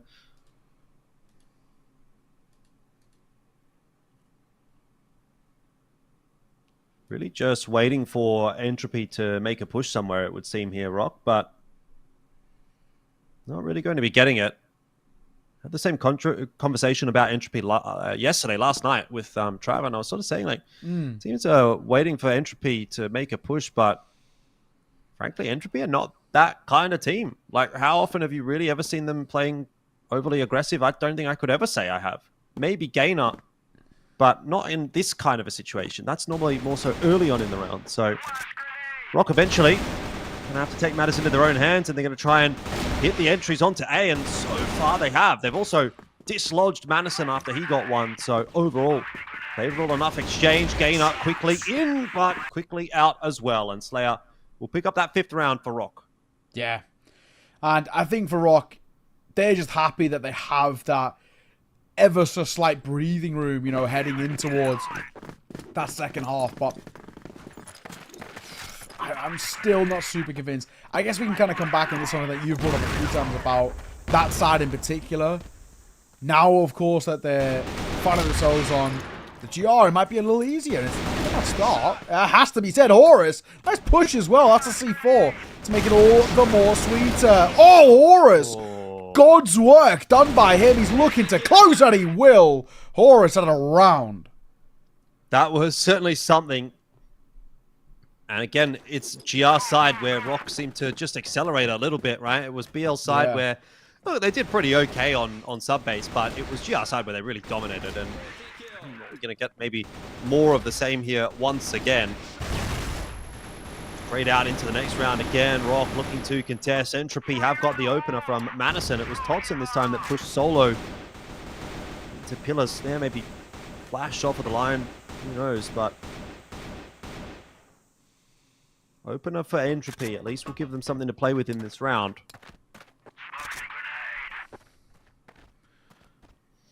Okay. Yeah, like you said. At least something.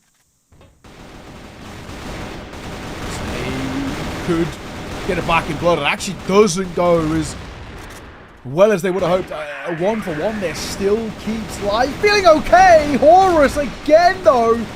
We spoke about him bailing out this side, but then Bever gets a double. I think they were maybe both Slayer and Horus a little too happy to fight there.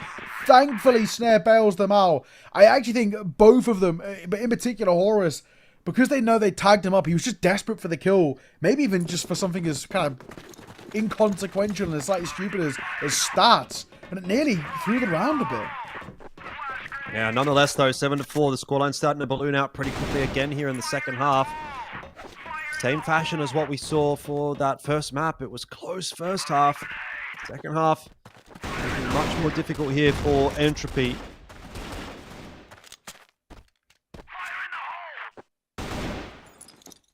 Bit of a slower approach again from Entropy in this one. Double setup in towards middle from ROC. A lot of presence on that part of the map.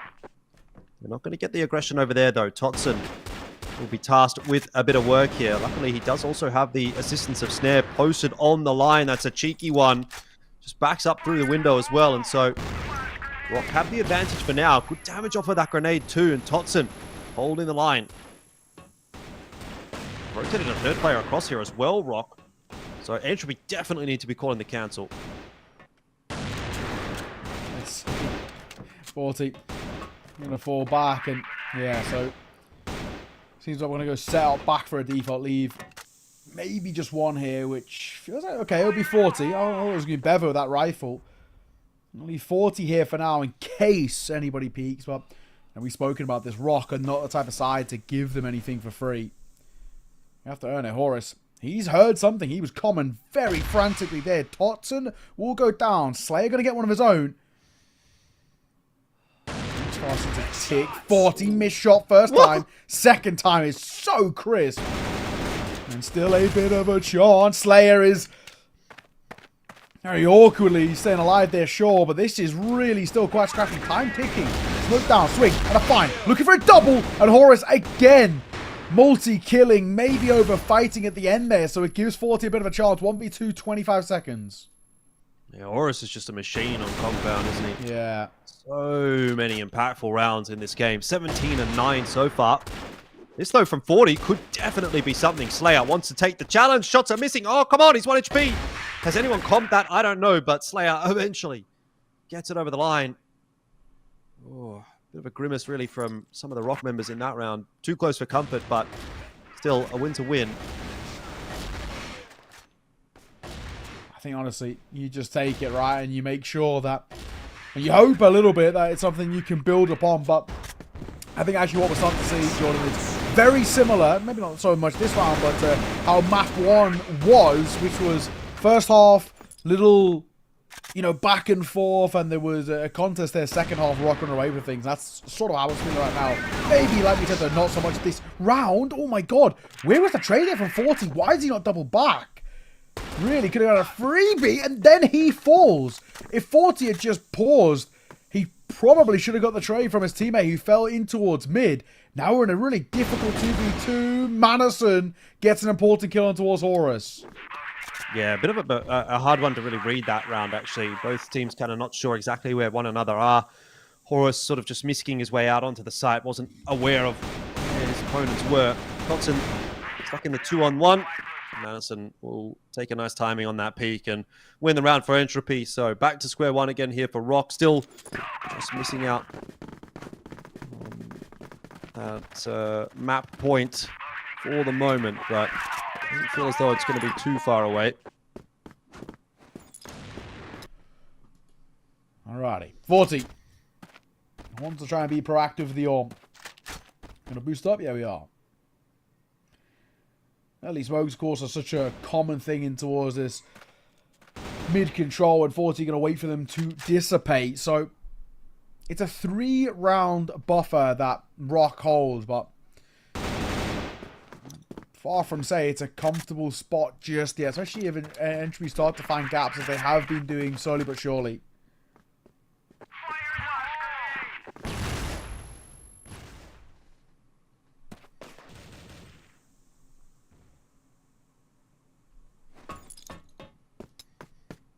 And 30.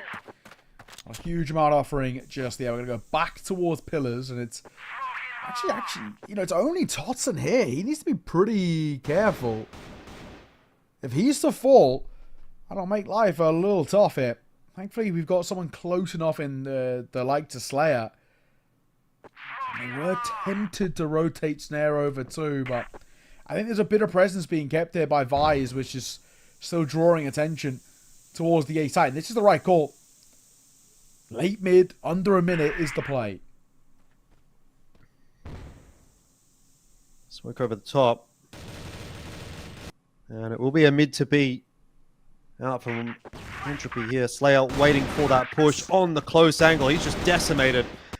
That actually might just be round over straight up, especially if Totson were to go down, but he does hold on to the flanking angle, so can rotate an extra player of Snare around and go for this 2-2 split to try to retake this site. But man, this is going to be a tough one, and time is already starting to tick away. So ROC are going to have to be clean on these entries. There's Util getting tossed back in their face. Totson looking for it, gets himself one. That opens it up a little bit. There's a bit of space being created now by ROC, and they're out.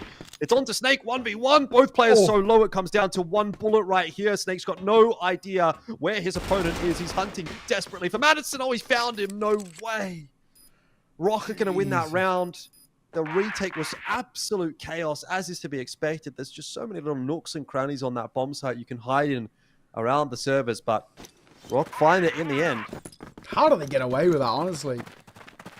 ROC, bit of fortune on their side. I think it is safe to say that was unbelievably close, but either way, map and series point ROC now, and Entropy. Last chance for ROC doesn't start well, but Gainer will respond, leveling the playing field back to a 4 versus 4. And for Entropy, I sort of like the approach by them. This pack mentality, but if anybody goes stray, Horus will punish with another double kill. He's had so many, especially in the second half. 3 versus 2. Just going 2-1 makes such a big difference. Bever also going to fall as well. So that should be curtains. Just Madison, a 1v3. And sure, bomb on his back makes it a little easier, but a lot of work that has to be done, especially considering basically all 3 are in the direction of this A site. I don't know if he's been spotted. He now has. They know exactly where he is. He's getting spammed down to make it all the more uncomfortable. And a jumping Colt can't see it off, but at range, Slayer will. Just like that, ROC 2-0 as they shut down Compound. Yeah, solid stuff in the end from ROC Esports today. I don't know that you can really say anything negative necessarily for ROC or even for Entropy. I think just generally speaking, this was pretty much in line with expectations on both sides. There was definitely some good efforts being put up by Entropy, but didn't really expect them to be able to get themselves a map in this matchup. And for ROC, you know, look, it could have been cleaner. It could have been a faster series, sure, but Entropy's not a terrible team. They're not a team that you're just going to sort of not even have to try against, let's just say. So they have to put in a little bit of effort. It does take them a little bit to kind of get that over the line, but it never really felt like they were in danger of losing either of those maps or even having them go all that close, frankly. Like the first halves were pretty close in both maps, but pretty comfortable wins in the end for I was going to say 3BL, for ROC Esports. Solid stuff across the board, really, I think, from both teams, and no complaints. Yeah, and I think, you know, we also got to say sort of to be expected. Sure, I think especially in both maps, those first halves are a lot closer than they would have liked, but it is still ROC who could have run away with it, and that's exactly what we want to be seeing. And this is a side who are meant to be the best in the West, and it's games like that. Yes, it's a little closer than you would like, but it's still a win. You still haven't dropped a map. You're pretty happy. Either way, we're going to throw this one to a break. We've got one more series to bring you. We'll see you soon.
Welcome back. Welcome back. This is, as expected, a very, very strong performance by ROC. I mean, they did outstanding. They did incredibly well. And Horus, man, Horus, 22 kills at the end of the game. He was just going ham, man. He was unleashed. Left, right, and center. Yeah, he's the LGL. Yeah, he's giving calls. He's focusing more on, guiding his teammates. But, man, the guy just swings. Thing is, most of the players with CrossFire just get one and get traded. Meaning, I'll get dies and then I'll die, and Madison will get Hudson and then he dies. But no, this guy, whenever he just sees one, he sees three, man. He gets a first, gets another, and gets a third. For him, it's just as easy as it gets. I think it's the main element and the main key for ROC Esports win is the presence of a player like Horus, man. Not only can guide his teammates, but only can get himself some beautiful kills. Same goes for Slayer, Snare with the sniper, which is insane.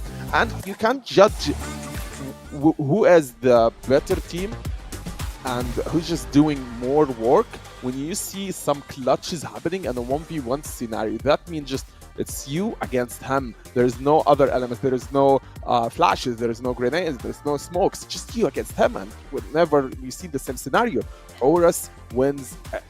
Definitely, I couldn't agree more. I mean, Horus performed exceptionally well. So did a lot of the ROC team, to say the least. Just like our casters highlighted, man. Very, very impressive gameplay throughout both attack and defense side. Yup.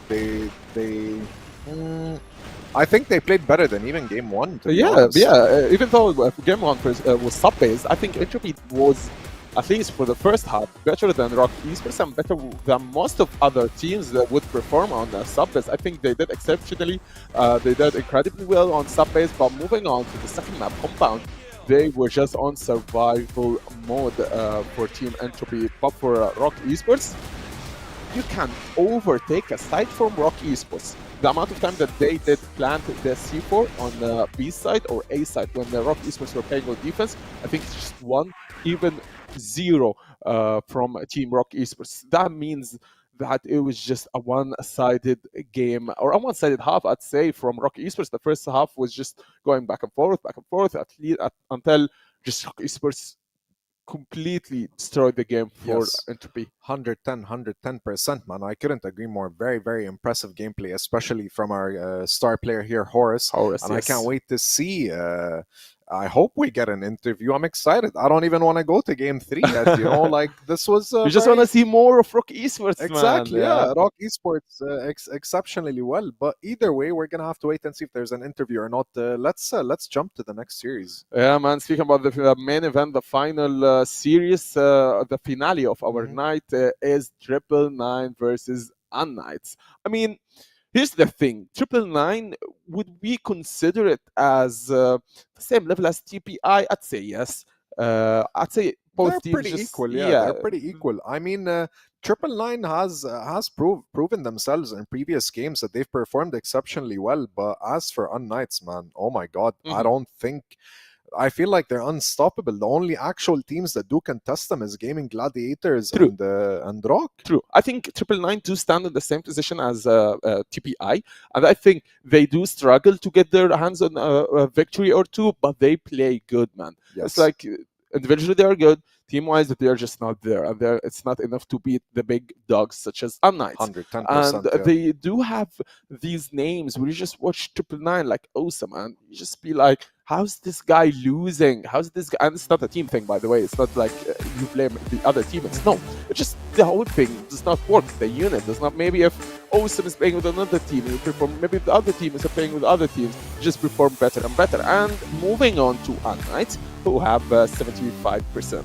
win rate with 835 AP on the third place after GG and ROC Esports. These guys are doing incredibly well, man. These guys did win yesterday, and they are looking for another win tonight. 110%, man. I mean, 999 do have a challenge up against them, especially with players like Alucard, Kiko, and if I'm not mistaken, Beck, Petro.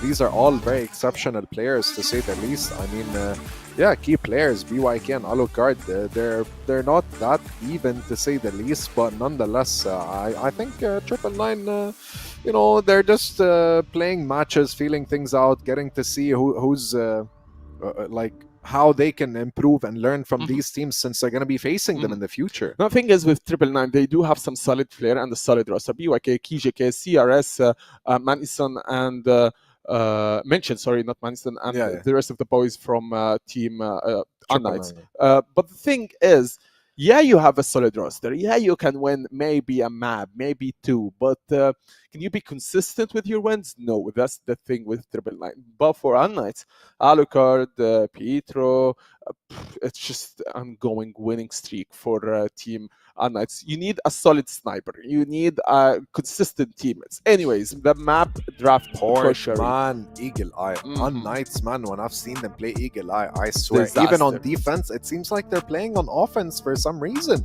You know, and they do manage to perform exceptionally well, and I don't think they've lost a map yet. I hope they don't.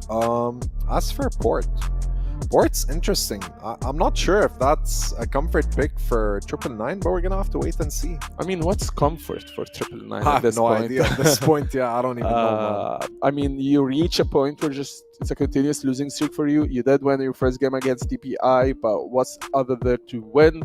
I hope Triple9 do surprise us, such as TBI did. At the end of the day, we don't expect a lot of Triple9 since we've seen their previous games, but the expectations and the spotlight are high on unKnights, and that's for sure. I mean, who watches Jinzer clutches, Alucard snipes, Kiko Beck highlights, and Pietro IG yelling, and does not ask for high expectations, does not ask for a win. So hopefully we would see 3 games, man, and we see surprise from Triple9 side. Yeah, I mean, just like you said, unKnights, I don't think they're planning on losing for Triple9 anytime soon. You know, they're just gonna have to keep performing and not just maintain their top 4, as we did interview some of them. You know, and they did mention that they're not just aiming for playoffs. All 4, just like unKnights, ROC. Who else? Remind me, please. unKnights, ROC, GG, and Anubis. They're all 4 of them are aiming for one thing only, and that's the end game. They're long term. You know what I mean? I know what you mean, man. And the thing is, there are some other teams that are looking for the split 2 push, the split 2 head start. Triple9, GV, Entropy, TBI, and the prime example for this is TBI. After seeing them perform on the first game, you just see the team and say, okay, this team does have potential for the next split. And I hope I'd see the same thing from Mention, CRS, QGK, sorry, PYK, and Dean as well, of course. Dean, yeah, we have to highlight Dean, exceptional player. I mean, to think about it in the most practical way possible, there's no way that Triple9 is going to qualify to playoffs at this point. I'm not trying to be pessimistic. I'm just being realistic. You know what I mean? True. As for unKnights, yeah, they're definitely competing, not just for the standings. They're trying to figure out what potential they can possibly. But if you think about it, Triple9, yeah, they're just like TBI and them, but at the end of the day, they're trying their best to gain some game experience. Anyways, let's take it to our casters. Thank you so much, Hazm. Cheers, guys. I appreciate it. We're looking forward to getting this one underway, right? I think it's a big talking point about what level we actually get for unKnights. I think, you know, they're a side who maybe have exceeded expectations in some way. I think they're a side that obviously have become now really integrated in that top 3 conversation. Just in the sense that, for me, it's always felt like it's been ROC, Gaimin Gladiators, and then everybody else. And sure, there was a bit of a gap between them and sort of, I think, the rest of the pack is how we'll put it nicely. But they've actually now started to become quite integrated in it. I'm liking what I see, honestly. Yeah, it's a bit of a weird one, isn't it? I think sometimes you feel like unKnights is about to sort of like take that next step, and then sometimes you look at them, like, for example, yesterday night, and you think, was that really what we want to see? Like, they dropped the map 10-4 to Entropy yesterday. So, yeah, they can look fantastic. They can look phenomenal in some instances where they, you know, are able to beat some really, really solid teams, and in other instances, they do just sort of get caught lacking a little bit. So, see how they go. Obviously, tonight, it should be just unequivocally a 2-0 for unKnights. 999 are not that team that should be contesting with them, but we've seen some stranger things happen over the course of these last couple of weeks, so I'm not prepared to count my chickens before they hatch, but decent start to this one for unKnights and onto a map that they're pretty comfortable on in the old port. This will be where hopefully Alucard's going to be able to get back into form. Yesterday, I think he was missing out a little bit. Like, he wasn't playing badly, but he definitely wasn't a standout. So we'll see if he can get things rolling here on port on GR side. It's the perfect place to start as a sniper. Yeah, agreed. Slow so far. Another smoke that comes down as well. So a pretty tepid start, all things considered. Not a huge amount on fur up close. Oh my god! How has Beck not walked away with that? I don't know. Sometimes it's just a bit of a swing and a miss. It happens. C4, though, has been found by Jin, and I think he's about to find himself a free kill into the back of BYK as well. So, bit of a weird round here with 35 seconds left on the clock. I actually think it's going to be quite difficult for 999 to get back, retrieve that C4, deal with Jin, and then get in the site and find a plant. So, time is really ticking against them, but they've also found a player in through the back line. So, that could help quite substantially, and C4's been given up by Jin. Might be a bit of a chance. This is dicey. 10 seconds, though, guys. Let's start, you know, trying to lock things in a little bit here. Thankfully, C4 goes down in time, so that's all right. But this retake feels like it doesn't have the legs behind it. Kiko, all that's left now on a 1 versus 3. Unfortunately, that's just going to be that, right? I mean, surely no chance for him. Spotted. He does get a nice shot, but he is seen off from the start. He wasn't expecting it. A good start for 999. You'll take whatever you can get. Really left down to the wire. That doesn't instill me with loads of confidence, if I'm being completely frank. But who cares? Right, a round is a round. We'll take it. Yep. Yeah, especially when it started off pretty nicely for unKnights. Take your wins where they come, particularly on the BL side of port. So maybe a twist and a turn available for us in this game. We'll see. Obviously, the expectation is 2-0 for unKnights, but the way things are going at the moment, that might not be such an easy task. Dane, BYK, and Chris all opening the account in this round, and that's the B side overwhelmed by 999. As a nice quick pace brought in with those opening couple of kills, and look, unKnights are not off to a flyer. Yeah, they're really not looking too good, are they? Alucard and Jinza. Doubt is sort of the main word that comes to mind. 25 seconds left, and it just feels like there is, again, sort of no legs behind this, really. A seriously tough predicament they've started off in towards this series with.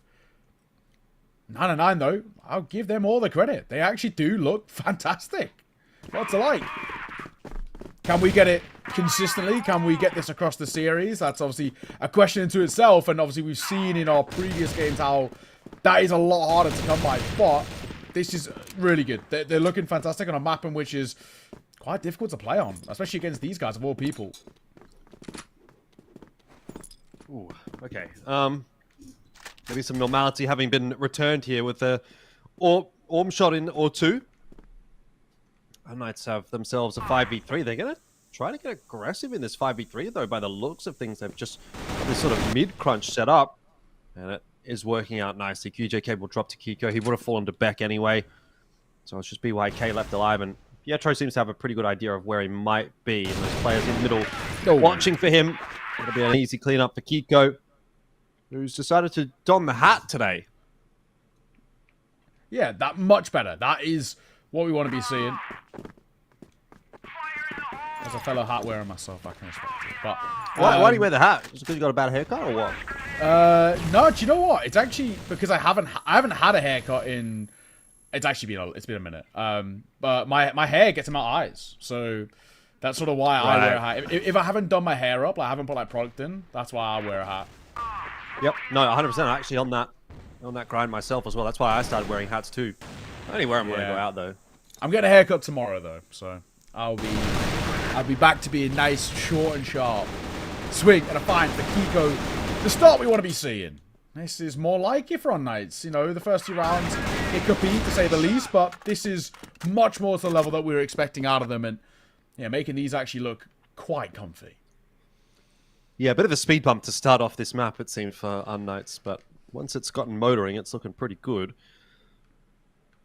Maybe it's like a roller coaster, you know, you need to take the conveyor belt thing up to the top. It takes a little bit to get to the top of the peak, and then it's all smooth sailing from there on out for unKnights. Well, that's what they will hope for the rest of this half, because, look, 2 rounds already on the blacklist side. It's quite a good scoreline, 999. They can just eke out 1 or 2 more out of this half. That'll be a pretty decent first half for them. Dane is low on HP. He's lost the C4. He's back out into warehouse, but he will be spammed through the wall in the end. It happens. It happens. What can you do? 2-all. unKnights, I think they're hoping that they can just shrug off that really quite awkward start. Get back to showing a bit of their prowess. Kiko again. Back-to-back opening kills for him is exactly what we want to be seeing, especially him in particular. If he gets going, he's so difficult to stop.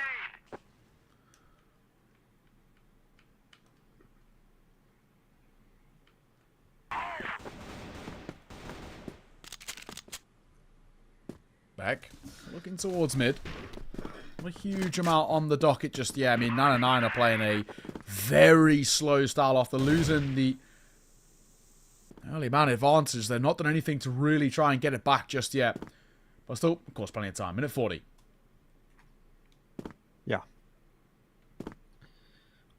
Chen looks like he wants to just have a little bit of a cheeky peek into B through the window. He's not seen much.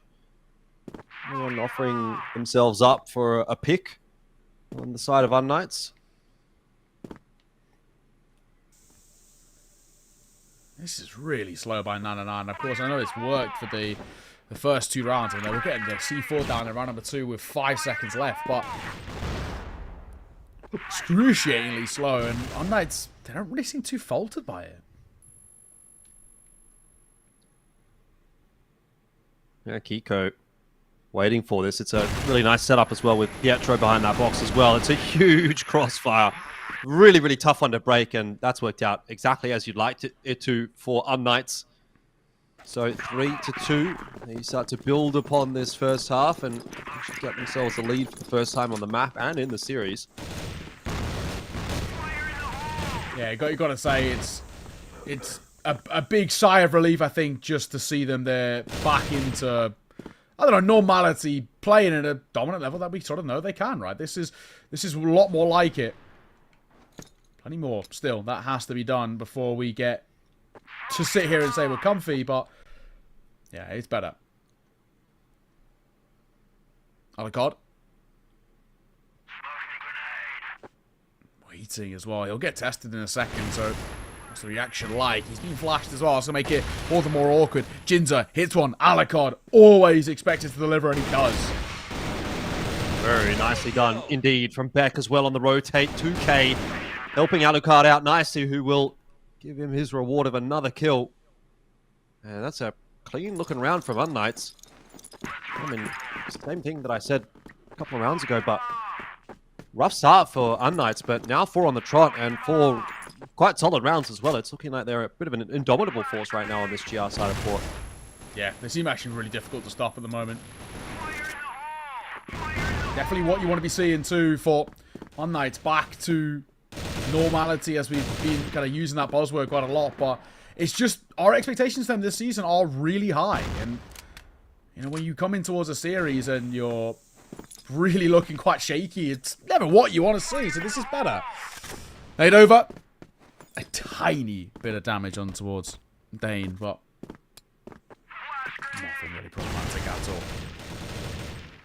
Got mid control. 999 here, and QJK are going to support the pack, but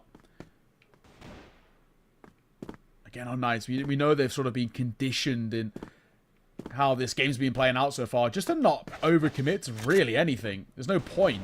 You know that 999 are going to play things slow, so you don't need to do anything too audacious. Just wait for them to come to you.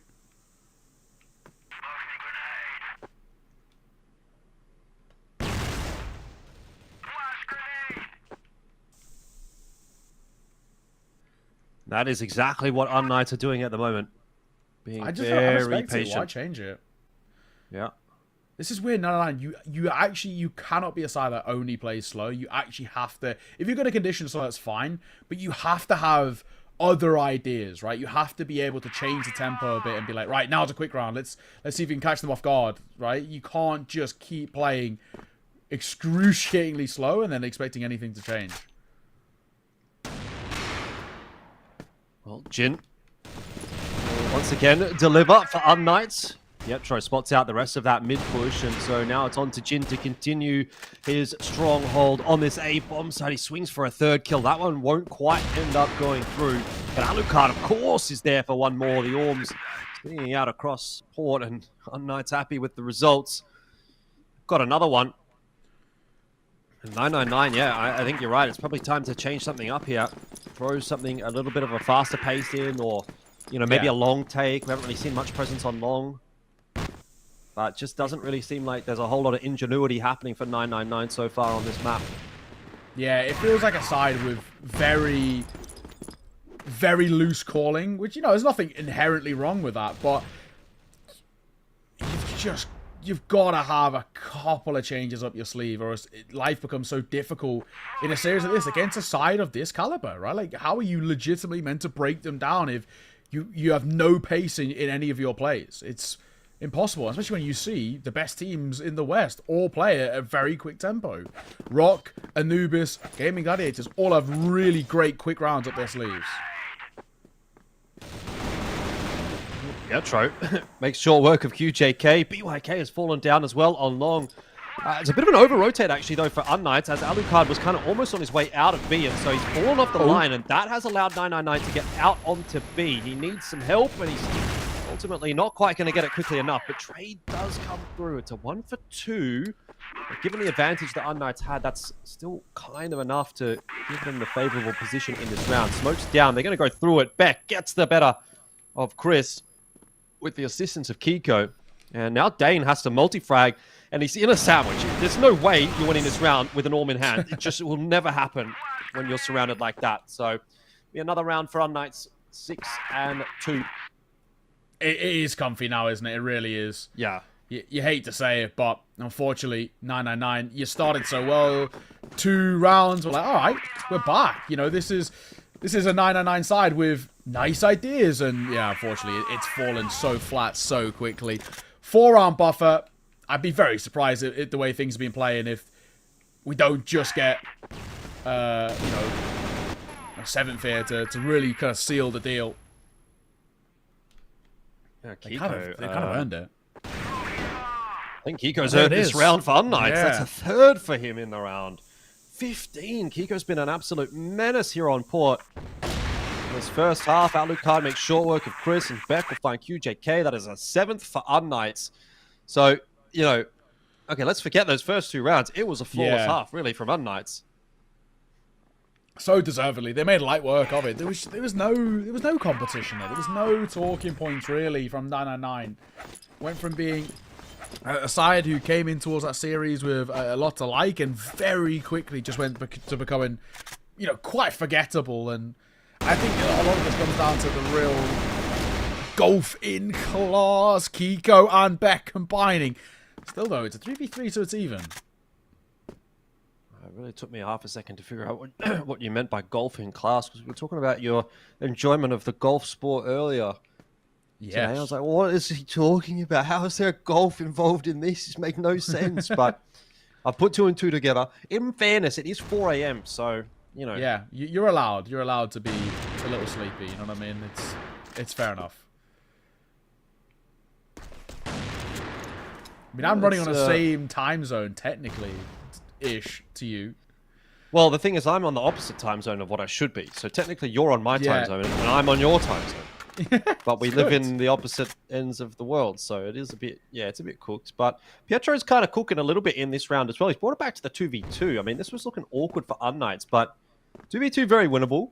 Pietro, full HP, probably needs to be the one to get it done. However, Kiko's still alive, and he is 16 and 3 for the map so far, so you almost have to bet that he's good for at least 1, even though he's got no HP.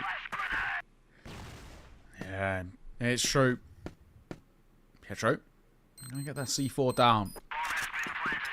I I mean, with how fantastic of a game Kiko's had, you just never really feel like you doubt him. There's nothing to doubt right now. That's just the worrying thing if you're 999. You look at these rounds and you say, right, 2v2, which on paper should be even and should be doable, and then you're like, well, actually, you weight it with how good he can be. Pietro taking a lot of damage, and he actually gets both. So who actually needs Kiko, apparently? That was really well done. And it's, it's pretty muted celebrations, actually, when you're looking at it towards unKnights. They know this is just a walk in the park. A 6-round lead now. Yeah, it's just feeling like a real formality for them at the moment. Man. It's gone over the top, but 999 once again opening it with a kill themselves. So unKnights playing from the deficit for the first couple of rounds on this BL side. They've been able to pull one back, and obviously going to get to work here for the second, but Beck's got to be careful about this mid-aggression. He was hanging out for a second there, but let's get back into the swing of things. Okay. Pretty big chance to put some pressure on if you can. 1:30. So we've got plenty of time in this round, but you'd like to be able to really put a dent in it now, right? Obviously with it being a 4 versus 5, it is slightly dicey, however you want to look at it. unKnights, I think they still are questioning where the gaps in the armor for 999 in this round. I don't actually think it's towards A either.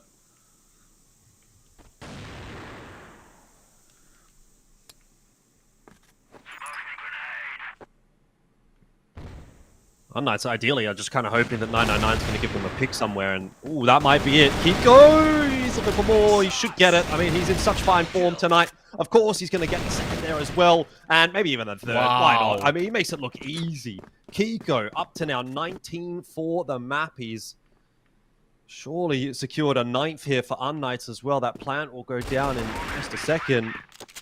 UAK does at least clean up Alucard, but it's got a lot more work to do here with Beck and Kiko still alive. Yeah, it's true.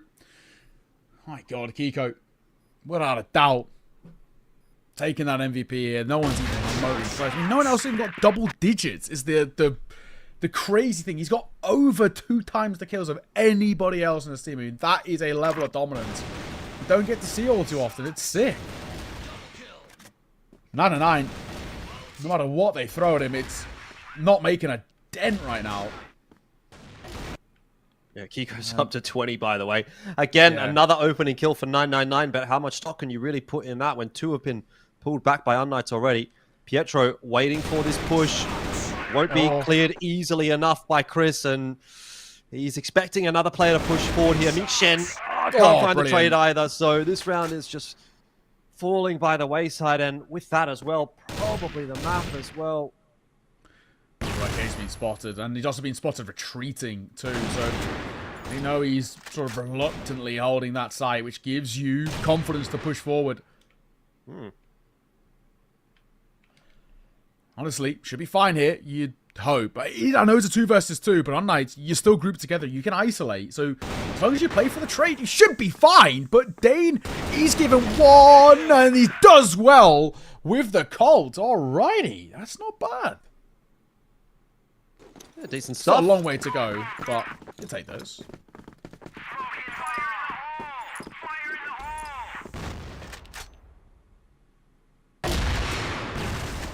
Okay, change of pace this time around as Beck is the one to open the account.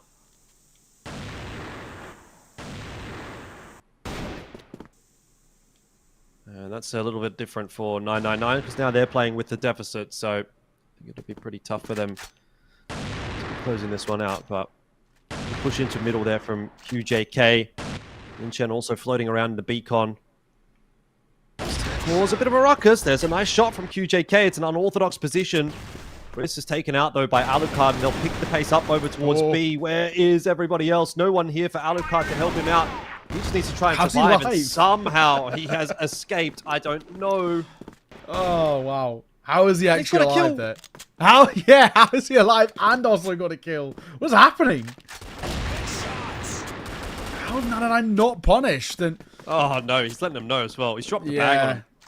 BYK, and he's all that's left, and surely no chance. I think a 1v3 is pretty tough ask for sure. C4's going over towards A, so not even really going to give BYK the opportunity of picking one off early on in the piece. Jin somewhat waiting for the rotation to come through as well. We'll spot him out actually, and that will be the end of that. A very easy map victory in the end for unKnights. 9-3 turns to 10-3. And 1-0 scoreline for unKnights in terms of the series score. Shouldn't be much of a surprise to anybody. Yeah, honestly, I mean, unKnights, we always expect this side to do well. And we always expect them to come into these sort of a series and actually make it look really, really easy. But they have, right? I mean, bar those opening 2 rounds, they actually really flexed them a little bit. I just think you can probably chalk it down to saying, a little quiet, a little asleep at the wheel. You know, it happens, right? But when it matters most, they absolutely were flying there. And you have to, you have to ask a lot of questions and say, for Nana9, legitimately, how do we actually get into a game like this? I mean, their BL side, I'll keep saying it, it is way too slow. It makes no sense for themselves. They've got to throw a couple of curveballs in there, and they're not. Same round over and over, and it keeps falling flat. So we're going to throw it over towards the desk. We'll be back for map number 2.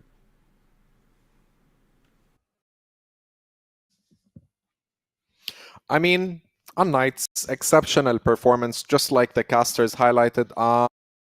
Say one thing, 999 tried, like it wasn't a stomp like people say, you know. I mean, was it? I mean, look, man. One thing we can agree on is Kiko is an absolute Terminator, man. He's a monster when it comes to the AK gameplay. He's always there, man, with 22 kills. Most of them are headshots. I think 17 of them are clean headshots. That guy is on another level. I'm super excited for map 2 just to see Kiko and what he's going to do for the rest of the games. And this is only map 1. It's just going back to unKnights. They just put the road, man, and walked on it. They talked the talk and they walked the walk. And unKnights on another level, honestly. Yeah, I mean, God bless that team. That was a phenomenal performance by Kiko and everyone else across the board, man. Like, to say the least, I really want to highlight unKnights here and how well they played this map and all the entries and the defense side and all these things. Very, very exceptional. True. 100% true. And thing is with 999, yeah, they did get only 3 rounds, but I know they have more. Thing is, they did play the best PL side. I think their GR was alright, while their BL man, it just was confusing to us, at least, and to the audience. Like most of the peaks, dry peaks. You just enter alone, no trades. The C4 was not planted. You can tell from round 3 till round 7, it's just a clean one-sided half from unKnights, and then from round 10 to the 13, just a fuse here and there, and the rest is elimination. Thing is, when you have a player like Petro and another player like Kiko who has 4 KDA, you know it's a one-sided game. I mean, who has 4 KDA? I mean, 4 KDA, that basically, if you do the math, that's like 7-8 rounds completely dominated by players such as Kiko and Petro as well, the in-game leader. Very, very strong individual, very talented. He's done his work, he's done his due diligence. And yeah, I really think they played Port exceptionally well, you know. There are things that we need to work on with Team 999, a lot of things, and mainly how to counter a player like Kiko. A player like Kiko can be running through the map, killing them one after another. It's just about illegal if you think about it.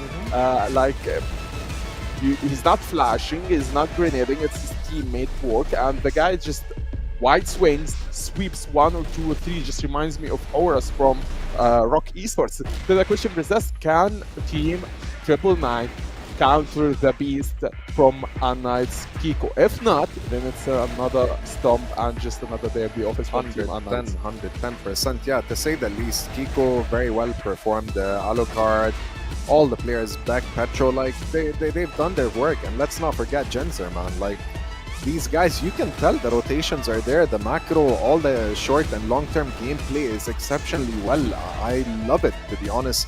I don't think in a million years Triple Nine has a chance to beat unKnights. These At guys- least not today. Maybe in the future of this year, we have no idea. 100%. These guys know how to clutch. These guys know how to play the round clean, smooth. Whether it was BL or GR, they know their entries and their exit. They did not plant a C4 a lot. If it was unKnights or Triple Nine, most of the rounds were based on eliminations, and that tell you enough about the team. unKnights just surprised all of us. unKnights, did surprise all of us by just destroying Triple Nine, and for them, it's just another day in the office. More than another day in the office. This seemed like a walk in the park, man, for unKnights. I'm not gonna lie, and you can tell that they played it pretty default. You know, I think they still have a lot of hidden tactics and stuff like that they're yet to use in the future. Scary thing is I can't say the same, actually, for Triple Nine because Port is their map. They picked Port for a reason. Anyways, man, I'm excited for next map. All right, let's go. Let's take it to the casters.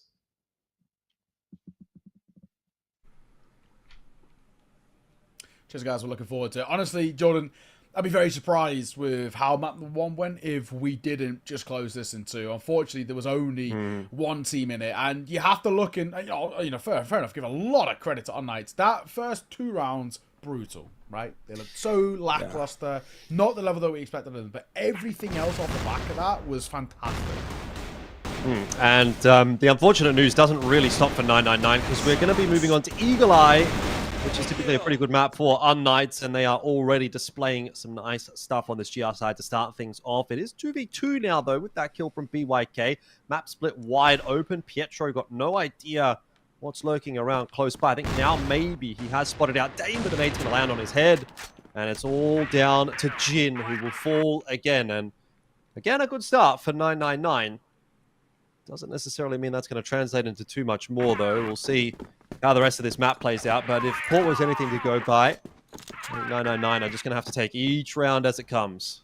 Yeah, it's one of those where, like, sure, we get a good round to start, but we're not too worried, really, about unKnights, especially because it's this map in particular. I think is where we look at them and we know they're, one of the better teams on it, without a shadow of a doubt.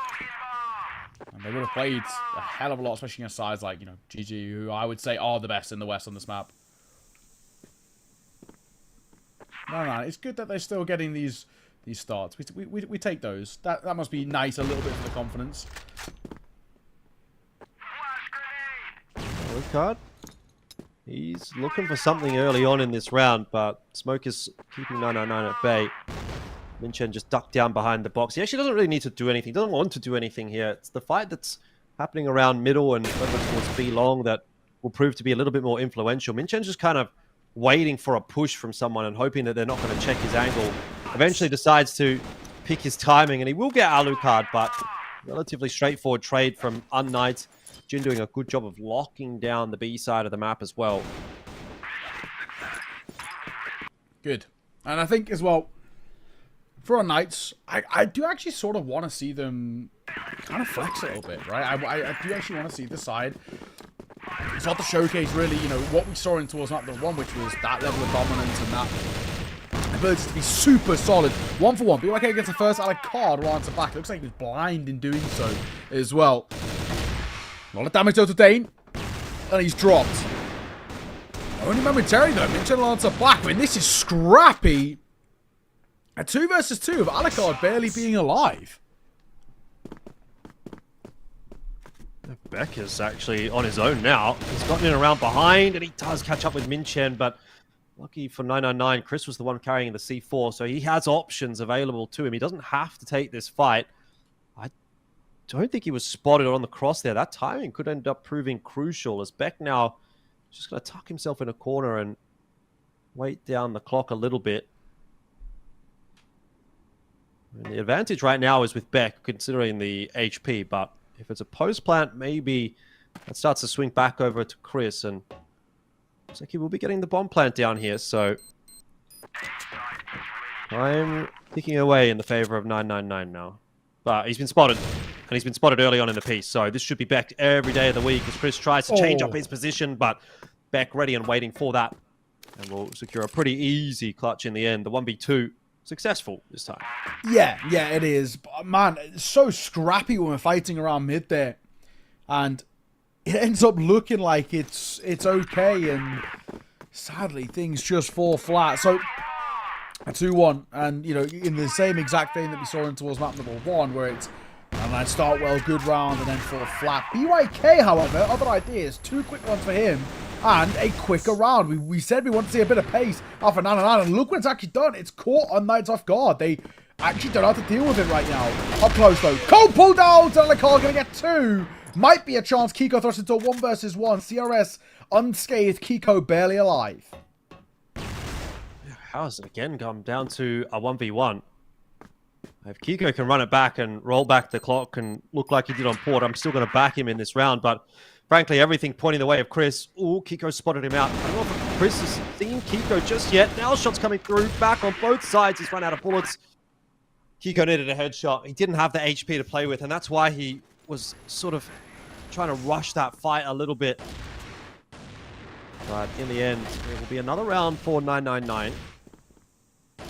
So early map things, I guess, for unKnights, as it takes them a little while to get rolling on Port. And maybe we're seeing the same kind of thing pop up here for Eagle Eye as well. Kiko, nice headshot though on Dimension, will start this round off very nicely. All right. Dimension being dropped. As I mentioned, I mean, now a chance for unKnights to sort of play off each other, shell up a little bit. Range, right idea here. But at least we can kind of push a little before. I mean, Alikar's legs have been spotted out by CRS, so he knows sort of what at least the setup towards site itself is looking like. It's just more so does he know about Beck in this close corner, which to me feels probably pretty unlikely. Pietro gets one. QJK lands back with a quick trade, but still keeps the numbers on Knight's favour, and it's doubled down as well by Alucard at range with that arm. So CRS, yeah, you can get all the information you want about where Alucard is, but stopping him's a different thing. And Chris picking off Beck in that little meanwhile. We've still got numbers here for unKnights, but very, very spread across the map, so sort of isolated duels available to 999. Kiko has spotted out QJK, and he just wants to get out of dodge. Ducks his head down, but in that meanwhile, again, Alucard will go down. This is the problem for unKnights. They don't really have the ability to trade down in that 3v2. They were so spread.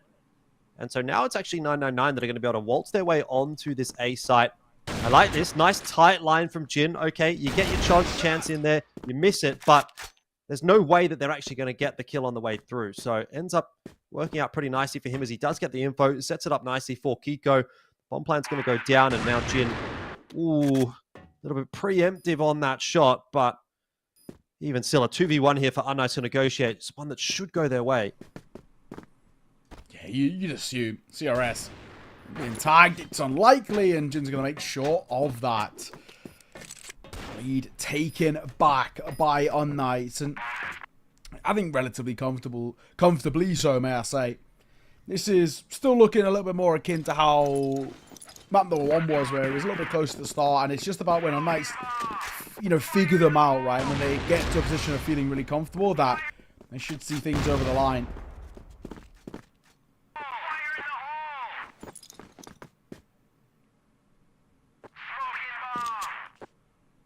Once you figure out about unKnights, it's difficult. 999, I think they're in a spot where they need to keep things fresh. I mean, we spoke about this a lot, right? I like that quick round earlier. Obviously, it looked really decent. It's difficult to deal with, of course, Alucard getting 2 quick kills, and he's, you know, so individually talented, but you can actually see it caught unKnights off guard. They were shocked by it. CRS going to find the first to start on towards Beck.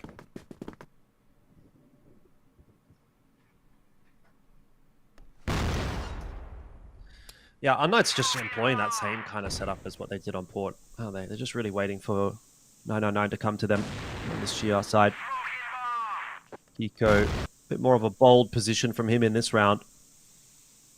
But not seeing too much. And sooner or later, I think Kiko's probably going to look to activate. If we hit, 40 seconds left in the round and he hasn't seen anything, it's probably time then to start to make a bit of a push. See if you can get a nice flank timing.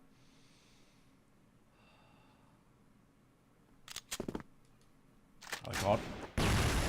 Go for the elevated position. Needs to be a little careful here. Pietro falls. He really actually needed to that shot. He might not need it though. One pulled back out. He waits for the swing. Elbow spotted.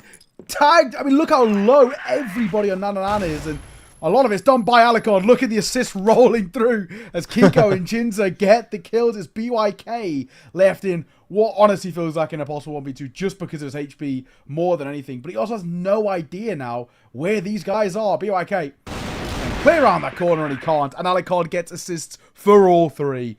All the legwork done by him. They just had to tap it in. Yeah, good effort from him. He's probably a bit disappointed not to get the kills, but set it Yeah. up for his teammates' success. And at the end of the day, it's a team game. You win and lose as a team, and unKnights do win that round. They're up now to 4. 999. Starting to maybe get a little bit worried about how this half is playing out. It's not blown out just yet, but it's getting close to the point where this feels like it might be a little bit concerning.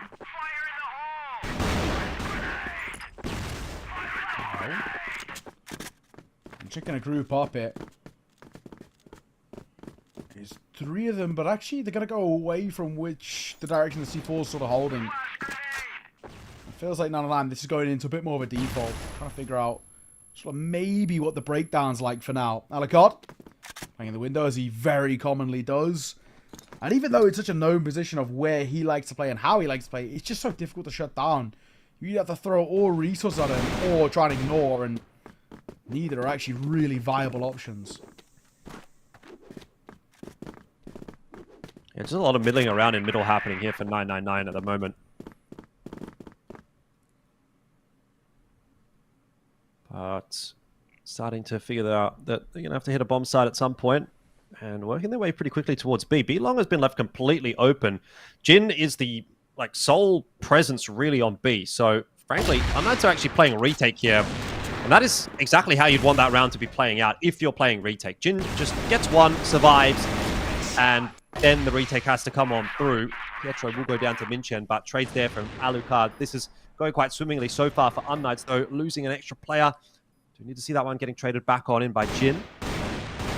Now just down to the 2-on-3 for BYK and QJK, who has been spotted out by Beck, but will fall. QJK doing some big damage here, but so too is Alucard as he continues to have impact on this game. BYK will fall to Jin. That's a fantastic round out for Jin. Has to be said. Gets the first kill as they're trying to enter into the B bomb site. Couple more on the retake there. Really, really solid stuff.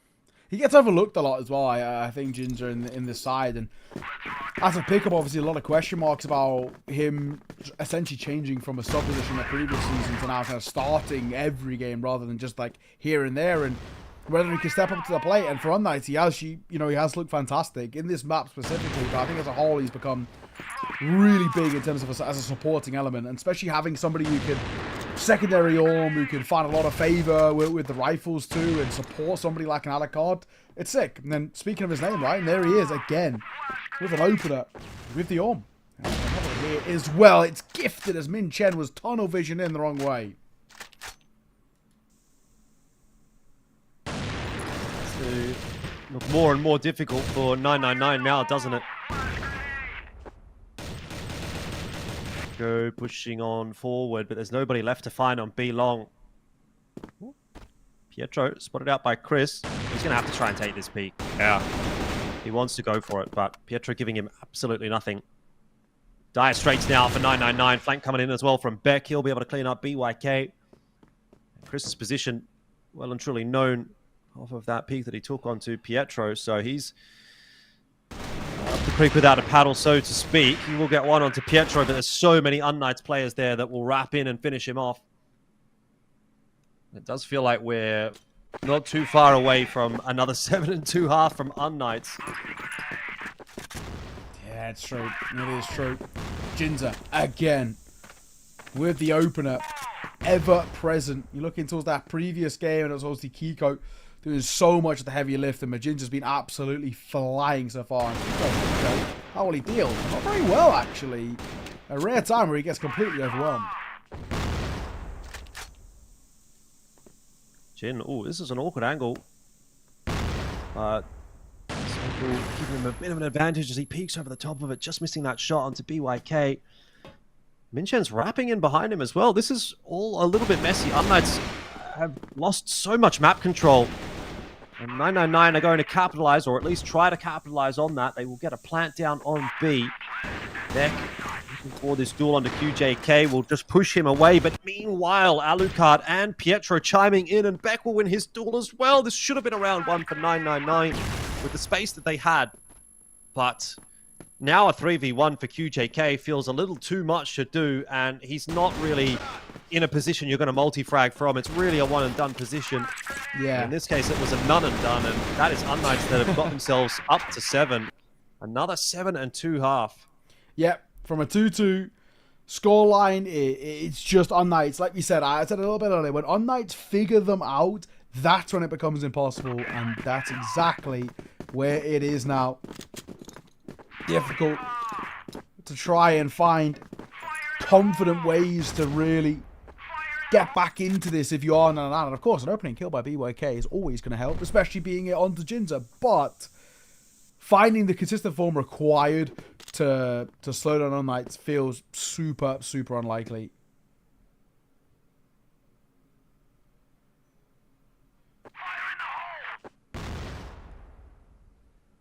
Yeah, I tend to agree. Kiko is waiting for the push out on the A side of the map. I'm not sure that he's going to get that. 999. If they're going to play as slow as they do on the BL side, I don't think you're really going to get anything out of them on the GR side in terms of aggressive moves necessarily either.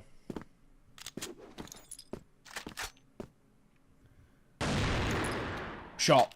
BYK. Damage dealt, but not enough for the kill. Looks like we're going to be pressuring towards B here. And BYK's got to be a little careful, just not to get caught off guard.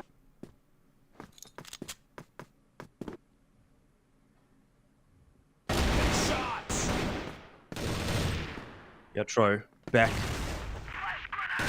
Nice couple of openers. And QJK down low here as well. It's just down to a couple of members. The second half starting very nicely here for unKnights. Dane posted on the line towards B, but doesn't even fire a shot as Pietro will cross. C4 still needs to be picked up. It's a long rotate here for Kiko with that C4, so every possibility he does get picked off in that meanwhile. Flank coming in as well from Chris, but just a little bit too slow. Ooh. That's the smoke phase, man. This is the fight for this round. I mean, sort of fine where we are now. We've got to be really careful.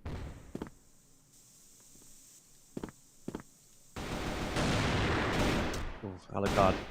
Yikes. Opening it up onto Dane and then finishing it onto Chris, and yeah, he's all honestly, smiles about that.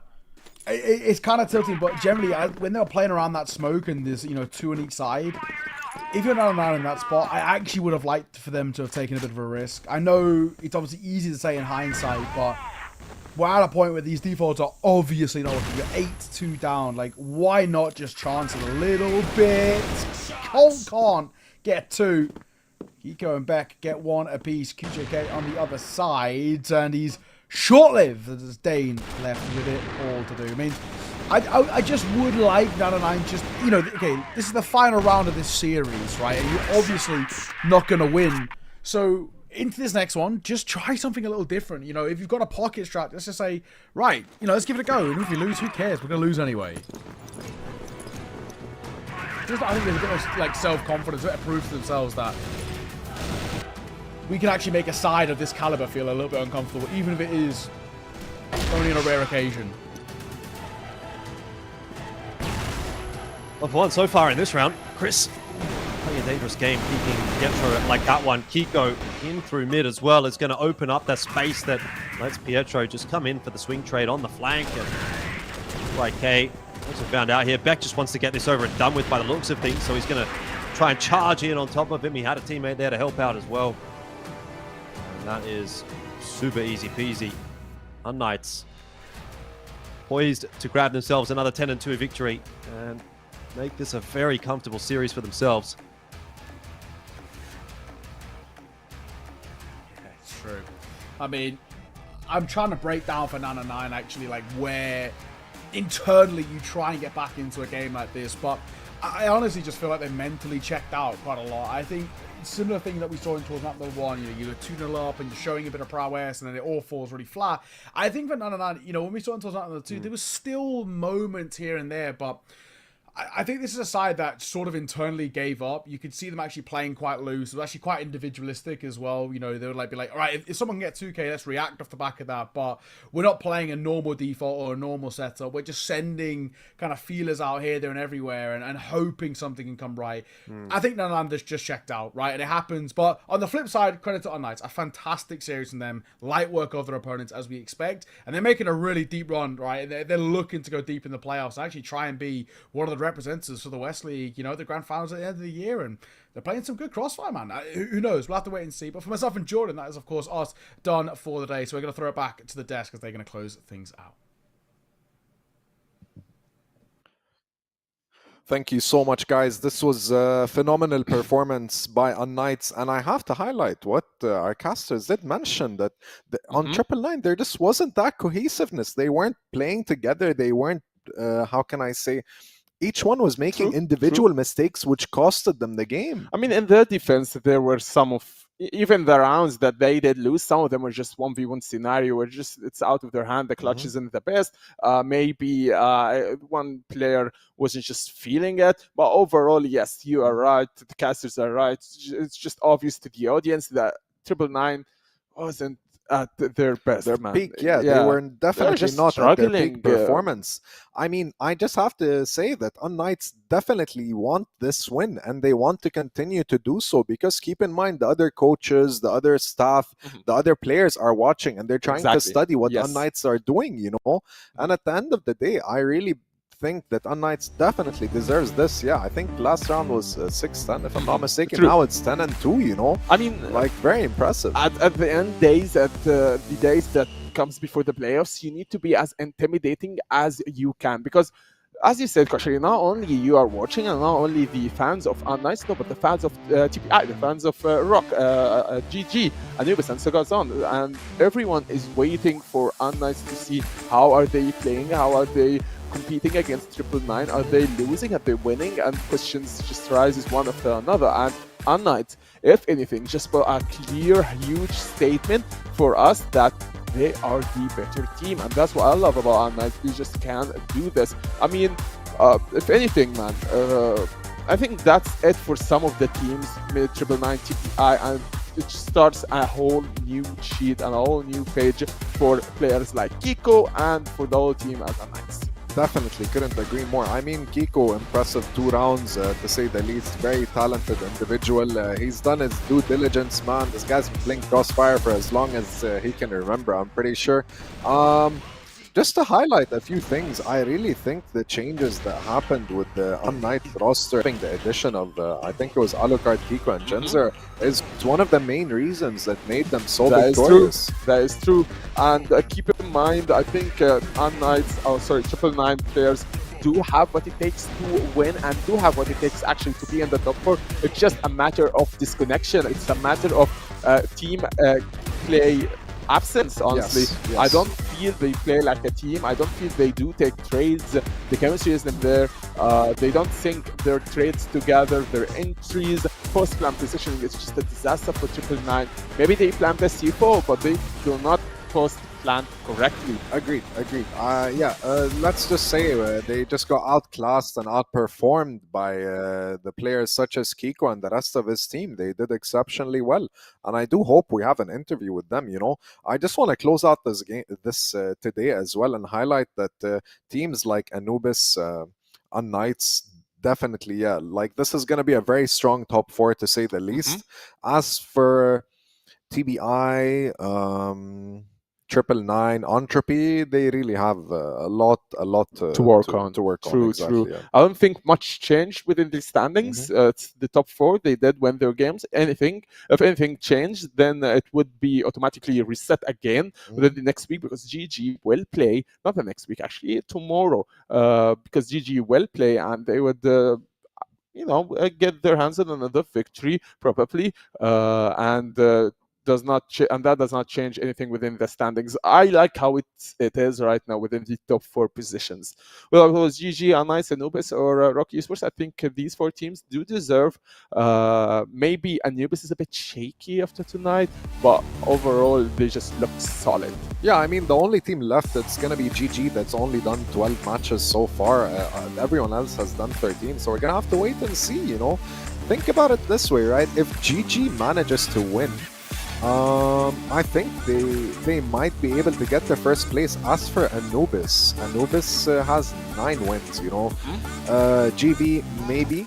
I'm not sure. They still need at least 3 to 4 more wins, and it's too late, too little, because they're gonna struggle a lot. Because if you think about it, when it comes to playoffs, it's right around the corner. Thing is, no team is just barely hanging. Everyone just deserve their place, honestly. If it's Anubis with 13 matches, 9 wins, or unKnights with 13 matches with 10 wins. Yes, sir. So there's no room. Like, look at the difference between wins between Anubis and GV. 3 wins is a lot in a best of 3 format. Anyways, looking at unKnights and ROC, and the thing is, the top 4, the best of 5 format, man, is scary when we see the beasts and monsters playing.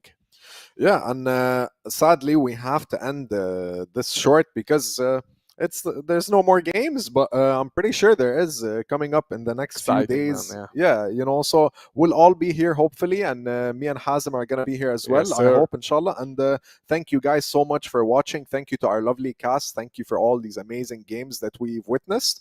If there's anything else you'd like to add, Hazem? No, man, you covered everything. Tomorrow, hopefully, we'll see some intense games that really change a hope bit so, in the yeah. standings. I really hope so. Thank you, everyone. Have a wonderful evening. Good night.